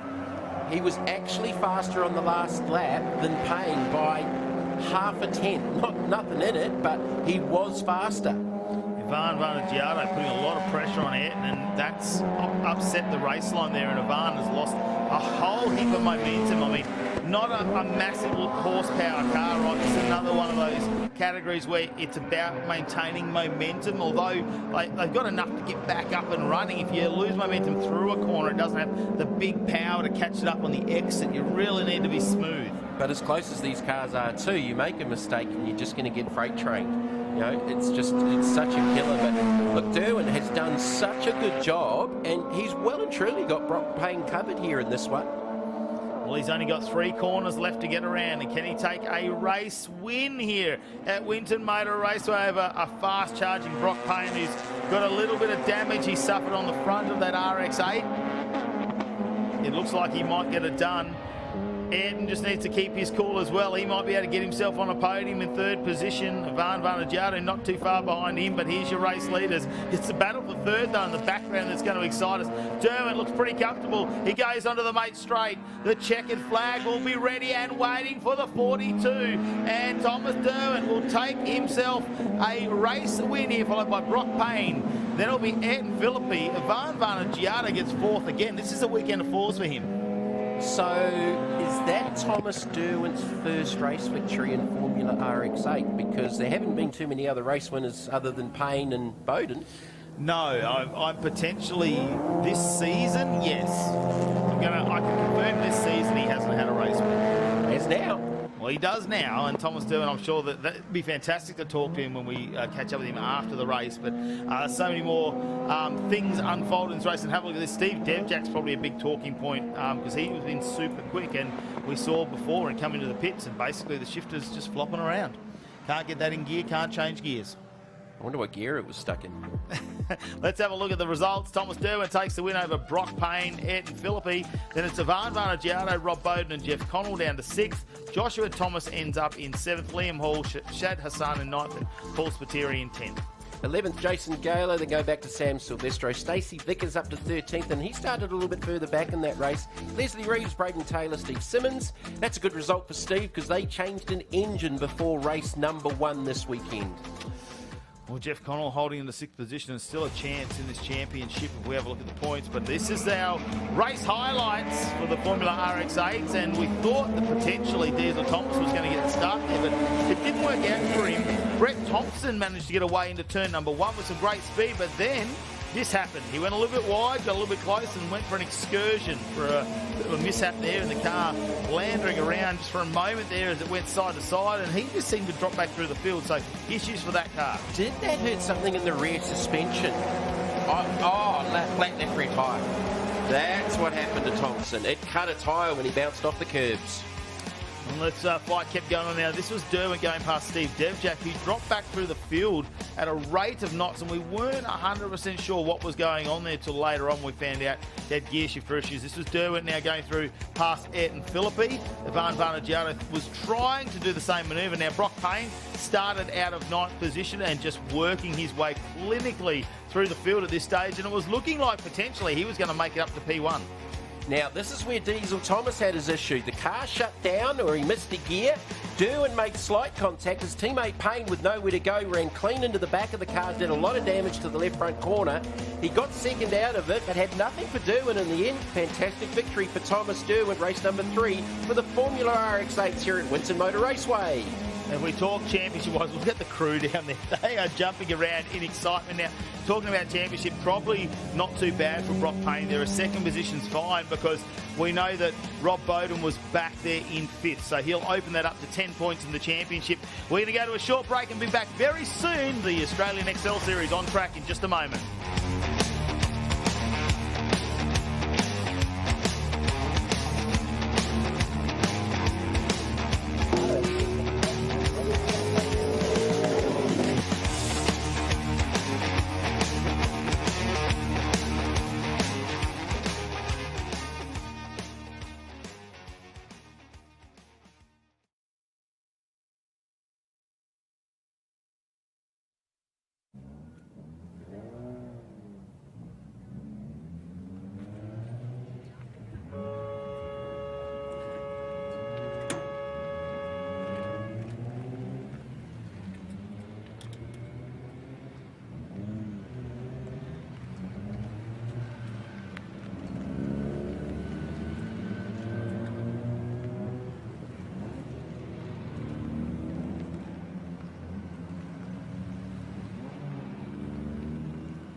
Welcome back here to Winton Motor Raceway for the Hi-Tec Oils Super Series round number 5. We're well and truly into racing on day 2 of competition here.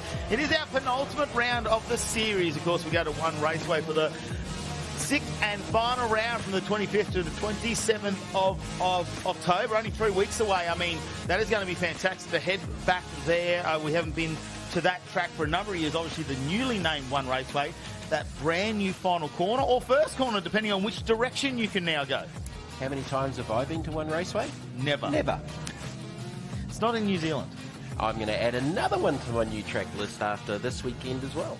Well, the Australian XL Series, it wraps up at this round at Winton Motor Raceway. It had 3 rounds across Australia. This is the 3rd, and we will have ourselves an Australian Championship winner at the end of today. Let's have a look at how the points are at the moment, and it looks like Blake Tracy has overtaken the championship by a slim 1 point. 1 wafer thin point. Over Toby Waghorn and Caleb Patterson a little bit further back. They're 48 points behind. So this one's going to be a very interesting race. And have a look at this. It is going to be... Well, there was a little bit of contentious issue in the last one, wasn't there? Because it was Matty Boyle who... Well, he boiled over, made a little bit of a mistake and got himself a penalty and pushed himself back in the ranks just a little bit, back to... 7th position there. So...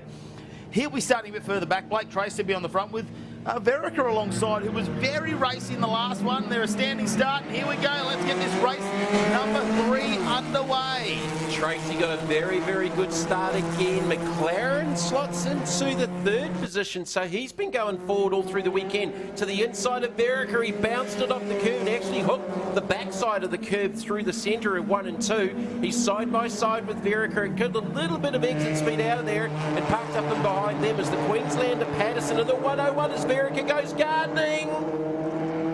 Well, I thought Patterson was glued to the back of McLaren there. I thought he might have gone through. Now, with that push and shove, Verica is not going to be happy about that by the looks of it. He's already got an attitude and he's pushed around. Oh. Patterson might have just helped him there unload the back of the car just slightly. That's the word I was about to say, Matt. There was a little unload there from Mr. Patterson. Tyler Collins on a bit of a charge early. And Josh Richards starting to make up positions. He's had a bit of a quiet weekend as well. But watch for Matthew Boylan to go forward. We know the Fuchs Oils number 80 is fast.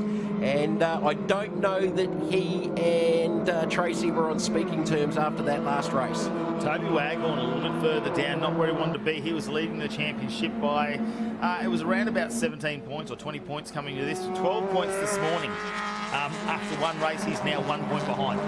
So McLaren and Verica still going at it for 2nd and 3rd. Verica's trying to go down the inside. How much down the inside? He was on the grass as McLaren's parked right down on the pole line. And there's contact and Patterson goes around the pair of them. And so does Tyler Collins. They're going to go 3 wide into the final corner.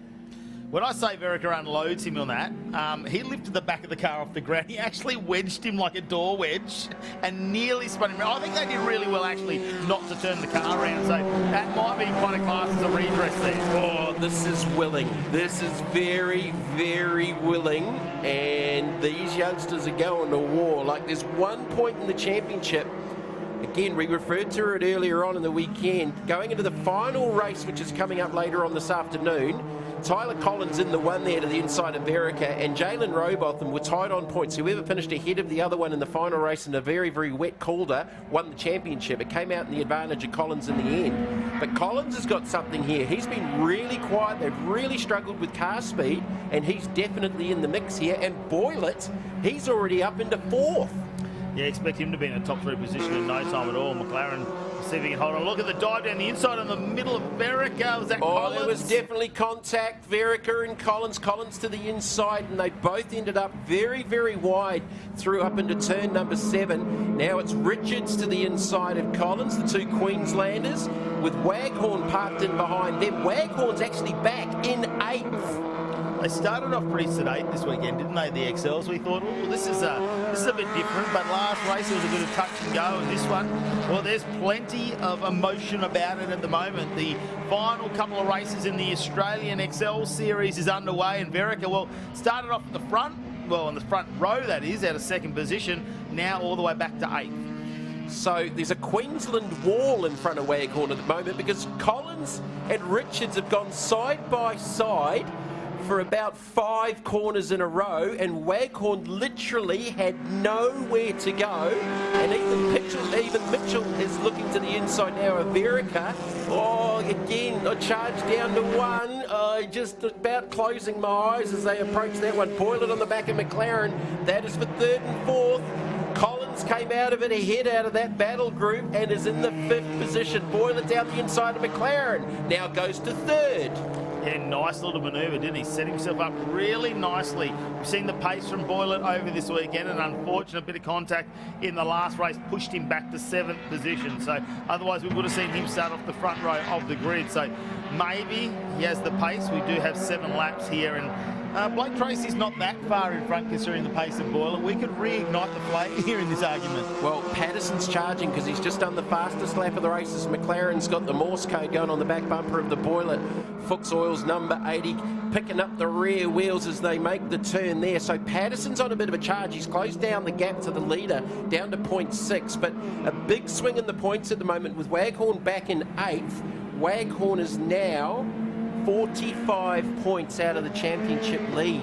That's a big swing. Yeah, that's not where you want to be at the moment. You don't want to be losing these points every time. Blake Tracy, well, he's just out in front. And to be quite honest, with the pace he's got at the moment, it's not the fastest car out there. Oh, Richards and Verica have just guided each other off out of turn number 10. I was about to say they were side by side, and Waghorn still had nowhere to go, but they've just helped Toby Waghorn get a couple of spots. It looked like they locked wheels, Matt. Verica's not having a great race this time. Like I say, started off the front row. Would you believe it at this point? Have a look, though. Here comes Patterson. Head back to our front runners here, and Patterson has a look down the inside of Tracy, who seems to be struggling for a little bit of speed that time down the main straight because Boylan's closing that gap as well. Patterson now in the 101, who's 3rd in the championship. Can he do it? It is going to be a mammoth effort. Can he climb the mountain of points he has to get? Yeah, he's still probably a little bit out of it. Waghorn's just gained a couple of spots there, so the gap has definitely changed. It's down to 36 points. This is a replay here where we saw Verica go around. The outside was Richards, and just looks like maybe that the car didn't quite turn in enough for Verica, and Richards not allowing enough space. They had a little excursion off onto the grass. So Patterson, your race leader. Tracy settles into 2nd. The team's on the radio to Blake. They'll be letting him know the point situation. So again, it's about minimising any points lost. He's lost a position, lost the race lead, but Waghorn is still back in 6th. Take the championship out of this. I see Matty Boylan coming up on the back of Blake Tracy. Now, they had some... they had a nice little exchange in the last race, and it didn't look overly friendly afterwards. No, there was a few hand gestures going on. Car to car on the slow down lap. Yeah, have they had a handshake since then and they've calmed down for this race? Because we're about to reignite that battle. So Patterson with the fastest lap of the race at a 42.1. The only other driver in the 42s is actually Boylan back in 3rd, and he did his fastest lap on the previous lap. So he's probably got enough laps to get onto the back of these drivers. So yeah, watch this space. Still leading us now as we start lap number 5 of this race, number 3 for the Australian XL Series. Gets through 1 and 2 nice and smooth. Got to have a look at McLaren here too, whether he's going to just help potentially Boylan get through and follow him. If they can get on the back of this little train, it'll be a 4-way battle for first position in the final lap. Well, it's funny you say that because McLaren just did a PB, his fastest lap of the race, so he's actually using Boylan as a little bit of a target here. Work together and get to the back of Tracy, and it could be game on for the last couple of laps here. Patterson's still with the fastest lap of the race at the moment, a 1:42.1, which he just did on the last lap. So Tyler Collins in 5th, Waghorn leading the championship at the start of the weekend by 25 points going in, is now looking at over a 30-point deficit with the positions on track right now. We've still got a couple of laps left to go here at Winton for the 3rd and final round of the Australian XL Championship. And that gap definitely closing between Boylan and Tracy. We're waiting for it, aren't we? It's It's like we're anticipating the fireworks if they can come together once again and battle it out. Patterson he's got about a tenth of a second really over the rest of the field at the moment. We'll have to wait and see how his times go, because it doesn't visually look like he's leaving Tracy at the moment, but on the time sheets after last lap, you would have expected that gap to extend out over 1 second, but definitely doesn't look like it as they come across the start-finish line. We'll have another look at this one. Pretty much identical lap times, so Tracy was actually 700 slower on that lap, so just maintaining that gap. But while they're doing that, Boylett is definitely closing the gap. It's down to about 0.7 of a second, and we've got the 64 off. Yeah, that's Caleb Heffron, the SmartFix Auto Electrics car, and the crew are over there already. That's very unfortunate. I do believe that doesn't look like that's going to bring out any yellows at this point. It doesn't look like that's going to be in a position that we're going to have a drama, which will be good because we've only got 1.5 laps left, and brake lock up there from Blake Tracy, and Boylett, well, he can see that.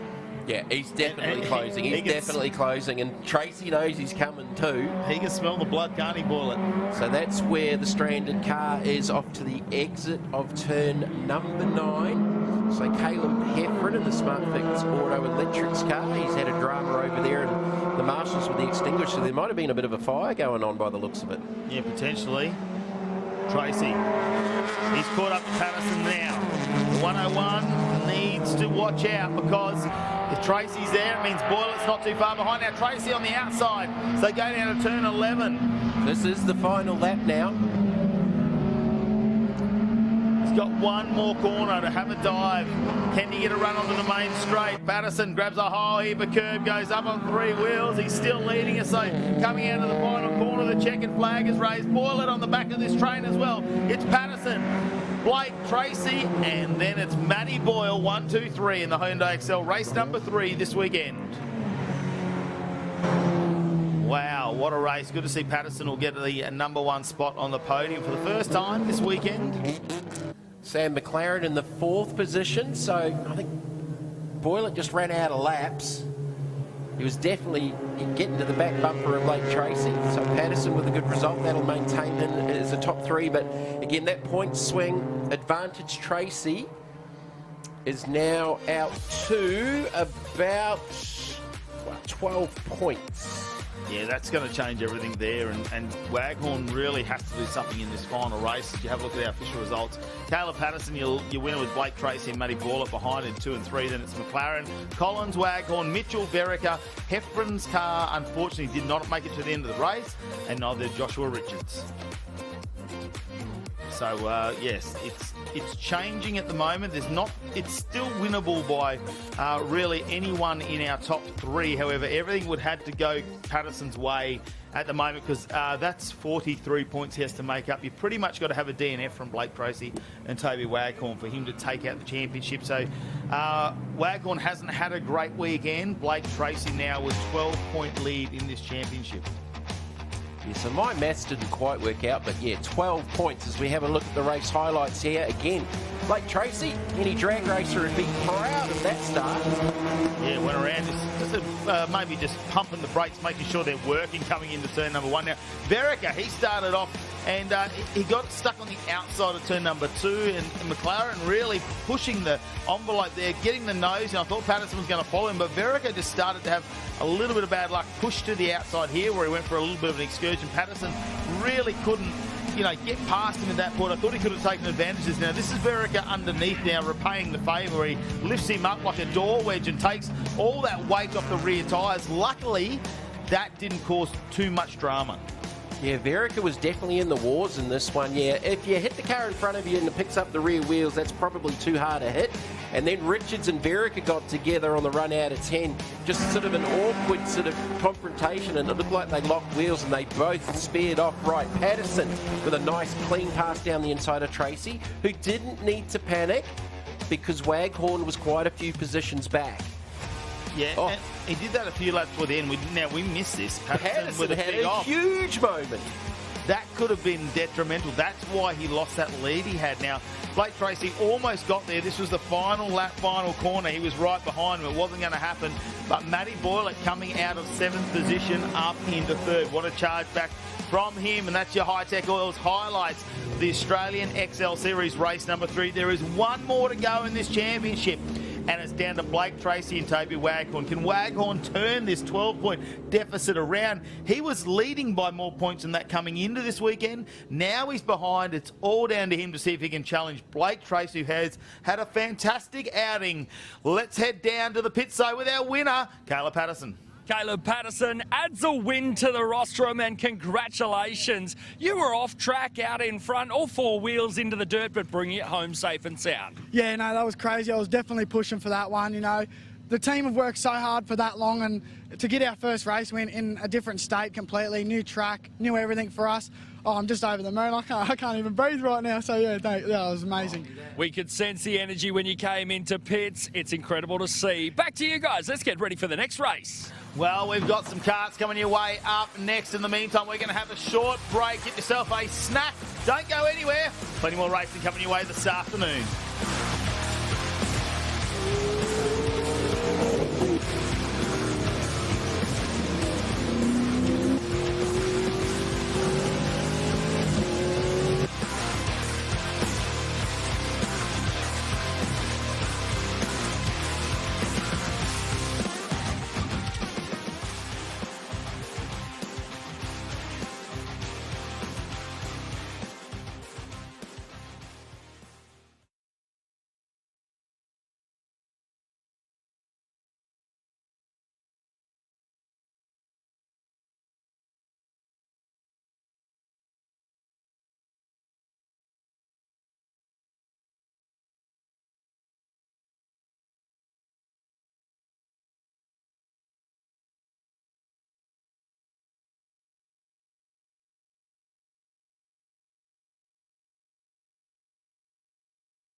Hi-Tec Oil Super Series is underway for round number 5 at Winton Motor Raceway, and it's about time to get some of these, Rotex karts going, the Superkarts, and they are out on track. And there's a few categories in this one as well, isn't there, Jamie? Yeah, so we've got lights, heavies and super heavies. So the first group away will be the lights, headed away by young Kiwi Tyler Edney, who's had a couple of race wins this weekend coming into the round. So it's actually the second round of the Australian Rotex Road Racing Championship.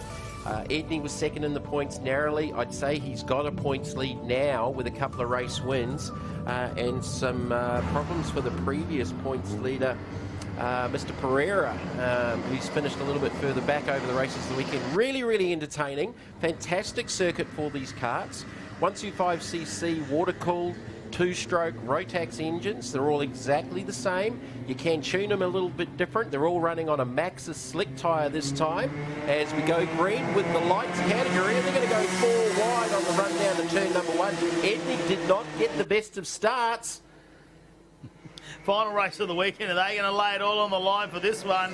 This one's going to be fantastic. 7 laps for them to get around. Of course, we've got the Max Lights, the Max Heavies, and the Super Heavies. So the Heavies and the Super Heavies are probably crossing the start line about now as they have a split start. But this is your Max Lights, and look how quick they are to get things started. Russ occupancy out to the lead. So these three have pretty much been exchanging positions over the weekend. And at the start of the weekend, kart number 98, Sanuja Pereira was the points leader, but he's had some dramas this weekend. He actually had a crash with another competitor in practice here on Friday, was struggling with balance of the kart, and then he's had some mechanical issues that's dropped him back through the order. So all of these karts exactly the same engine packages, different chassis, and there's some different thinking about the chassis. Most of them are a purpose-built, longer wheelbase race, road racing setup rather than the shorter wheelbase sprint karts. And we've seen some really, really good action from these guys. So Edney slots into the second position with Crutcher back there in third in the 51. I like the moments down these small straights here at Winton where he just gets the opportunity to turn the head and see exactly where everybody is. So there's these moments throughout the race where you can see him almost turning their whole body around in the seat to see what's happening. But they really need to focus as they come down to turn number 1, because they do not lift off the throttle through this one. There is not a touch of brake, maybe just a slight lift as they slide it into 1. And have a look at this, full pace as they come out of turn number 2. They carry so much speed through 1 and 2. So looking at lap times for the Rotaxes through the weekend, they've been in the 28s and 29s, which is only 4 to 5 seconds slower than a Trans Am around Winton Motor Raceway. Obviously, the gearbox karts we're seeing a little bit later on are a little bit quicker again, more horsepower. These FO125 Rotax are only 30 horsepower, but you still talk about that, they are capable of over 100 miles an hour. That's 160 kilometres an hour. When they're still very, very quick. And the sensation of speed's amplified because you're so low to the ground. Edney had a little half look up the inside of occupancy there at turn number 7. In fact, that was out at turn number 9 on the run down to 10. And looking to the inside here to the left-hander at 10. No, just a little fake. I'm going to take an observation over the weekend that Edney running slightly different tyre pressures to the others, because he always seems to take just 2 laps to get himself up to speed. Always seems to lose off the start, get back 1 or 2 positions, but once that's like got tyre temperature, just goes past him and opens up a gap.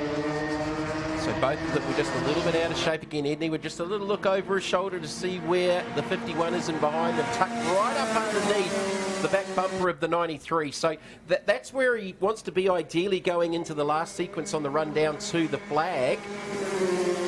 So he's had a couple of wins in the weekend, was dominant this morning in very, very wet conditions. It just started raining as they were out on slicks, and they all just battled around, and Edney won the race this morning by 20 seconds.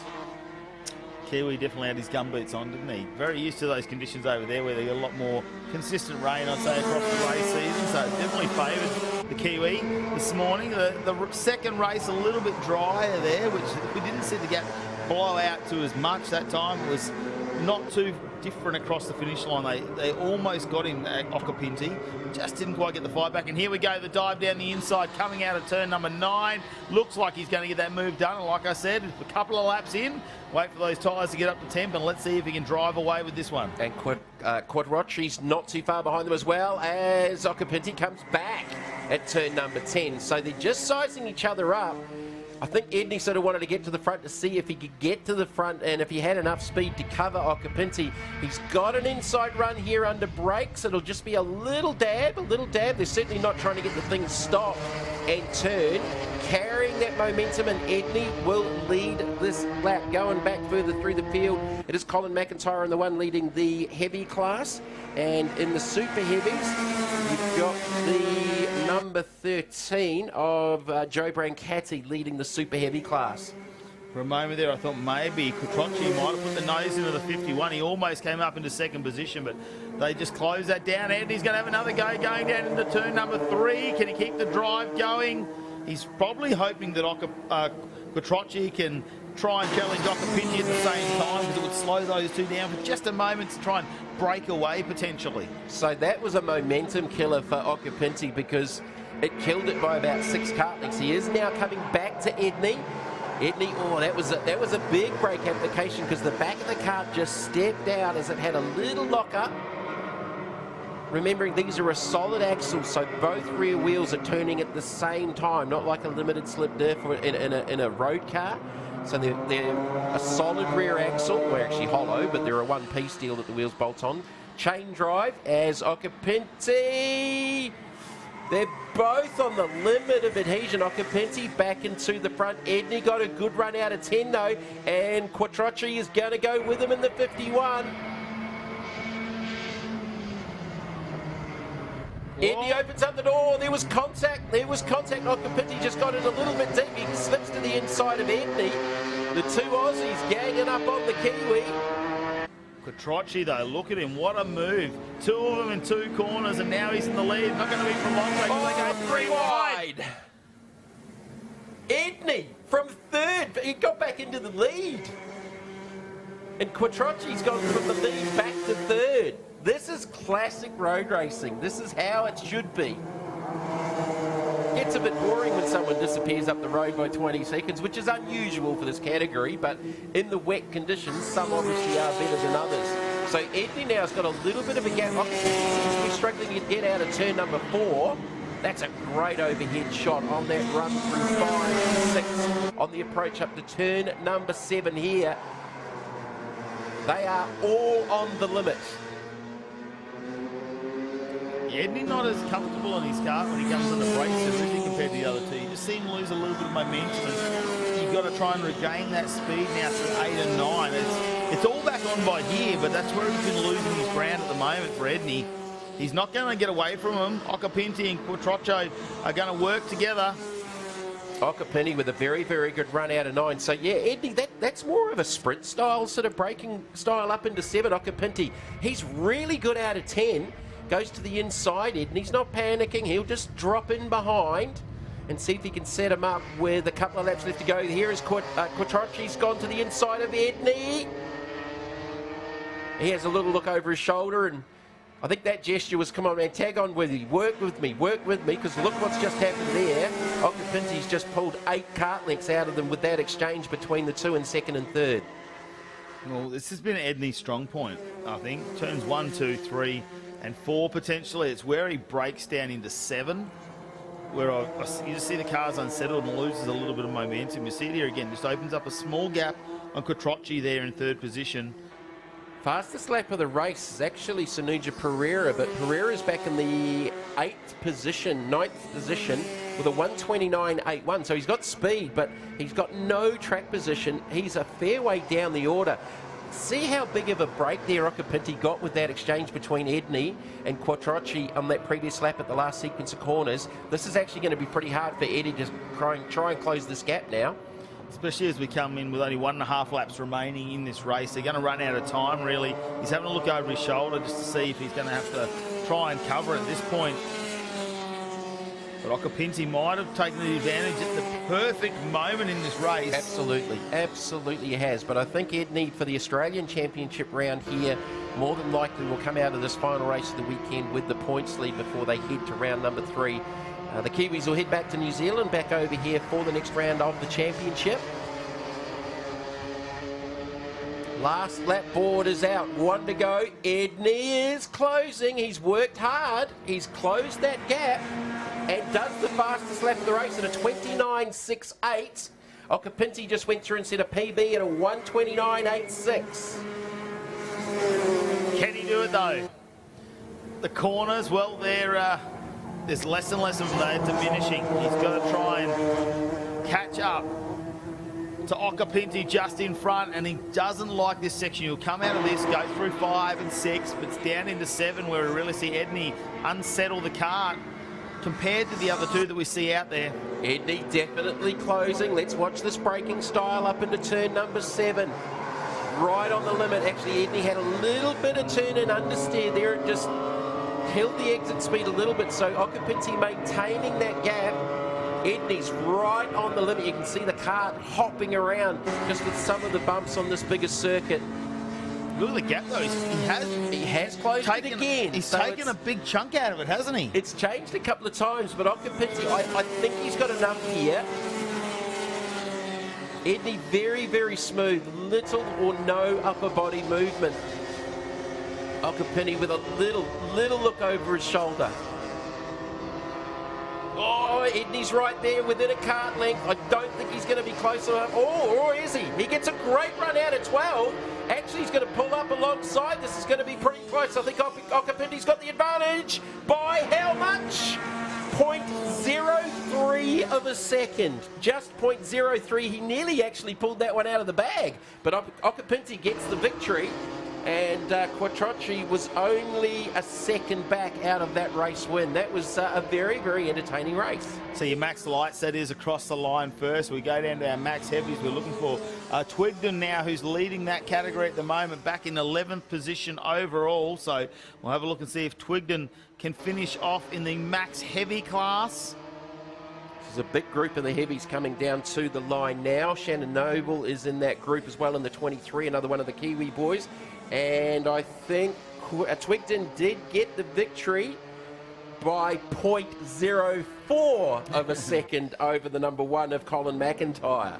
And in the Max Super, we're going to look for Brancati, 19th overall in the super heavy class.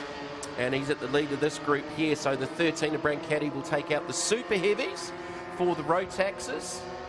It's been good having these karts here this weekend. Over 50 entries across the 3 classes and categories. Yeah, definitely put on a solid show out there for everyone here at the track. And there's that little bit of smoke coming out of a Formula RX-8. That's not a little bit of smoke, that's a lot of smoke. That's what we call an apex seal problem, really, when it comes to a 13B. And I thought potentially it might have been some of the go-karts going by, a bit of 2-stroke smoke, but that's very, very thick. And there's that Diesel Thomas giving the... It's the 23, yeah. Yeah, he's given that international signal of no, shut it down. Just getting rid of the mosquitoes and the flies down it's just laid down a smoke screen for the karts to drive through down onto pit lane. Let's have a look at our results here. And this is obviously going to be coming out of our Group 1 competitors, of course. Our Rotex class, Ross Okapinti will take the lead, the win this race over Tyler Edney, who's been, well, dominating so far when it comes to the max lights. And, of course, in 3rd position, we'll see Crutcher.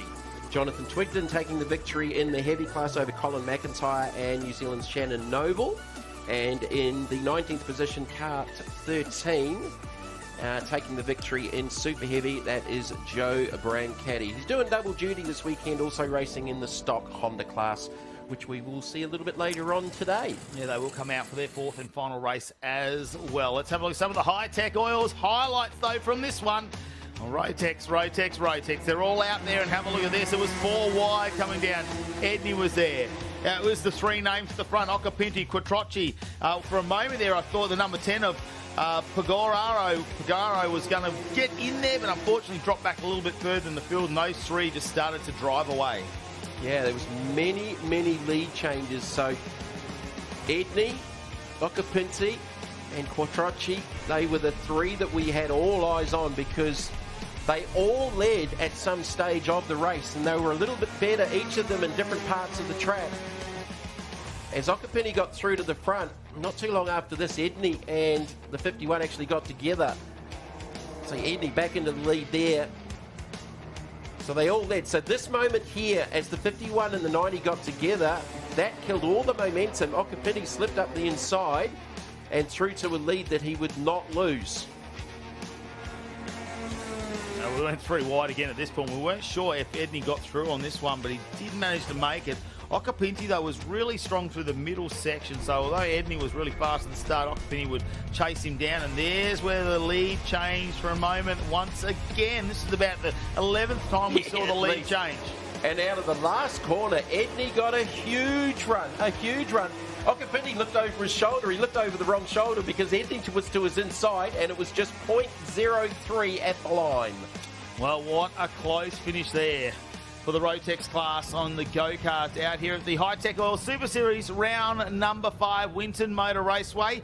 The breeze, well, it wasn't so strong this morning. It was overcast. We had wet weather. The wind was down. It's a little bit different now. We've got some sunlight, although there's still a little bit of cloud cover out there. Plenty of sun coming through. The track is a lot drier, but that wind has picked up, and we've got the RX-8s upcoming soon. Let's head down to Mel, though, in the pits. Dylan Thomas, a heartbreaking end to the last race. So you were in the lead and you had to pull into the pits. Let's start there. Yeah, so we were leading the race. We had quite a big gap and then it slowly pulled in, but I felt like I could have kept going. But then coming out of, I don't know what turn it was, I think it was like turn 8 or something, the car just wouldn't go. It stopped on me, shut down, and had to pull into the pits. And then it was a pretty short turnaround, tried to get the car starting again and just wouldn't go. And so we're just sitting down there waiting for you guys to pull out again for this coming race now, and all of a sudden pit lane was full of smoke. Yeah, we had to change like an oil ECU and then it just wouldn't start, so.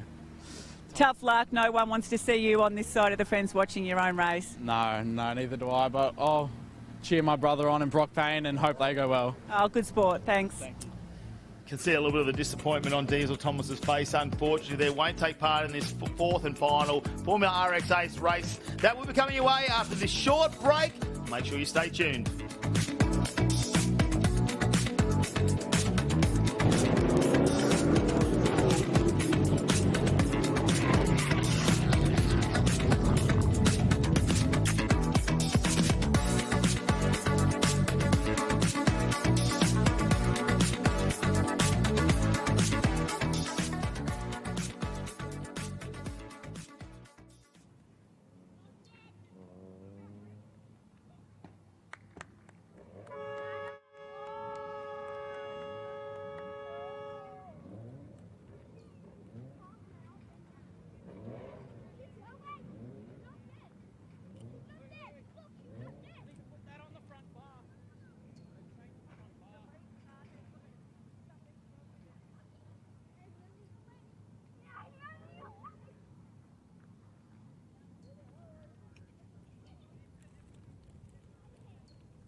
Thanks for joining us here for the Hi-Tec Oil Super Series Round 5 at Winton Motor Raceway.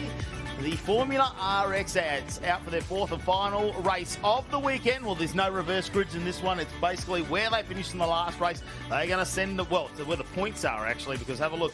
Brock Payne is going to start out of number 1 here for the weekend. He has accumulated the most points with, well, he's had himself 1 win this weekend in the second place. And then, of course, it's Rob Bowden right behind him. They've had a great battle going on, not just this weekend, but also with the championship. So we'll wait and see if they can continue. Jeff Connell behind him and Ivan Vantagiato out of Italy as well, just too far behind him. We like to remind people that, don't we, Jamie? Thanks, mate. Hey, guess what grid he's starting out of, Matt? Grid 4. He has been number 4 all weekend. 4 all weekend.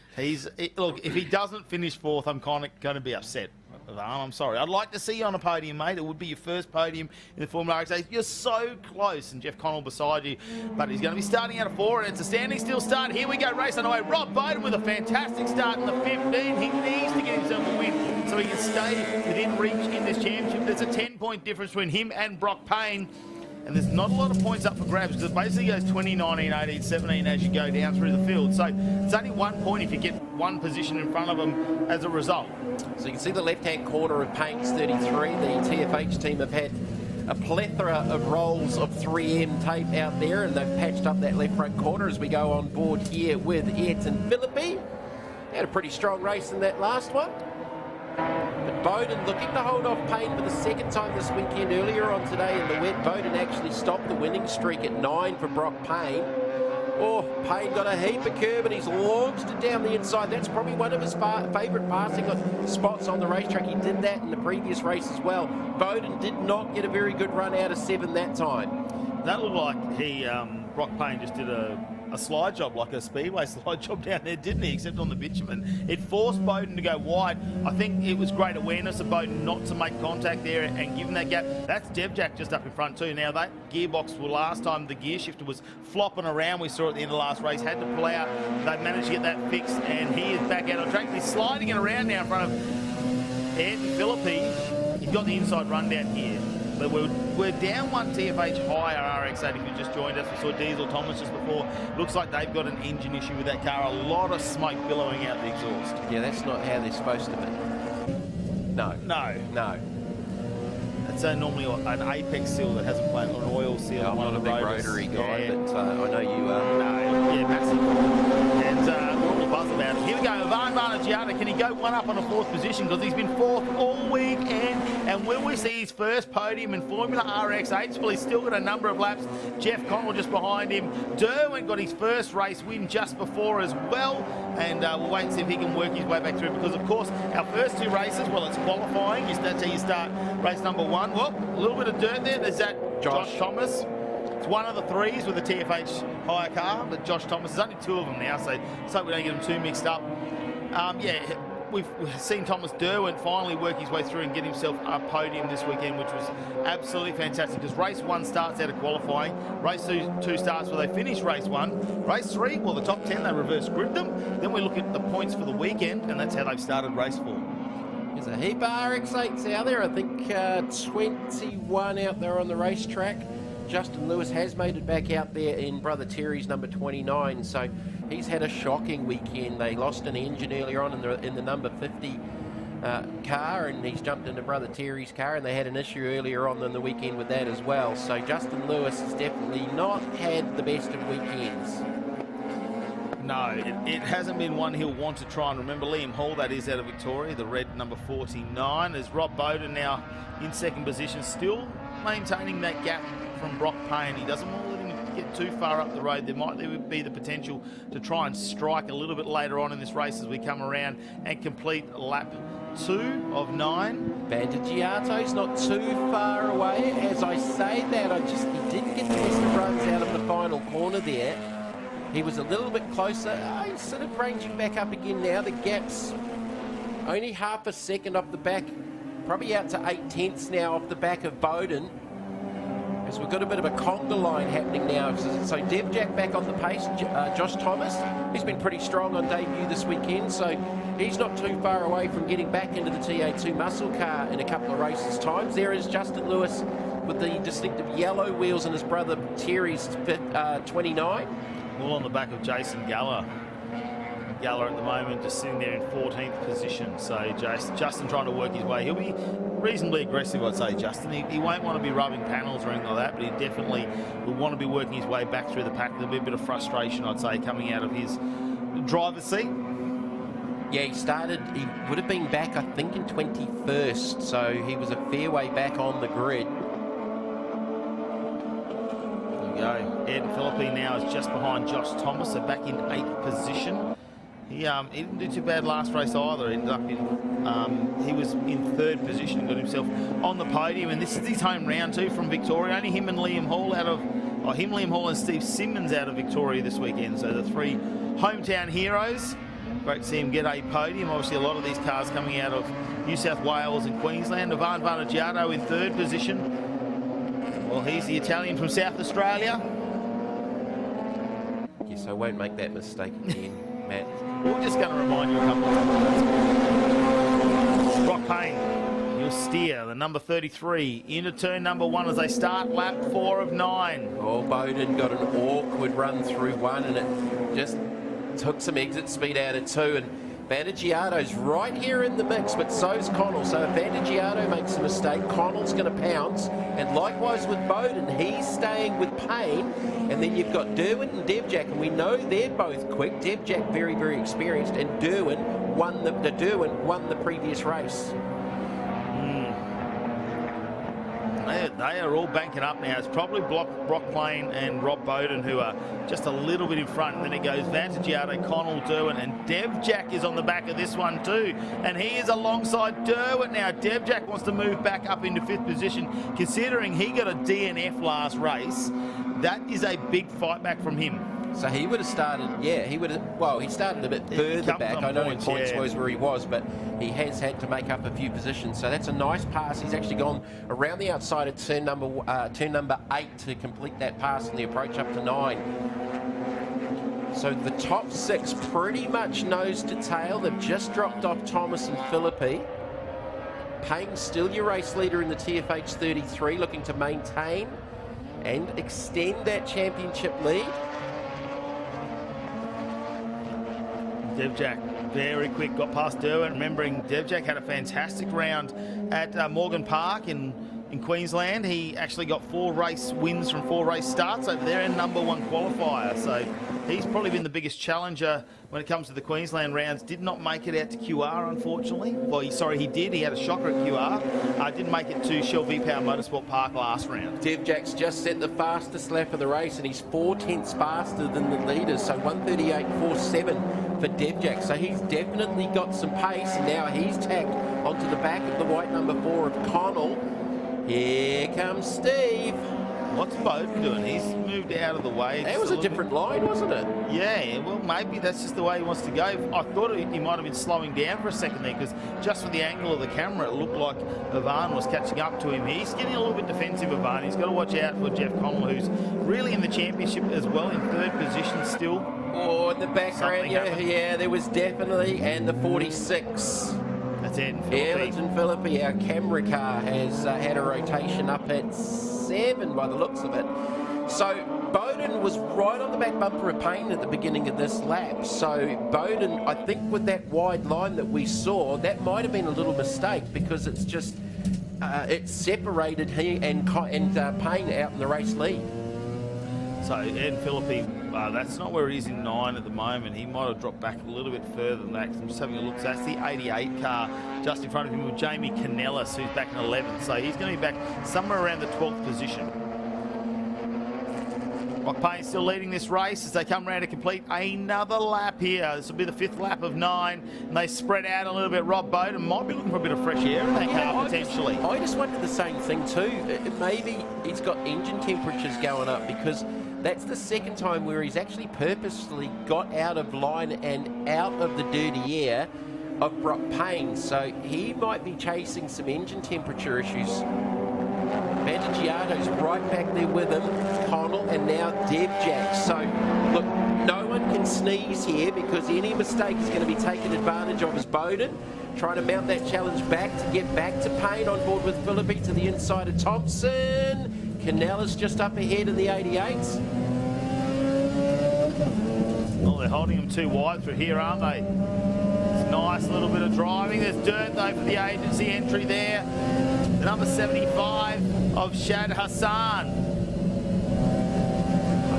Philippi was able to go around him, or there might have been just a little touch because Philippi had a huge armful of opposite lock going to try and correct it.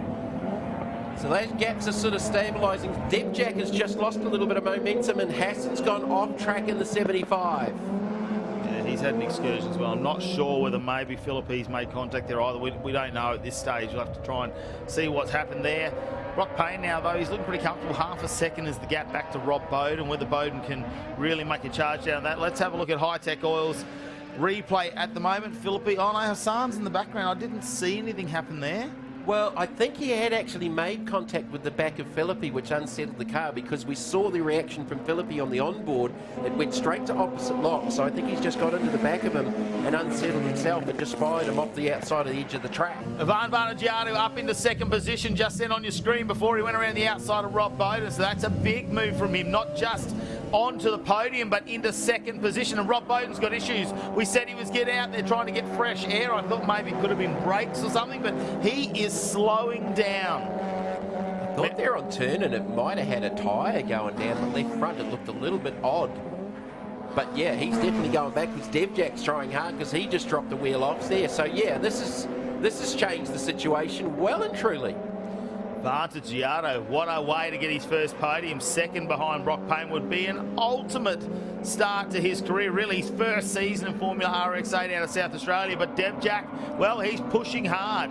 Look at him. He is now in fourth position. And Jeff Connell, every mirror he looks at, he can see a yellow RX8 with a 69 on it. So Payne with a little bit of extension now.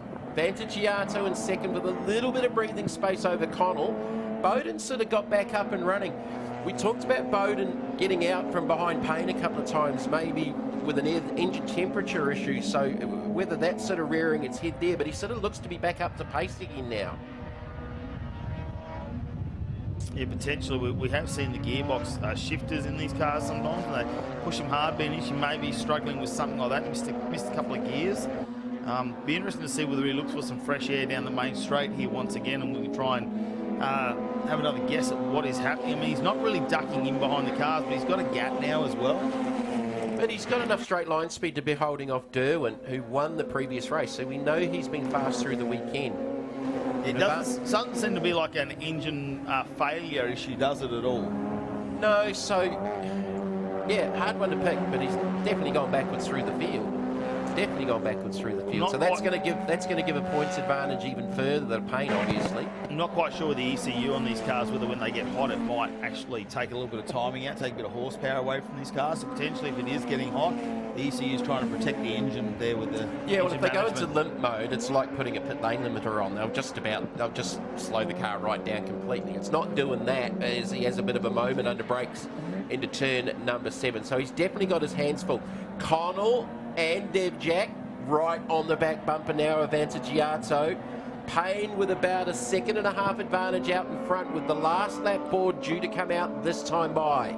Varnagianu is probably hoping that they were going to cut a lap out of this race at this point. I mean, he will be loving the fight at the moment. They sat down and reviewed him and Debjack last night from the coverage just to see how it was, and they were having a fantastic time. So they will try and reignite that battle, but they put Jeff Connell in between them. So this one's going to be fantastic as we get prepared for an exciting final lap. Brock Payne got himself a 1.6 second lead at the moment. The TFH high number 33. He's been dominant throughout the series. He had 9 wins in a row after race number 1. 2 seconds as well this race. So I'm going back and saying out of this entire season, Brock Payne has only missed a podium once, and that was race 2 up at Queensland when we went to Morgan Park. And that's how you go on to win a championship. Varnagianu actually made a little mistake at turn number 10. He got in very, very deep under brakes and it just lost the rear, and he was probably half a car length later on the turn into 10. So he's a little bit vulnerable here to Connell and Debjack on this last lap. So Payne extending, he's out to over a 2 second lead as Varnagianu goes into defensive mode. I really hope we see him on the podium, because imagine what the interview is going to be like for him. The family's probably going to run out. You know, he's going to get super excited. Dev Jack got off the curb. Sorry to bump in there, but Dev Jack just monstered the curb. It unsettled the car, and it's taken a little bit of pressure off Vantagiato as Connell makes a little mistake. He runs wide at turn number 8. So this is definitely not over as Dev Jack, he's got the Morse code going on the back bumper of Connell, and Bowden and Derwin are now back on the back bumper of Dev Jack, and Vantagiato's got away. Look at Derwin now around the outside of Rob Bowden as well. I think Dev Jack really hurt his pace because he tried not to make contact in the end. And if you just roll out of it, lose that momentum in these cars, you're not going to get that exit speed you want. Rob Bowden is struggling to stay in this one in 5th position. Brock Payne going through the final couple of corners. Ivan Vantagiato might be on his first podium in Formula RX8. This is going to be a fantastic finish. Jeff Connell, can he hold on? We've got the checkered flag out. And Brock Payne in the 33 of the TFH entry gets the win. Ivan Vantagiato and the Grinio RX8 comes in 2nd, and Jeff Connell gets in 3rd position on the podium with a hard charging Steve Dev Jack right behind him. Rob Bowden did really well to hold on to 5th. Derwin almost got him, and then it's Josh Thomas rolling across the line in 7th position. Liam Hall will cross the line in 8th in the 49. Jamie Canellis should be 10th in the number 88 Australian Hotel Young New South Wales RX8. Had a good race. Vantagiato, 2nd, first ever season in RX8, and he's got the job done here at Winton Motor Raceway. That'll be his first podium in the series as well. He is going to be one excitable driver when he gets out of that car. Can't wait to catch up with him on pit lane very shortly. Brock Payne, well, there you go, another win as we have a look at the results for the Formula RX8 series. Ivan Vantagiato in 2nd, Jeff Connell 3rd, then it's back to Dev Jack. Bowden, who fought hard with some sort of issue on that car, then it's Thomas Derwin, Josh Thomas, Liam Hall, Jamie Canellis and Ayrton Philippi after having that a little moment off track. Paul Spiteri in 11th, followed by Braden Taylor, Stacey Vickers, Brett Thompson, Jason Gaylor, Shad Hassan, Steve Simmons, Sam Silvestro, Leslie Reeves and Derek Lapp. And I think Justin Lewis was in there somewhere and had some issues with a transponder. Another DNF for him, so I'm not sure if that's a transponder issue there or something else going on. So have a look at the championship points now. Brock Payne's got himself a 14-point lead over Rob Bowden, and it goes back to Jeff Connell on 311. So there's a 55-point difference. That one's going to be very hard. Ivan Vantagiato, well, it's all 4s this weekend, apart from that final race. He's in 4th position in the championship. Thomas Derwin in 5th. Ayrton Philippi doing great. Steve Dev Jack still holding in there. Justin Lewis 8th. Jamie Canellis 9th. And Shad Hassan 10th in the championship as we finish up here for the Formula RX8s at Winton Motor Raceway. They've got one more round to go. Let's have a look at some of the highlights though from this final race. Rob Bowden got a fantastic start. The Geotech 15, he got a nice one. I was surprised Brock Payne didn't get away as quickly, and Rob Bowden thought this is going to be fantastic. Watch the challenge they're going to have here. Plenty more going on further down the field. Ivan Vantagiato didn't waste his time on Jeff Connell. He got the move done nice and early. In the background, you see Dev Jack already up a couple of positions in the 69. So Bowden ran wide there, so he was vulnerable here, and Payne picked the opportunity to just launch up the inside at turn number 7. So he basically picked that move probably a quarter earlier, seeing that Bowden had made a little mistake and actually ran wide. So the 46 of Philippi went off there, and then we saw Shad Hassan go off. I think he'd made contact with the back of the 46 and actually unsettled himself as Vantagiato managed to get this pass for 2nd on Bowden, who was starting to have some issues, and dropping him back through the order. So a good run here for Vantagiato.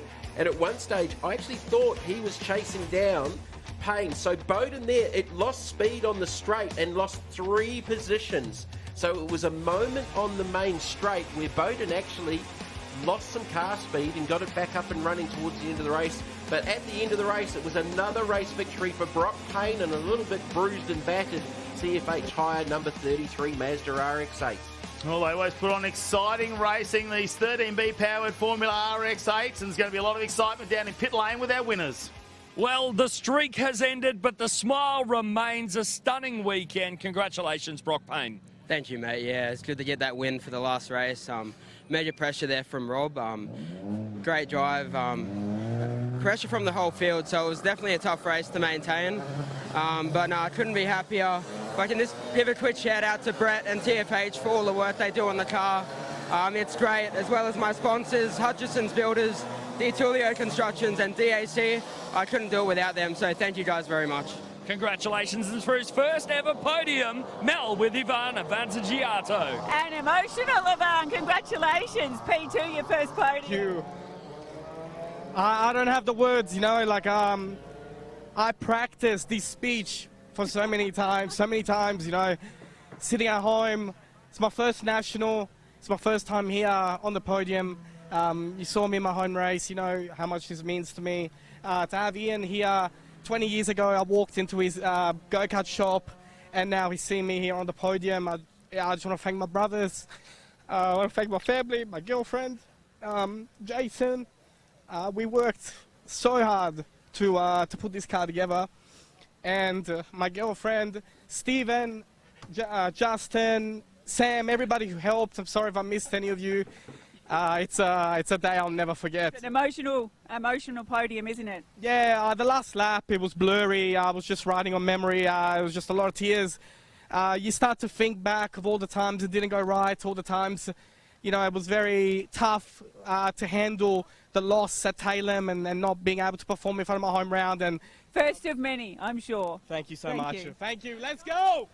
Here with Jeff Connell, congratulations, third place in the final race of the weekend.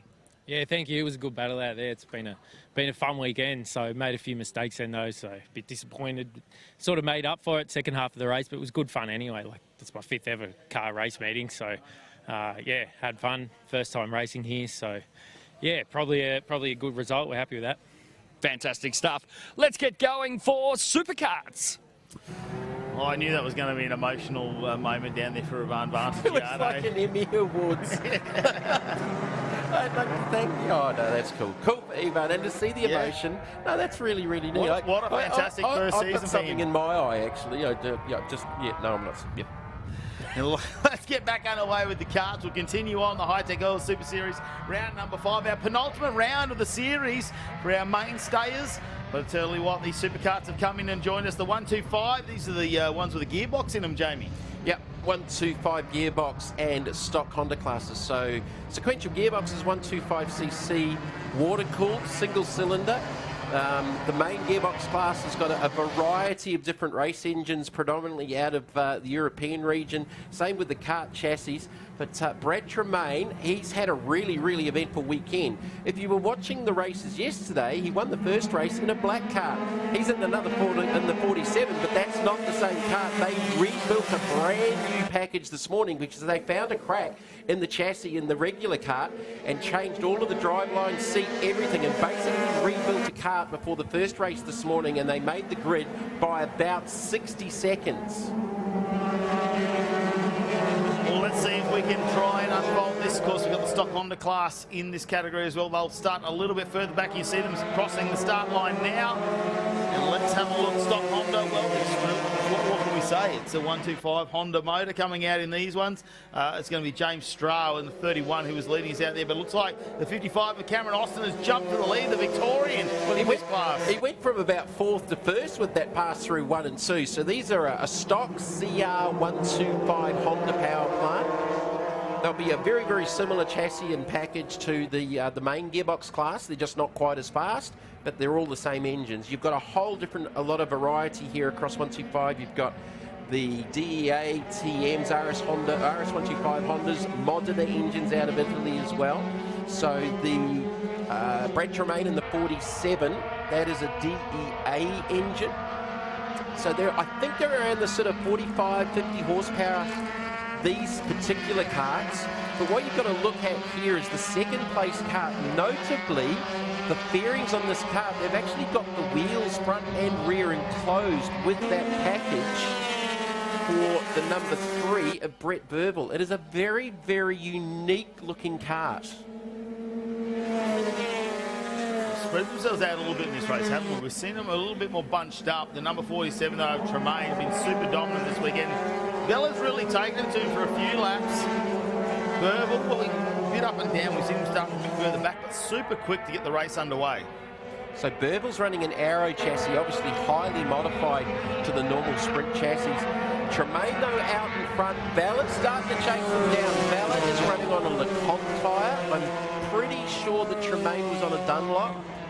So there are some different tyre brands available and allowed in this class with the 125 gearbox class.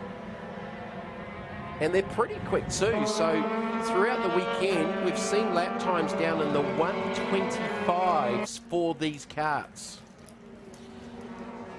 Think about that, it's only a second and a half really off what our THG muscle cars are doing Not too as far well. away at all. Yeah, at one stage I think it was about 9/10 from qualifying earlier on in the weekend. So they're very, very quick. They're not as fast as... Oh, that was Valla going off at a huge rate of knots. That must have had a brake issue because that has just not turned, and he's parked in the gravel a long way off the circuit. It's done some damage to the front nose. So Valla's day is over by the looks of it. They are not designed to go off-road. They are so low to the ground that any sort of deviation in the ground is going to do damage somewhere to the bodywork.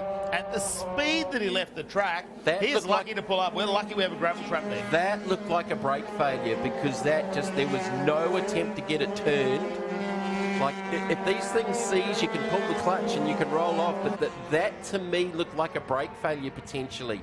So here's another one of the Tremaine boys. So this is Brad's cousin over from New Zealand in the 46. Matthew Tremaine Hooper, another one of the 3 Kiwis out here this weekend running with the Victorian Superkarts. So that's more of a... Oh, another one off to the right there. It's like 35, could be Jeff Duckworth out of our stock Honda class. So Tremaine's kart is it's a lot shorter, so running a sprint wheelbase. So let's see, look, watch this. There was a little puff of smoke from the right front wheel, so whether it just had front brakes to try and get it stopped or what, I'm not too sure, but that went off at a great rate of knots. Didn't try and turn the kart either. I suppose at that speed, you know, you don't want to flip it or anything bad to happen. Oh, actually, when it got into the gravel, it nosed in and just about stopped straight away. Is that potentially some sort of divot just before maybe one of the cars? I'd say it's the transition off the grass into the gravel there. That would have hurt in the seat. That wouldn't have been pleasant, not pleasant. Tremaine with a massive lead out in front. They've had a big weekend, completely rebuilding a new kart before the start of racing today. Yeah, he did a lot. Complete engine, seat, you know, everything, radiator, the whole lot exchanged over to a brand new chassis. So they were very busy this morning. When I saw it, it was a chassis with just the steering and the rear axle in it. It didn't have an engine in it. It didn't have a seat in it. It had no wheels on it. And they made the grid for the earlier race on this morning in the wet conditions with about 60 seconds to spare. So that's a Woodgate chassis, which is a purpose-built Australian-made, I think. Again, longer wheelbase for road racing compared to the sprint racing stuff. But Brad Tremaine's another expat Kiwi, based here in Australia. And he's really, really been the form driver across the gearbox class. How cool is the bodywork on that thing of Burbles? It's got a Batman look about it. It has sort of got that Batman sort of look to it. Surely he's got the Batmobile written on that. Yeah, that looks really cool. It's quite different and so very, very different to the more sort of upright sprint style 125 gearbox car of Tremaine Hooper. And the Tremaine boys, cousins, are 1 and 2 on the racetrack with a couple of laps left to go here.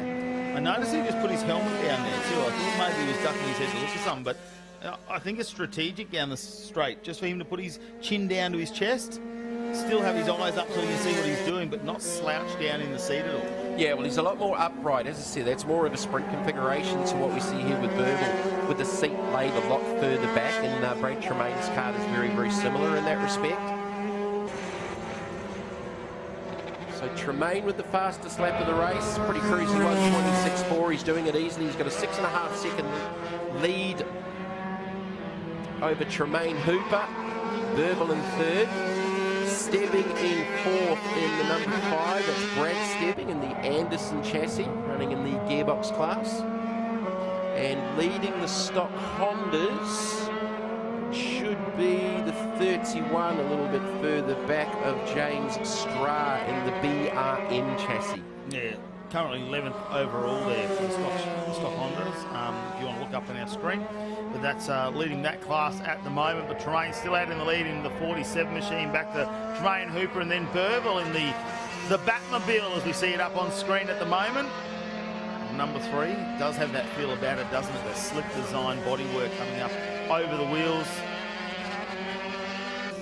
Even the back of it looks like potentially we could have like a couple of jetpacks. Yeah, there's some pretty clever thinking going into that combination there. So the last lap board is out on the track for Brad Tremaine, doing it comfortably. Still the fastest lap of the race at a 26.40. He was in the 25s and qualifying earlier on in the weekend. Vela definitely had something for him there, but he disappeared off at a great rate of knots. It was something he didn't have, and it looked like brakes. I'm guessing that was the case. As Tremaine's still trying out there. It had a couple of little twitches under brakes. That was the 35 parked up on the outside of the circuit, Jeff Duckworth, running an Australian-made Arrow chassis. Not taking any further part in this final race of the weekend for the B group. 125 gearbox and 125 stock Honda classes. Just have to come around and finish the final couple of corners now for Tremaine. Give himself another win here in the 125cc gearbox class. The Superkarts Group number 2. It's their 4th and final race here this weekend as part of the Hi-Tec Oils Super Series round number 5. They make themselves a bit of a guest appearance, don't they, in the series? No, they've been a welcome addition. I've enjoyed the racing and the ability to be able to talk about them too. So Tremaine, another victory for the weekend, dominating the weekend in the 125 gearbox class. Cousin Tremaine Hooper finishing in the 2nd position. Matthew Tremaine Hooper over from New Zealand for the weekend. And in 3rd it will be Burville in the Batmobile, number 3. You think some favourable conditions for the New Zealanders, especially Friday. It has been. Friday was wet. Yesterday was probably 60% wet. Today's been about 15% wet. Yeah, no, it's been a better end to the day. It certainly wasn't very pleasant here earlier on this morning. And for the stock Honda class, it should be the number 31 taking victory there, James Strahr, in the BRM chassis. Look at that thumbs up. They've had a fantastic time. Two cousins. Unfortunately, they couldn't challenge each other at the end.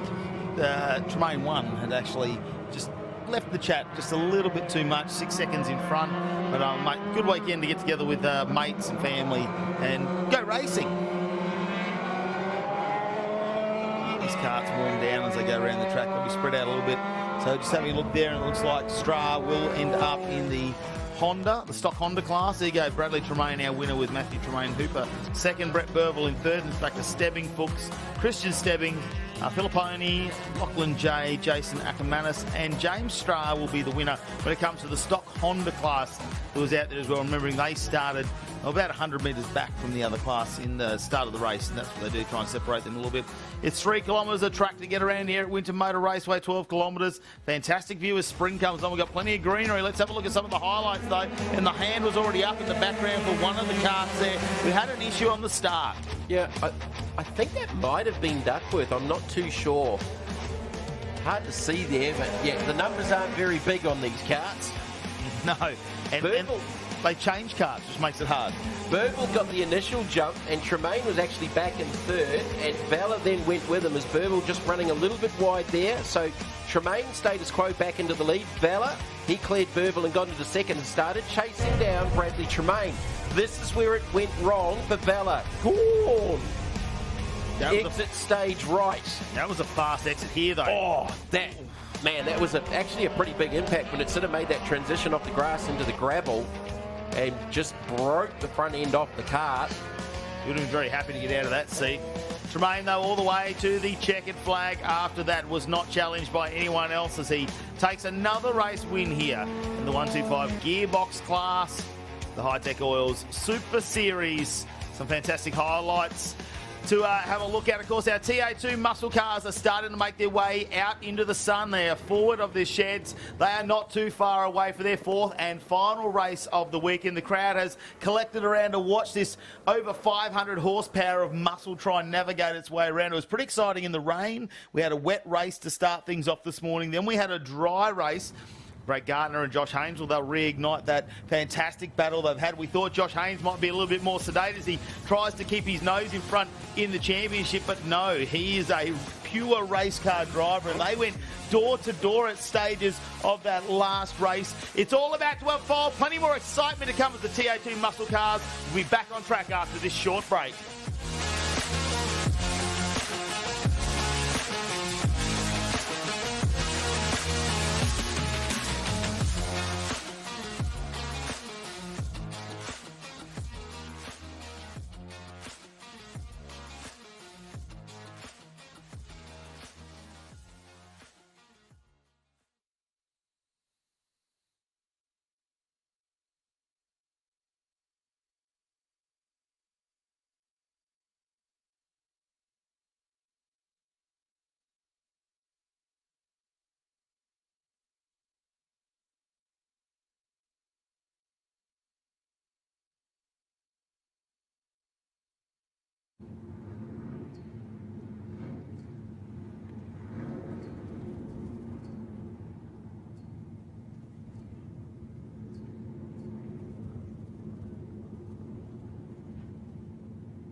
Time to fire up the cars here as the TA2 muscle cars come out in their fourth and final round here for round 5 of the Hi-Tec Oil Super Series at Winton Motor Raceway. Yes, championship implications out of this race. Of course, Josh Haynes comes into this with a 79-point lead over Graham Cheney, and another 32 points further back is Brad Gardner, who's been strong this weekend. He's had 2 race wins.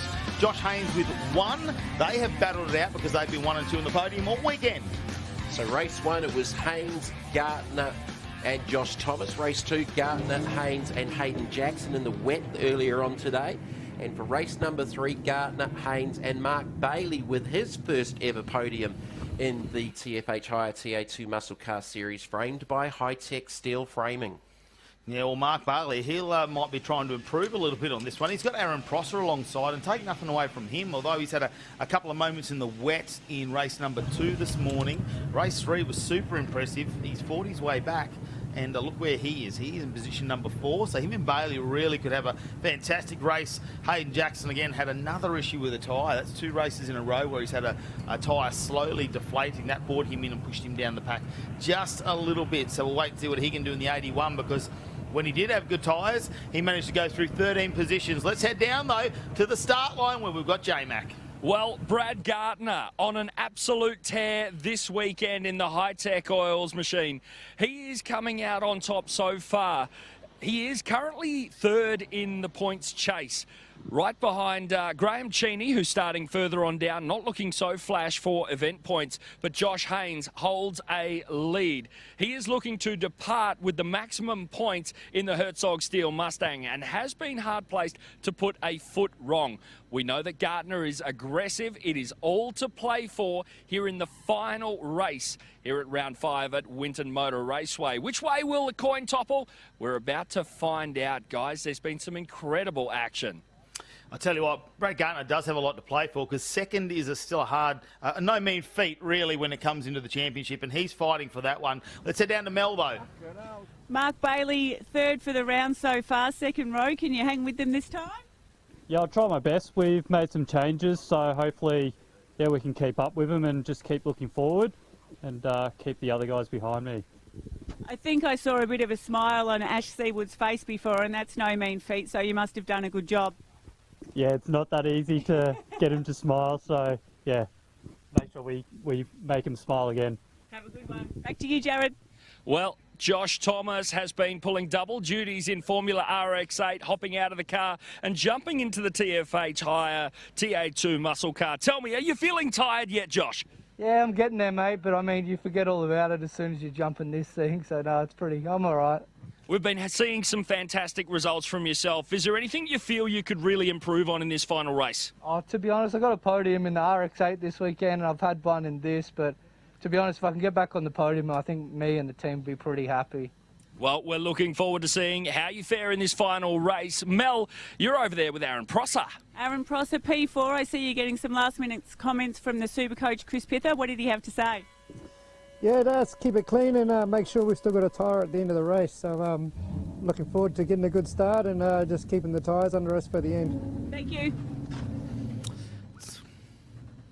Well, you can see Robbie Farr still in the field at the back. This is his first ever race meet, but yes, we've got some impressive drivers there who just need to keep it all together in this 4th and final race. We know sometimes we get a bit of the red mist at the end of the weekend because they've got a bit more time to repair these cars. Mind you, they've only got 3 weeks, so some of these drivers with championships where they want to reach in certain points will want to be thinking about that as well. Remembering we do have the Pro class, which is the 30 to 50-year-olds, and of course the Serco Master class, which is the 50-year-old plus. So I believe Mark Crutcher actually leading that one. He's had not a bad weekend, really, Crutch. And he's 4th overall in the championship as well. Like, you know, since the big crash at Sydney, and look, he's come back off that with, you know, a little bit of rehabilitation and with Jordan Cox in his corner and on the radio and helping him with, you know, some pointers and things like that. Crutch he's been, and again, one of the big improvers for me for this championship this year as well.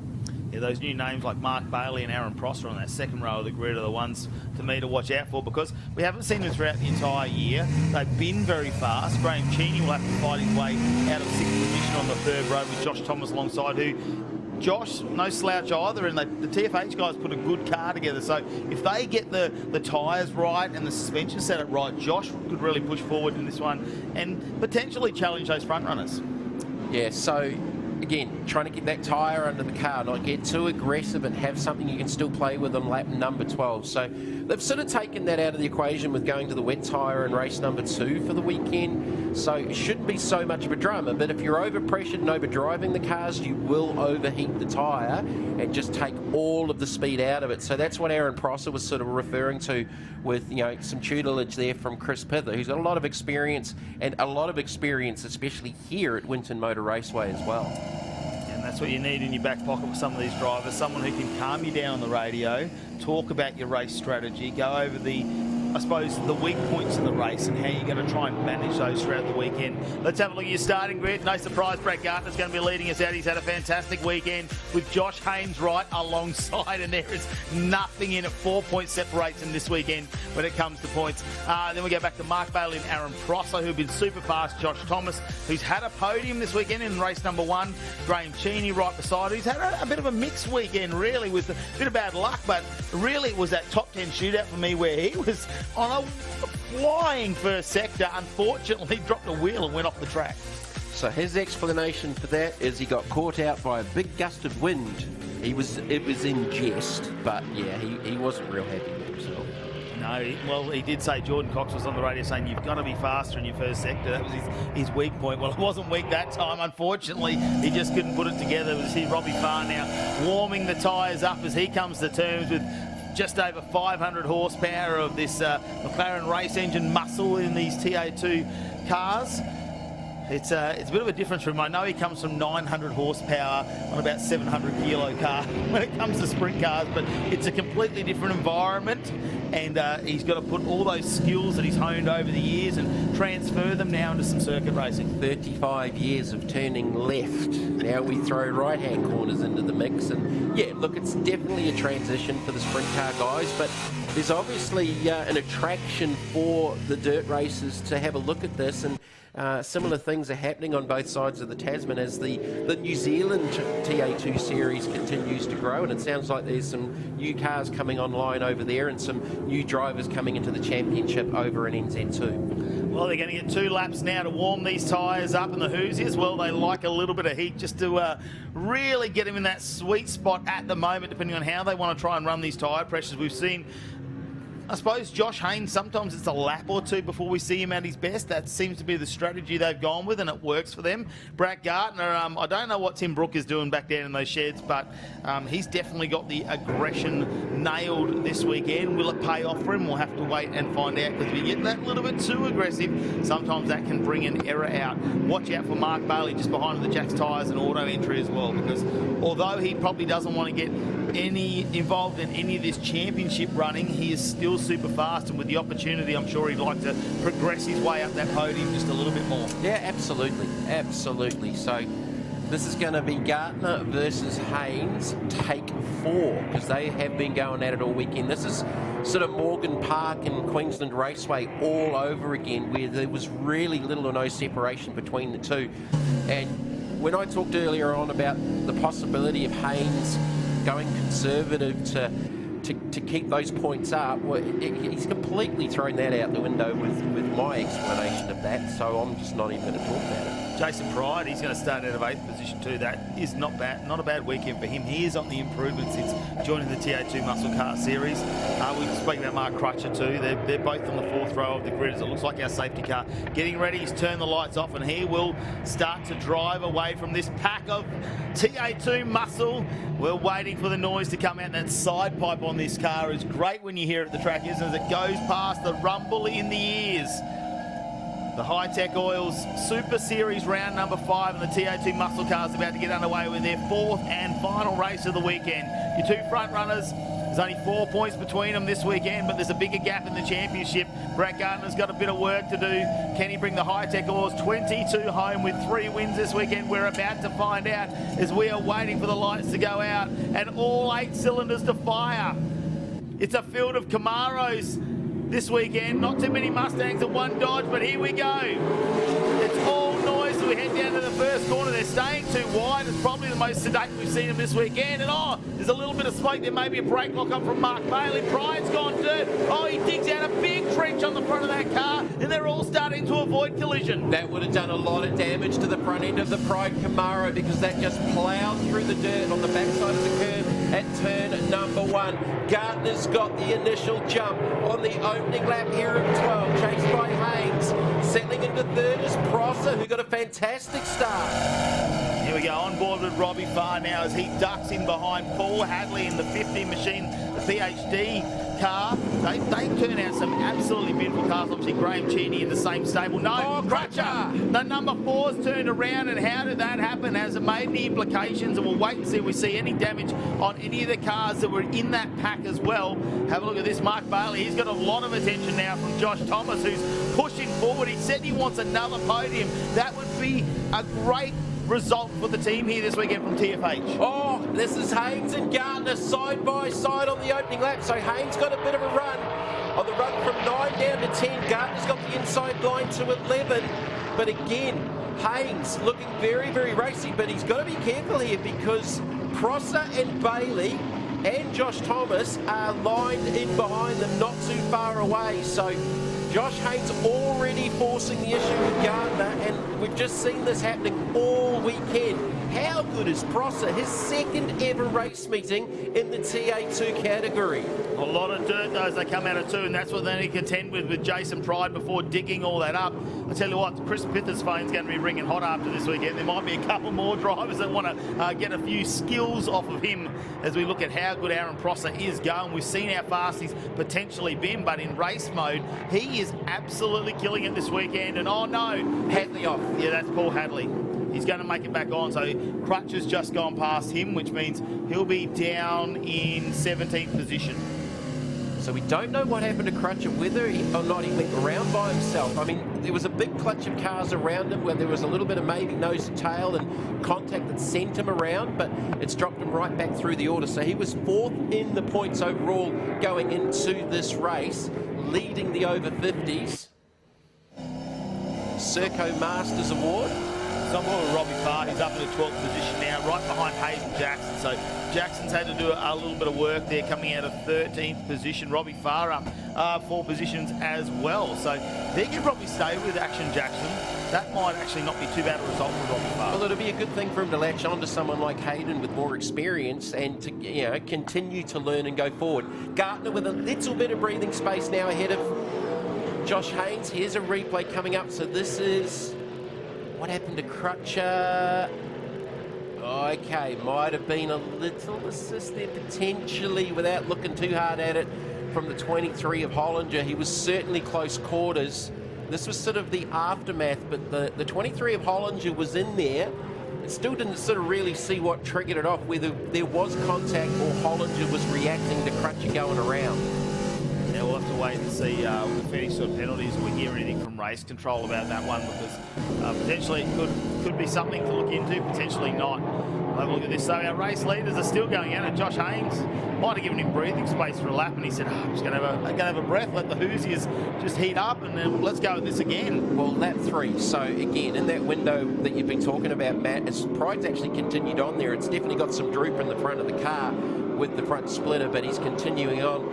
The tyre temps coming up. So Haynes was actually down by probably a second at the start of that previous lap, but he's closed right back up in behind Gardner, on board with Josh Thomas. A solid weekend for Josh in the TFH Hire number 169. A lot of experience in the TFH camp on the engineering side of things. So Gardner again just looked like he extended sort of for the rundown from 9, 10, 11 and 12. Gardner's now got a little bit of breathing space again, whereas in the first half of the lap, Haynes was right in behind him at the start of the previous one. Yeah, we don't know what game they could potentially be playing. Haynes might be just resting the car for a 3 or 4 lap dash at the end, potentially let Gardner really push his tyres. You never know, although they don't want to stick together too much because there will be heat transfers. Josh Thomas looks like he's looking at a dive down there. It's not going to happen. Didn't have the proximity to be able to dive down the inside on Mark Bailey, but look, he must have a little bit more pace that he wants to play with. So we talk about Josh Thomas. There's another young guy with not a whole heap of motor racing experience. He's actually got a little bit of off-road racing, and that's about it, and pretty much jumped straight into the TA2s at the end of last season. So he's doing a really, really good job out there. 2 different lines there. Gardner might have just got in there a little bit hot. He was wider, back on board with Thomas, in behind Bailey and Prosser, and they're now just starting to drop off the back of the leading 2. Yeah, they are starting to drive away. Josh Thomas working that wheel hard, and we'll have a look. We'll have another look down the inside. Looks like we're going down to 10 here. No, he's not close enough at this point. Slightly on the inside there. Might be covering off Graham Cheney, just a fraction, who's in the background now. The weekend that Graham's had, I'm not sure whether he's going to want to try and dive this down the inside. In the meantime, look at John Hollinger in the 23. He is now catching up to this pack, and we could have a 5-lap battle very shortly. So I was going to say arguably Graham Cheney's worst weekend of the series. I'm going to take the arguably out of the equation. Absolutely Cheney's worst round of the championship. Second in the points, and he's had a shocker here this weekend with, you know, starting with that top 10 shootout off, and then got a couple of hits in the earlier races as well. So he's certainly been in the wars. And again, Gardner here, just a couple of car lengths in it. Haynes just dropping back, and as you said, Matt, he just might be sitting back there, just sitting there, sitting on the tyre, just keeping it under him for maybe a little bit of a challenge later on if Gardner's working pretty hard and starts overheating those rear tyres. Yeah, well, we'll see if the Herzog Steel Mustang has anything for the Hi-Tec Oils tomorrow. No, yeah, that's 23. He is spun out now. Has he done his own? Because we're seeing quite a few cars spin out. Is it just because they're not used to the dry conditions this weekend? Because really, sun's out, track is dry. This is probably the best track conditions they've had. Yeah, hard to see what happened with that one again. So Josh Thomas continuing to work on Mark Bailey. And with that happening, it's just allowing Prosser to get a little bit of separation now. And look at the gap now from Gardner back to Haynes. So that's the biggest gap of the race, probably close to out to near a second. 7/10 at the last sector split as Bailey and Thomas finally did get around him. Cheney's going to try and go with him. And again, Prosser extends with that exchange between Thomas and Bailey. Prosser continues to skip away, as does Collier's gone off in the TFH 63. Yeah, that's unfortunate. Down near the truck assist, so that'll be down near turn 9, somewhere down there. Hopefully he is out of the lane where it's not going to bring out that car with the lights on it. We don't want to talk about that too much. Graham Cheney now on the back of Mark Bailey, and Bailey seems to maybe through the tyres at this fairly early in the weekend, but he's just not the pace that we've seen him have so far. Maybe they've made an adjustment that hasn't quite gone the right way for Mark Bailey, potentially. We'll have to wait and find out a bit later. Someone's gone off, though. That's a lot of dirt. I think that was Thomas, was it? Or was it? I think it was. There's Prosser going through. Yes. It was Josh Thomas. He's just done all of that hard work and now drops back in behind Hayden Jackson. So Action Jackson is on a flyer at the moment. He is working his way back to the field, or has he gone a lap down? I think he's a lap down. Something's happened to him as well. He is down. Jackson's sort of, that's not for position. So Jackson's had an issue somewhere. So Thomas has broken the front splitter on the TFH 169. The sister car's parked over there at turn number 9. No signs of a safety car as yet, halfway through this final race of the weekend for the TFH Hire TA2 Muscle Car Series. Let's have a look at the Hi-Tec Oils replay, and yes, he's just gone around, dropped a wheel on the outside, coming out of 5. Gone for a bit of an excursion. He's probably lucky he didn't try and come back in too quickly there. Nice, safe re-entry, but maybe that front splitter's going to have a little bit of damage on it now, as well as our leaders have just gone by. And here we go, a bit of a fight going on. Robbie Farr it is, followed by Steve Wilson, Pride, and Crutcher, who have rejoined the race. Pride, obviously, in that first lap incident where he went off, and just a little bit of damage on the front. Crutcher with that spin now in the number 4 Crutcher Developments car, still fighting for 4th place in the championship, so he really needs to try and bring this one home. So Jason Pride, similar damage to Josh Thomas, where Thomas's car was just about acting like a bulldozer. So it had dug into the grass and was just peeling it up as Thomas trying to come back around. So he's going by Hayden Jackson, but Jackson's out of sequence here. He's had an issue earlier on and is down a lap. So Gardner, Haynes, Prosser, Bailey, Cheney, Thomas, your top 6. So far all the way up into 9th position at the moment. So, you know, staying on track is a big way just to work your way through the field at the moment. And right behind him, Steve Wilson. Good to see that after that clutch change overnight, he is doing all right. As we see Brad Gardner still in control of this race. It's blown out to just over 1 second now between him and Josh Haynes in the 37 Herzog Steel entry.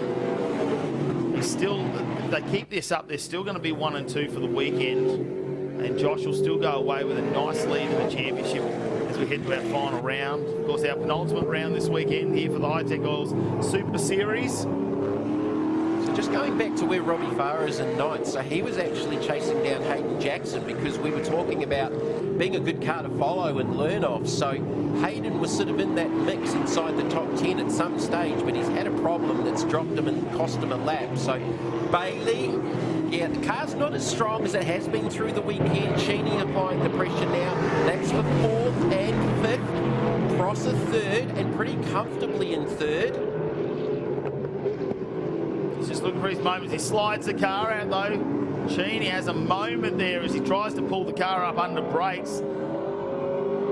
Thomason behind them, then Danny Reedy. Danny Reedy having a really strong run here in the final race. In the 7th position in the Desert Palms number 5 Camaro. Just stay out of trouble. That's all you've got to do sometimes. Stay out of trouble.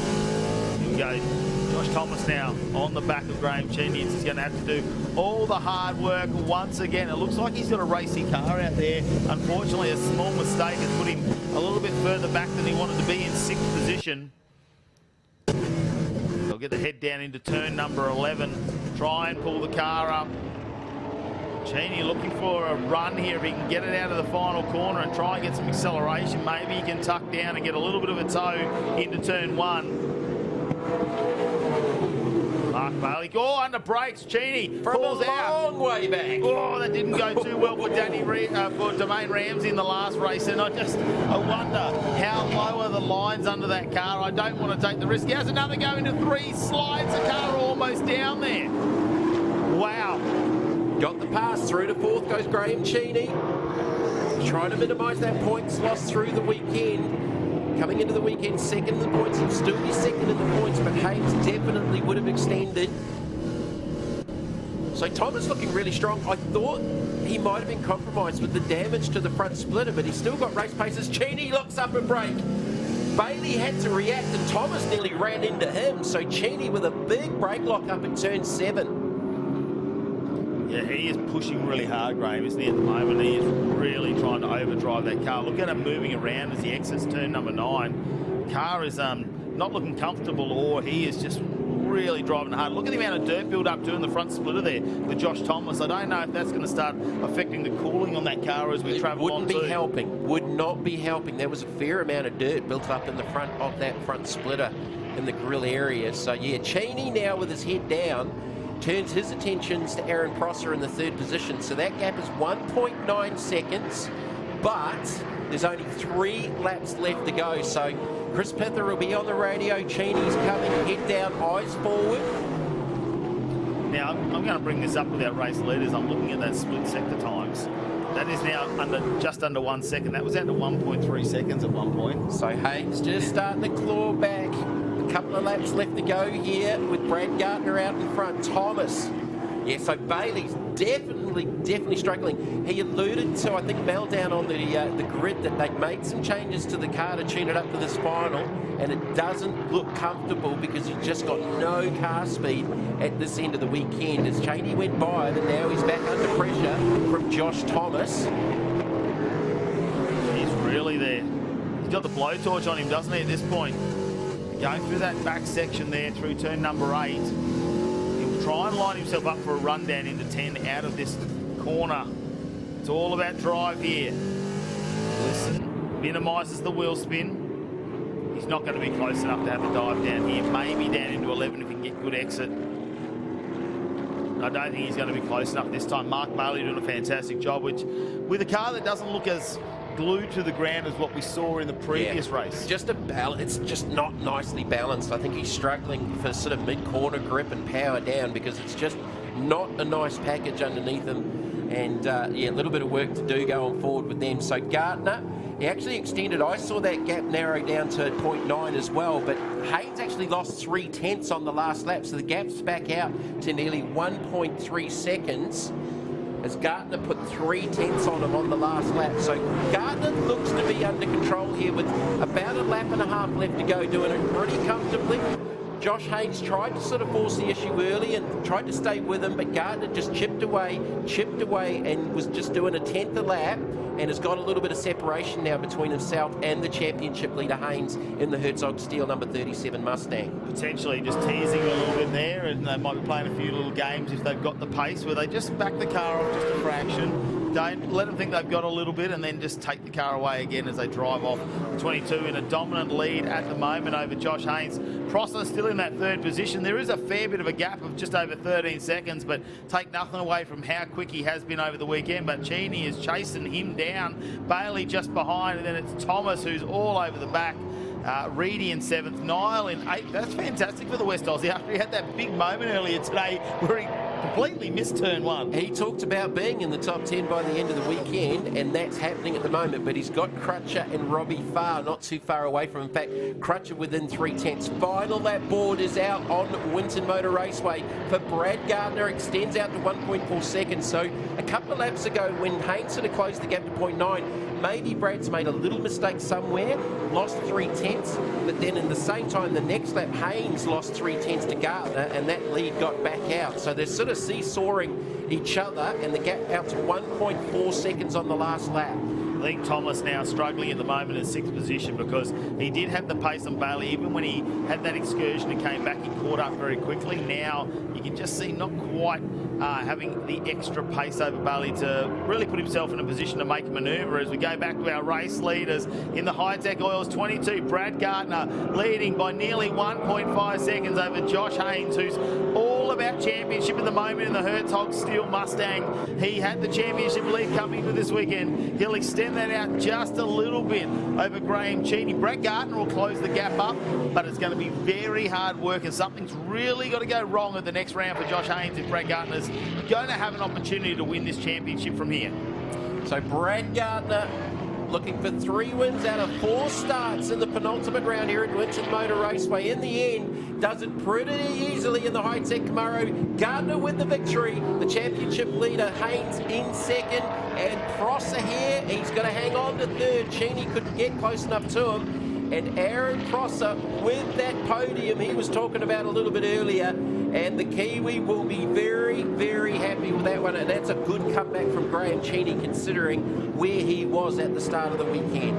Yeah, Mark Bailey, not bad there. A 5th place. He was really struggling with the car there, like you say. Just wasn't set up as well as it was in the previous race. Josh Thomas, well, he's come back into 6th position. Danny Reedy, a fantastic result in 7th. Mark Crutcher, a fight back after spinning into 8th position. Brett Niall, 9th. The Western Australia said he wanted to make it in the top 10 this weekend. He's done that. Robbie Farr now with another top 10 finish. We saw that in race number 1 as well. Wilson in 11th. Hollinger fights back in 12th after he went off the track, and Jason Pride, well, early on, he made it difficult on himself on the first lap, ends up in 13th position.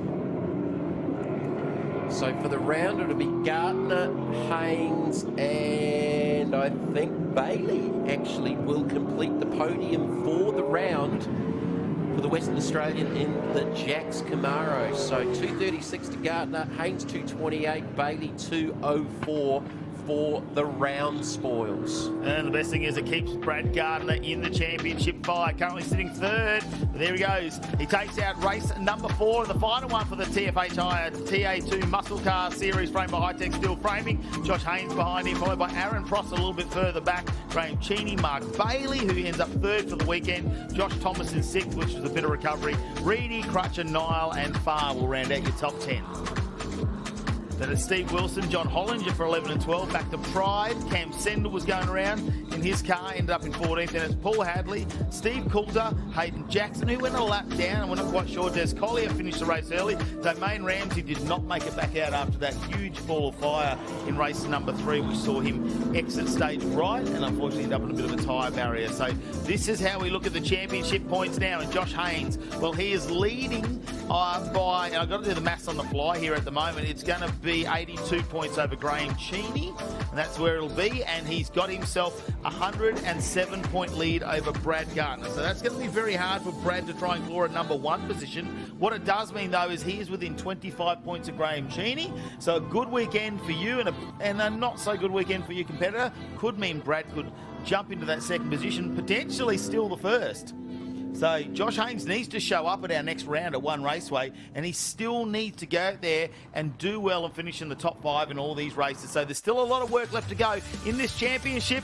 Let's have a look at some of the Hi-Tec Oils highlights. Well, it's always a highlight watching the start of these races as they go around. They look for any gap to try and get past, but it was this first corner where we saw a couple of cars on the outside. And have a look at Jason Pride. Follow him here. He just goes out a little bit wide. He goes down here, digs up a lot of dirt, spreads it all over the track. Everyone's trying to make sure they don't make contact, and that was an unfortunate start for him. So Gartner won the start. Cheney was in a battle there with Josh Thomas early. Not 100% what triggered this incident here, but certainly Crutcher, John Hollinger were close quarters, and it was Bart Crutcher that ended up facing the wrong direction in the number 4 Mustang. So maybe a little bit more on that a little bit later. Paul Hadley went off in the PhD Motorsport Camaro early on in the race, managed to get out of the gravel trap and back onto the racetrack. And this was a massive moment for Hollinger. That went a long way, and the grass is still pretty slippery out there with all of the rain that we've had on and off throughout the weekend. Yeah, he also picked up a lot of dirt on the front of the car. Now, there's Collier with some issues there, and unfortunately we saw that car retire from the race down there and managed to pull up in a safe position, which meant we didn't get a safety car, which was absolutely fantastic. Then Josh Thomas, well, the teammate in TFH High, he was doing fantastic up in 4th position, and all of a sudden he goes a little bit wide, goes off track, goes for some gardening tips, picks up a whole heap of gravel and grass, puts that in the front splitter, manages to make his way back on track and fights back into that 6th position. The TFH High have bulldozers? They might soon. Maybe that's what they need to start investing in. Graham Cheney, well, he was throwing absolutely everything at Mark Bailey to try and get by him, and eventually he did make a move. It was a massive slide down under brakes. Look at the car wiggling around. How they didn't make contact? There must have been a credit card between them at that point. Yeah, and exit oversteer as well, so Cheney was well and truly on the limit.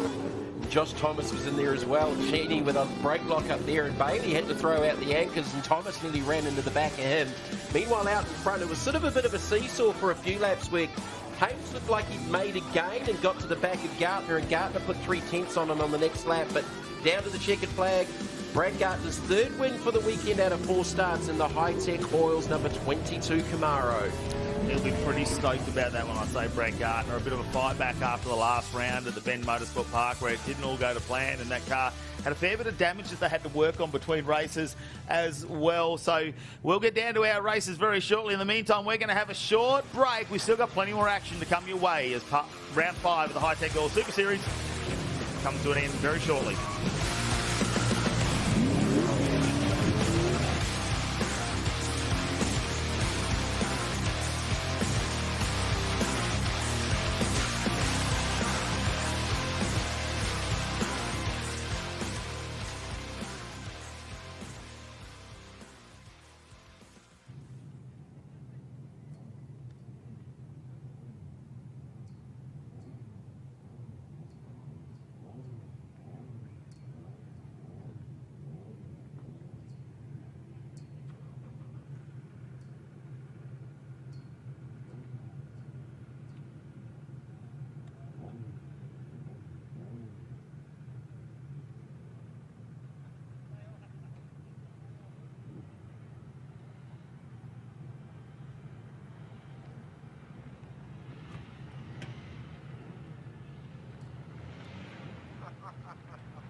Well, what a way to finish off our TA2 muscle car racing for this weekend at Winton Motor Raceway. Brad Gardner, well, he ends up with 3 wins out of 4 races. Josh Haynes with a win in 3 seconds, so they've been battling it out all weekend.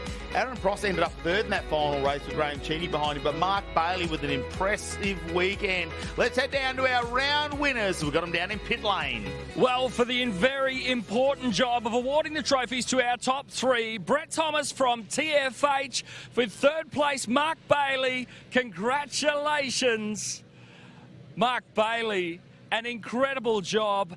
Top 3 in the points. Man, what an event. Yeah, it was. It was brilliant racing. So many tricky conditions over the weekend with all the wet weather, and yeah, couldn't quite keep up with these two, but managed to get it back for a podium. So yeah, big thanks to Jack's Tyres and Auto, the stable, and Broken Hearts Burger Club, and especially Ash Seawood Motorsport for giving me a great car. Fantastic stuff. Over to you, Mel, with 2nd place. 2nd place today in the round, Josh Haynes.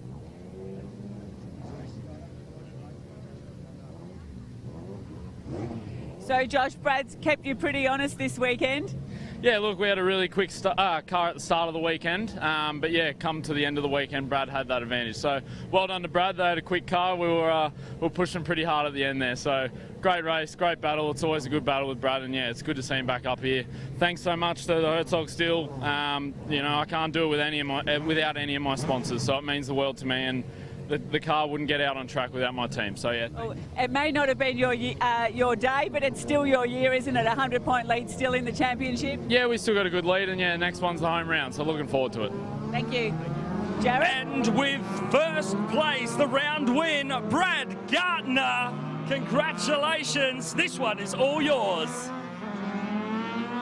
Brad, an incredible event. It's taken so much to get here. The boys are having Wagyu this weekend. Yeah, definitely. They'll get fed up. They can stop having soup of the day, and I'll let them in on some Wagyu. But no, I said to Tim on the radio that's we earned that one.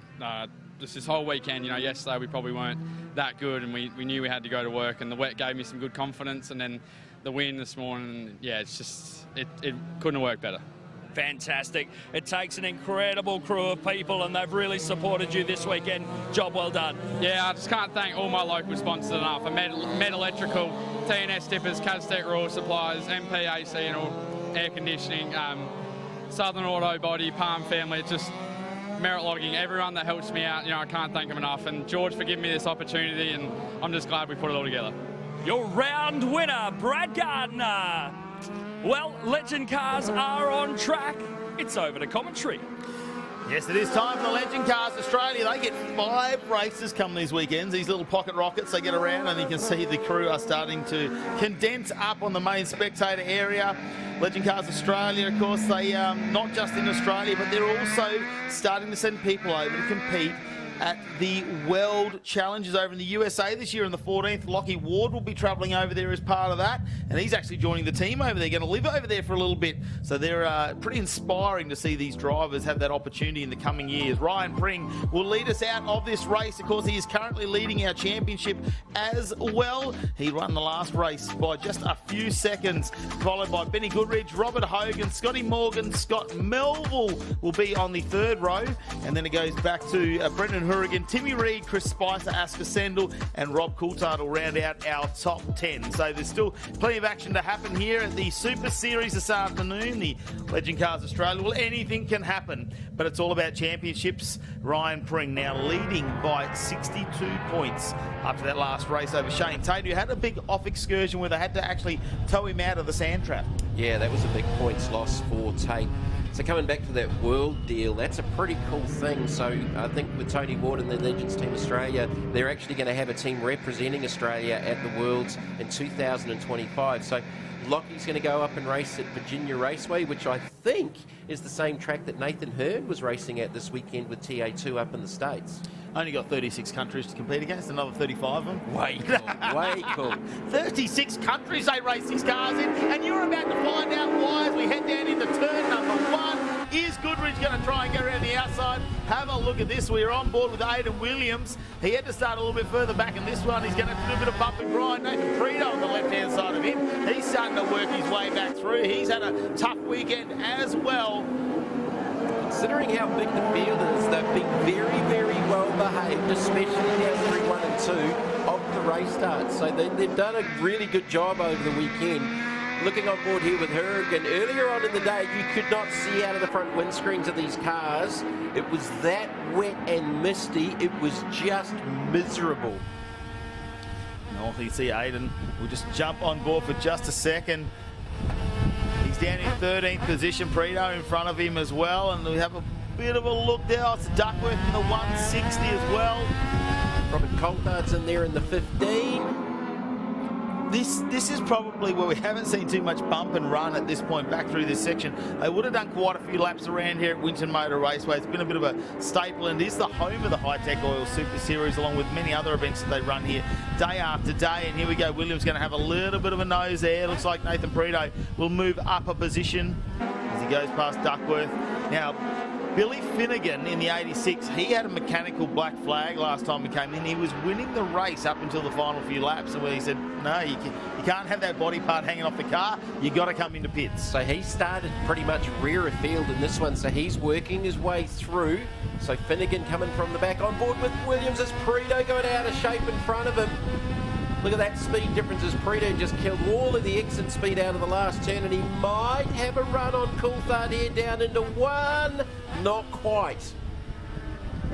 Not going to have enough drafting to make any effect there.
Well, a thrilling fifth and final race for the Legend Cars Australia just happened, and we got some winners to go and have a chat with down on pit lane.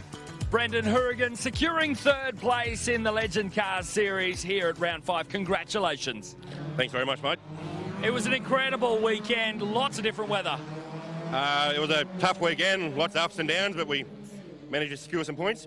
Well, congratulations, mate. Enjoy. Thank you very much, mate. Over to you, Mel. Rob Hogan, P2, but finishing the weekend with a race victory. Yeah, it was really good. Ryan was pretty fast, so yeah, trying to hang on to him at the end there, but yeah, got the win in the end, which was great. So, yeah. Thank you.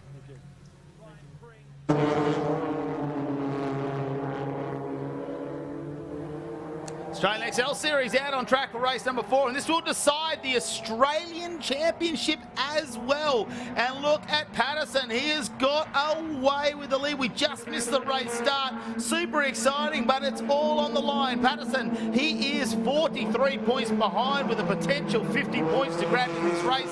Blake Tracy, though, on the 195 is the one who leads us. He's got a 12-point gap over Toby Waghorn, who's currently sitting in 5th position, who Waghorn's had a shocker this weekend, really, in terms of what we've seen his performance throughout the series. He has gone from a lead to a deficit now. Yeah, he's just struggled with car speed throughout the weekend. So with this one, Tracy cannot afford a DNF, all right? So he's got to be careful out there. Patterson, look, he's in the mix, but there's enough points there if Tracy has a DNF that there's a chance there for that, and Waghorn's still in the mix as well. So there's a fair bit to go on here. The last race of the championship last year at Calder Park is still one of the best XRL races I've ever seen in my life. It was just stunning. With Tyler Collins, Jalen Rowbotham just went to war in the wet at Calder, tied on points going into the final round. So going into this race, the gap is just 12 points between Blake Tracy and Toby Waghorn. Well, Matty Boylett's got something to say, though. He still wants a race. When we saw him get one a little bit earlier this weekend as well, that was obviously that was race number. Actually, I'm having a look. Matty Boylett, he didn't get himself a win, did he? Yet. He has been chasing that down because Blake Tracy had race 1 and race 2 win. And last time around, Caleb Patterson got his first race win in that car, because that's a fresh build for him. Boylet got a time penalty a little bit earlier on the weekend for some contact on the back of Blake Tracy, and that's why it's missing the right rear of the back bumper on the XL. Tyler Collins has not made the start here, and the 64 of Hetherin also not making the start. I think he had an engine drama in the last race. Collins, I'm not 100% sure why he hasn't taken the start here. Yeah, he was just outside the championship contention, really, unless everything went his way. But we've seen him particularly fast, not just in the Australian series, but at plenty of his local meets as well. And where we've seen him sort of sporadically show up throughout the Hi-Tec Oil Super Series. Obviously, in Morgan Park, we had the Queensland round up there. We didn't have the Australian round. Yeah, so Tyler's just been struggling with car speed with his regular car up in Queensland, and they had an engine update with Pete Phillips at Queensland Raceway last weekend with the Enduros with Track Attack, and unfortunately they had a series of electrical problems that they couldn't get their head around, and it didn't finish any of the races, and he was actually paired with Matt Boylett for the weekend. So those two cars travelled down together from Queensland for the round here. So yeah, the reigning number 1 is not about to be the reigning number 1 Tyler Collins. We will have a new number 1 at the end of this race, and Blake Tracy is in the box seat right now.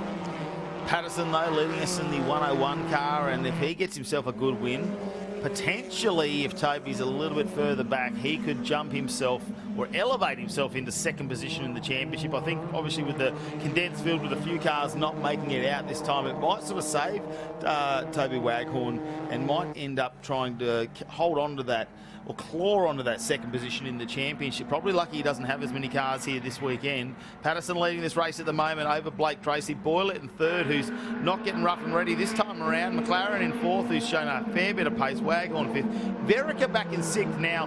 Verica was doing impressive in the first couple of races, actually. Ended up with a 3rd and a 2nd, but last race just didn't happen. Off the road, bit of contact. The only thing that didn't hit him was probably the Hyundai i30N safety car. because he copped a lot of attention from cars around him, and he went off track a couple of times in the end. He and Josh Richards both speared off to the right out of turn number 9 after a bit of a territorial dispute there. So Richards back in the 7th position in the 557. So yeah, Waghorn in the InMotion number 84 has just really struggled for outright car speed this weekend. You alluded to the fact, Matt, and you were at the first round in Sydney at Sydney Motorsport Park, where he was very, very quick, and he was pretty quick up north at the Queensland round as well. Yeah, I mean, they've had some differences between them. Matty Ball is the only one who's had a perfect round, which was round number 2, actually, which was sort of Queensland Raceway. He got all 50 points in all 4 races. Until then, we haven't seen anyone get a perfect round. Very hard in the Excel Series, I think, because they're so evenly matched when it comes to engine. We're talking maybe 3-4 horsepower from the fastest cars to the slowest cars. It really comes down to how you tune the limited amount of things that you can change in the suspension and tyre pressures, and really, well, it's the nut behind the wheel. Yeah, absolutely. Oh, speaking of that, Patterson's just gone gardening, and he did that unsighted to us in the previous race. It actually replayed on the highlights package from race number 3. We did exactly the same thing, and that's allowed Tracy to close back up onto the back bumper of the 101. Ran wide. Let's have a look at the replay here. It picks up maybe a little bit of that inner curve, bounces the car out a fraction. It's funny how they don't lose a lot of speed when they go out in the dirt, do they, these little XLs? As long as they're confident in keeping that foot buried and keeping the wheels in motion and can sort of keep it straight, they don't really lose a lot of speed or a lot of position. Well, Tracy's definitely gained here as he pulls out of the draft. Patterson's just shutting down that part of the racetrack for him on the turn into 9. He just strategically rolled the car over just to take that outside opportunity away for Tracy. And he's looking really racy right now back there in the 2nd position, looking maybe for a crossover here at 11. Little brake drag there on the right rear, but if the wheel's in the air and it's not going around, it's not so much of a brake lock up. And these little XLs always pick up the inside rear tyres at most of the corners around any racetrack in Australia. Matty Borlett just joining the party here. He's not too far away. We almost throw a tea towel over these 3. At the moment, Borlett, he's laid under brakes. He is really pushing to get in the back of this, and he might get a 2-for-1 deal if he can possibly play his cards right. He's got some bit of attitude just watching his helmet there. He's got the head down, eyes forward. We know Boylett's fast. He is super fast up in Queensland, and anywhere he goes. Oh, Patterson dropped the left front off the edge of the track that time, so he's just struggling to get through turn number 4. This is the run up through 5. Transition back to 6. And then it's on the brakes. Get it stopped. Get it turned at 7. That's an important braking point of this track as well, 7, because if you don't set yourself up for that run through 7, 8 and 9, you lose a whole heap of speed and momentum through there. Even in the high horsepower cars, it can be, you can't get the acceleration down quick enough. You've really got to be smooth through that section of Winton Motor Raceway. Yeah, and that sort of translates around to 9 here, which they've just come off on the run down to 10. If you get a bad run from 9 because it started at 7, you've got no exit speed and getting the run down here to 10. So, yeah, there's definitely some great passing opportunities around here, but all of these young drivers are so fast and so competitive. On any given day, any of these young drivers could win an XL race anywhere in the country, as Tracy goes down the inside of Patterson, who's going to try and stay and live there on the outside, giving each other racing room. Nice exit side by side. It's going to be a drag race down to turn number 1. Who's going to blink first? Patterson's got the more favoured inside line, but Tracy's got a little bit more momentum as Boylan gives Patterson, his Queensland clubmate, a little bit of a Ricky Bobby. Did you see the shake and bake symbol there? There was definitely, yes, that was the Queensland thing going on there with a little bit of shake and bake, but it actually hurt Boylan. And Blake Tracy was actually able to stay in there and come out in the 2nd position with Patterson still leading. Yeah, Tracy kept looking to his left, trying to find exactly, play him out, see who was going to play chicken first and get out of that. But Boylet came behind. The hand went up, the old fist went up, the shake and bake, and the Queenslanders working together. I wonder if Boylet maybe just got him a little bit too hard and unsettled Caleb, as he sort of tried to get on the brakes and get the thing turned into 1, because it hurt Boylet more than it hurt Patterson. Well, it just pinched a little bit of a break there for a moment for Patterson out in front, and he's shot wide on that turn number 7. Now you can see the Morse code happening on the back bumper. There's Tracy, just lets him know that he's lurking around. Boylett's still there as well. And in the meantime, have a look at McLaren. Yeah, Sam McLaren's just gone green, so he's PB'd the first sector. He's definitely closing the gap to this top 3. Patterson is really fighting here because I reckon Blake Tracy's actually faster than him right now, but he just doesn't have the track position. So Blake last time was able to get down the inside here. He's going to have to go back to the outside here again as Patterson just moves and positions himself and just takes that lane away as Tracy and Patterson dropped with another wheel off there as Tracy was sort of having a look to an inside run. So again, that drafting battle continues with a couple of laps left to go here at Winton Motor Raceway. Blake Tracy in the box seat to replace the 195, take the 95 and leave the number 1 on the car at the end of this race. Oh, turn number 1. Those tyres start to protest as they turn them in.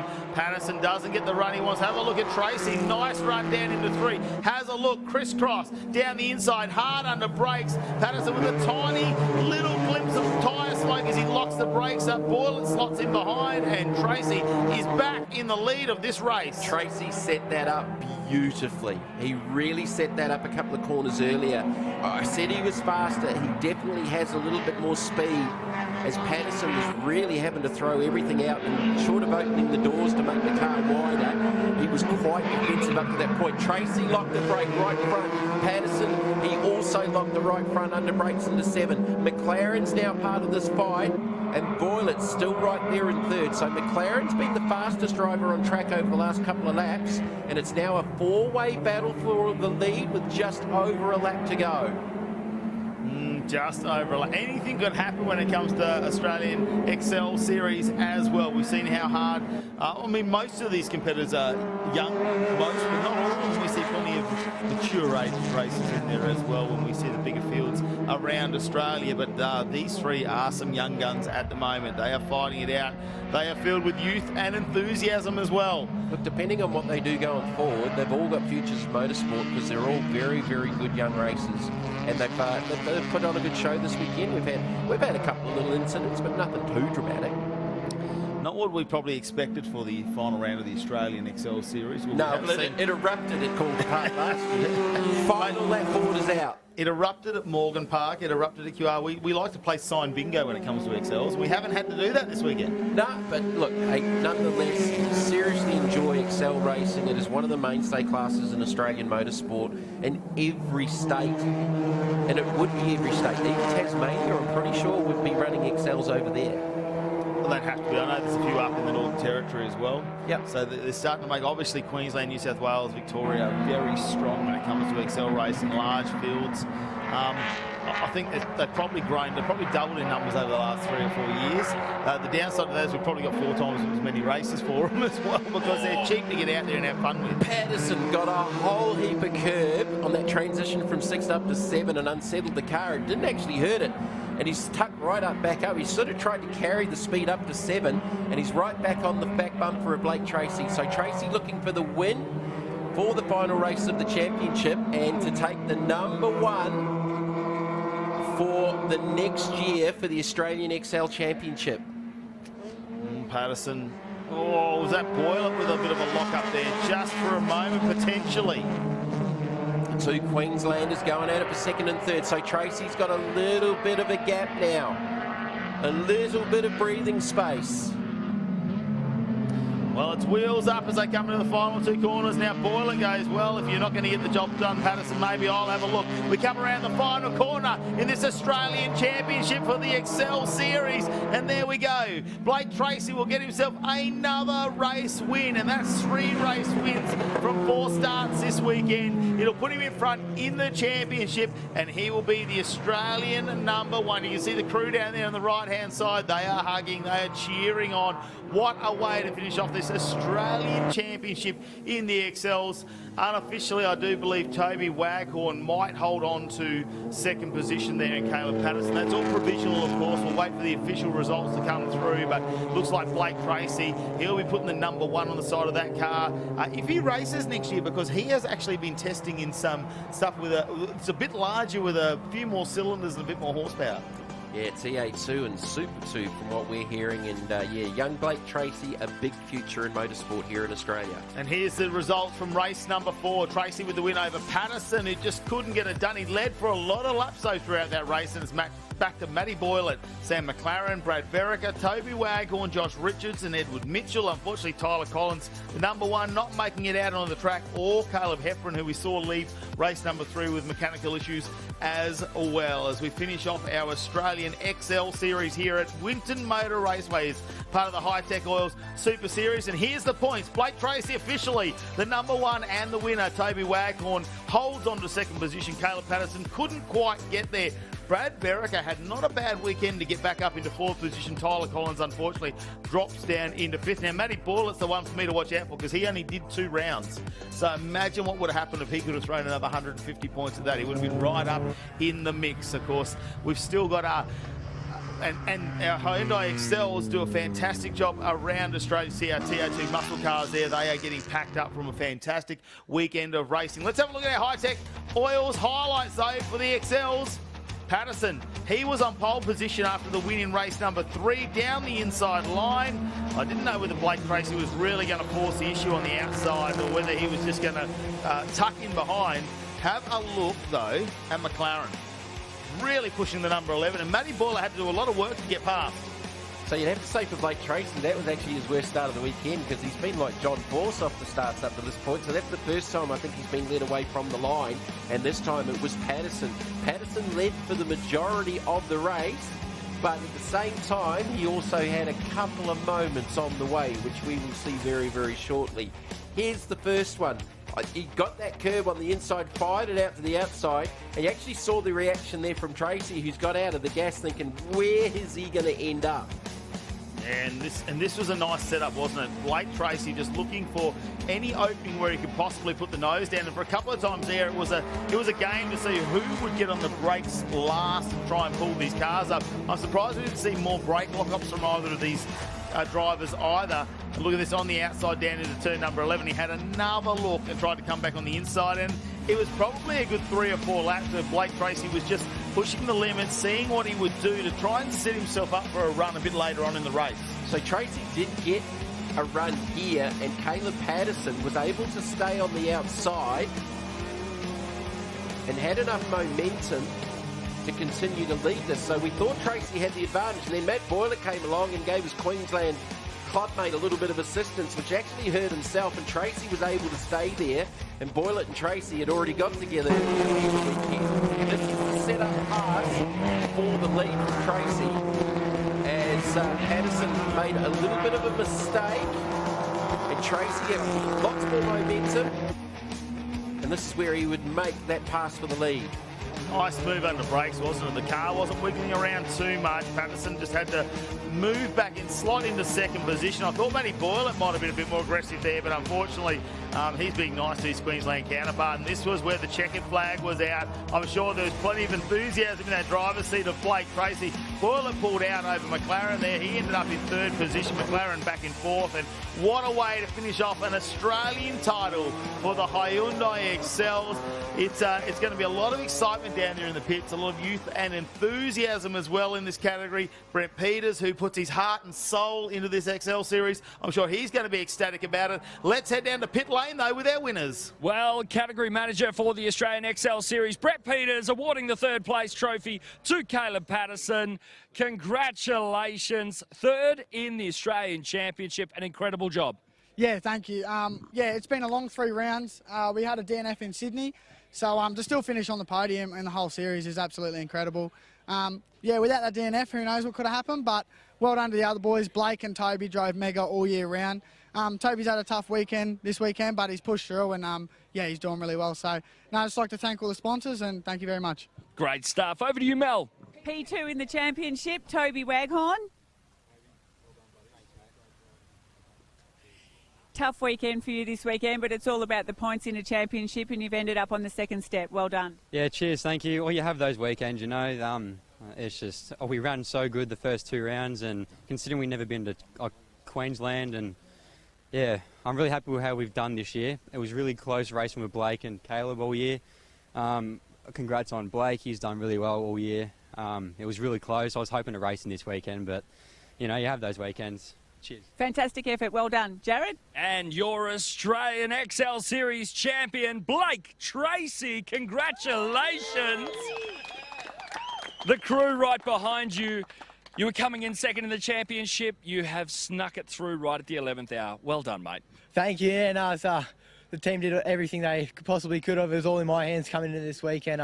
Dad and Jack Taylor didn't go to my uncle Brendan setting up the car. Just lots of hours this year doing what we did, and I think we're 25 points down, and to come out to what we did, I knew I couldn't step a foot wrong, and to be at my home track, I've grown up here since knee high, so to do it here, I'm really pleased. So, drink it in, mate. Days like this don't come very often. Well done. Thank you very much. Thank you, everyone.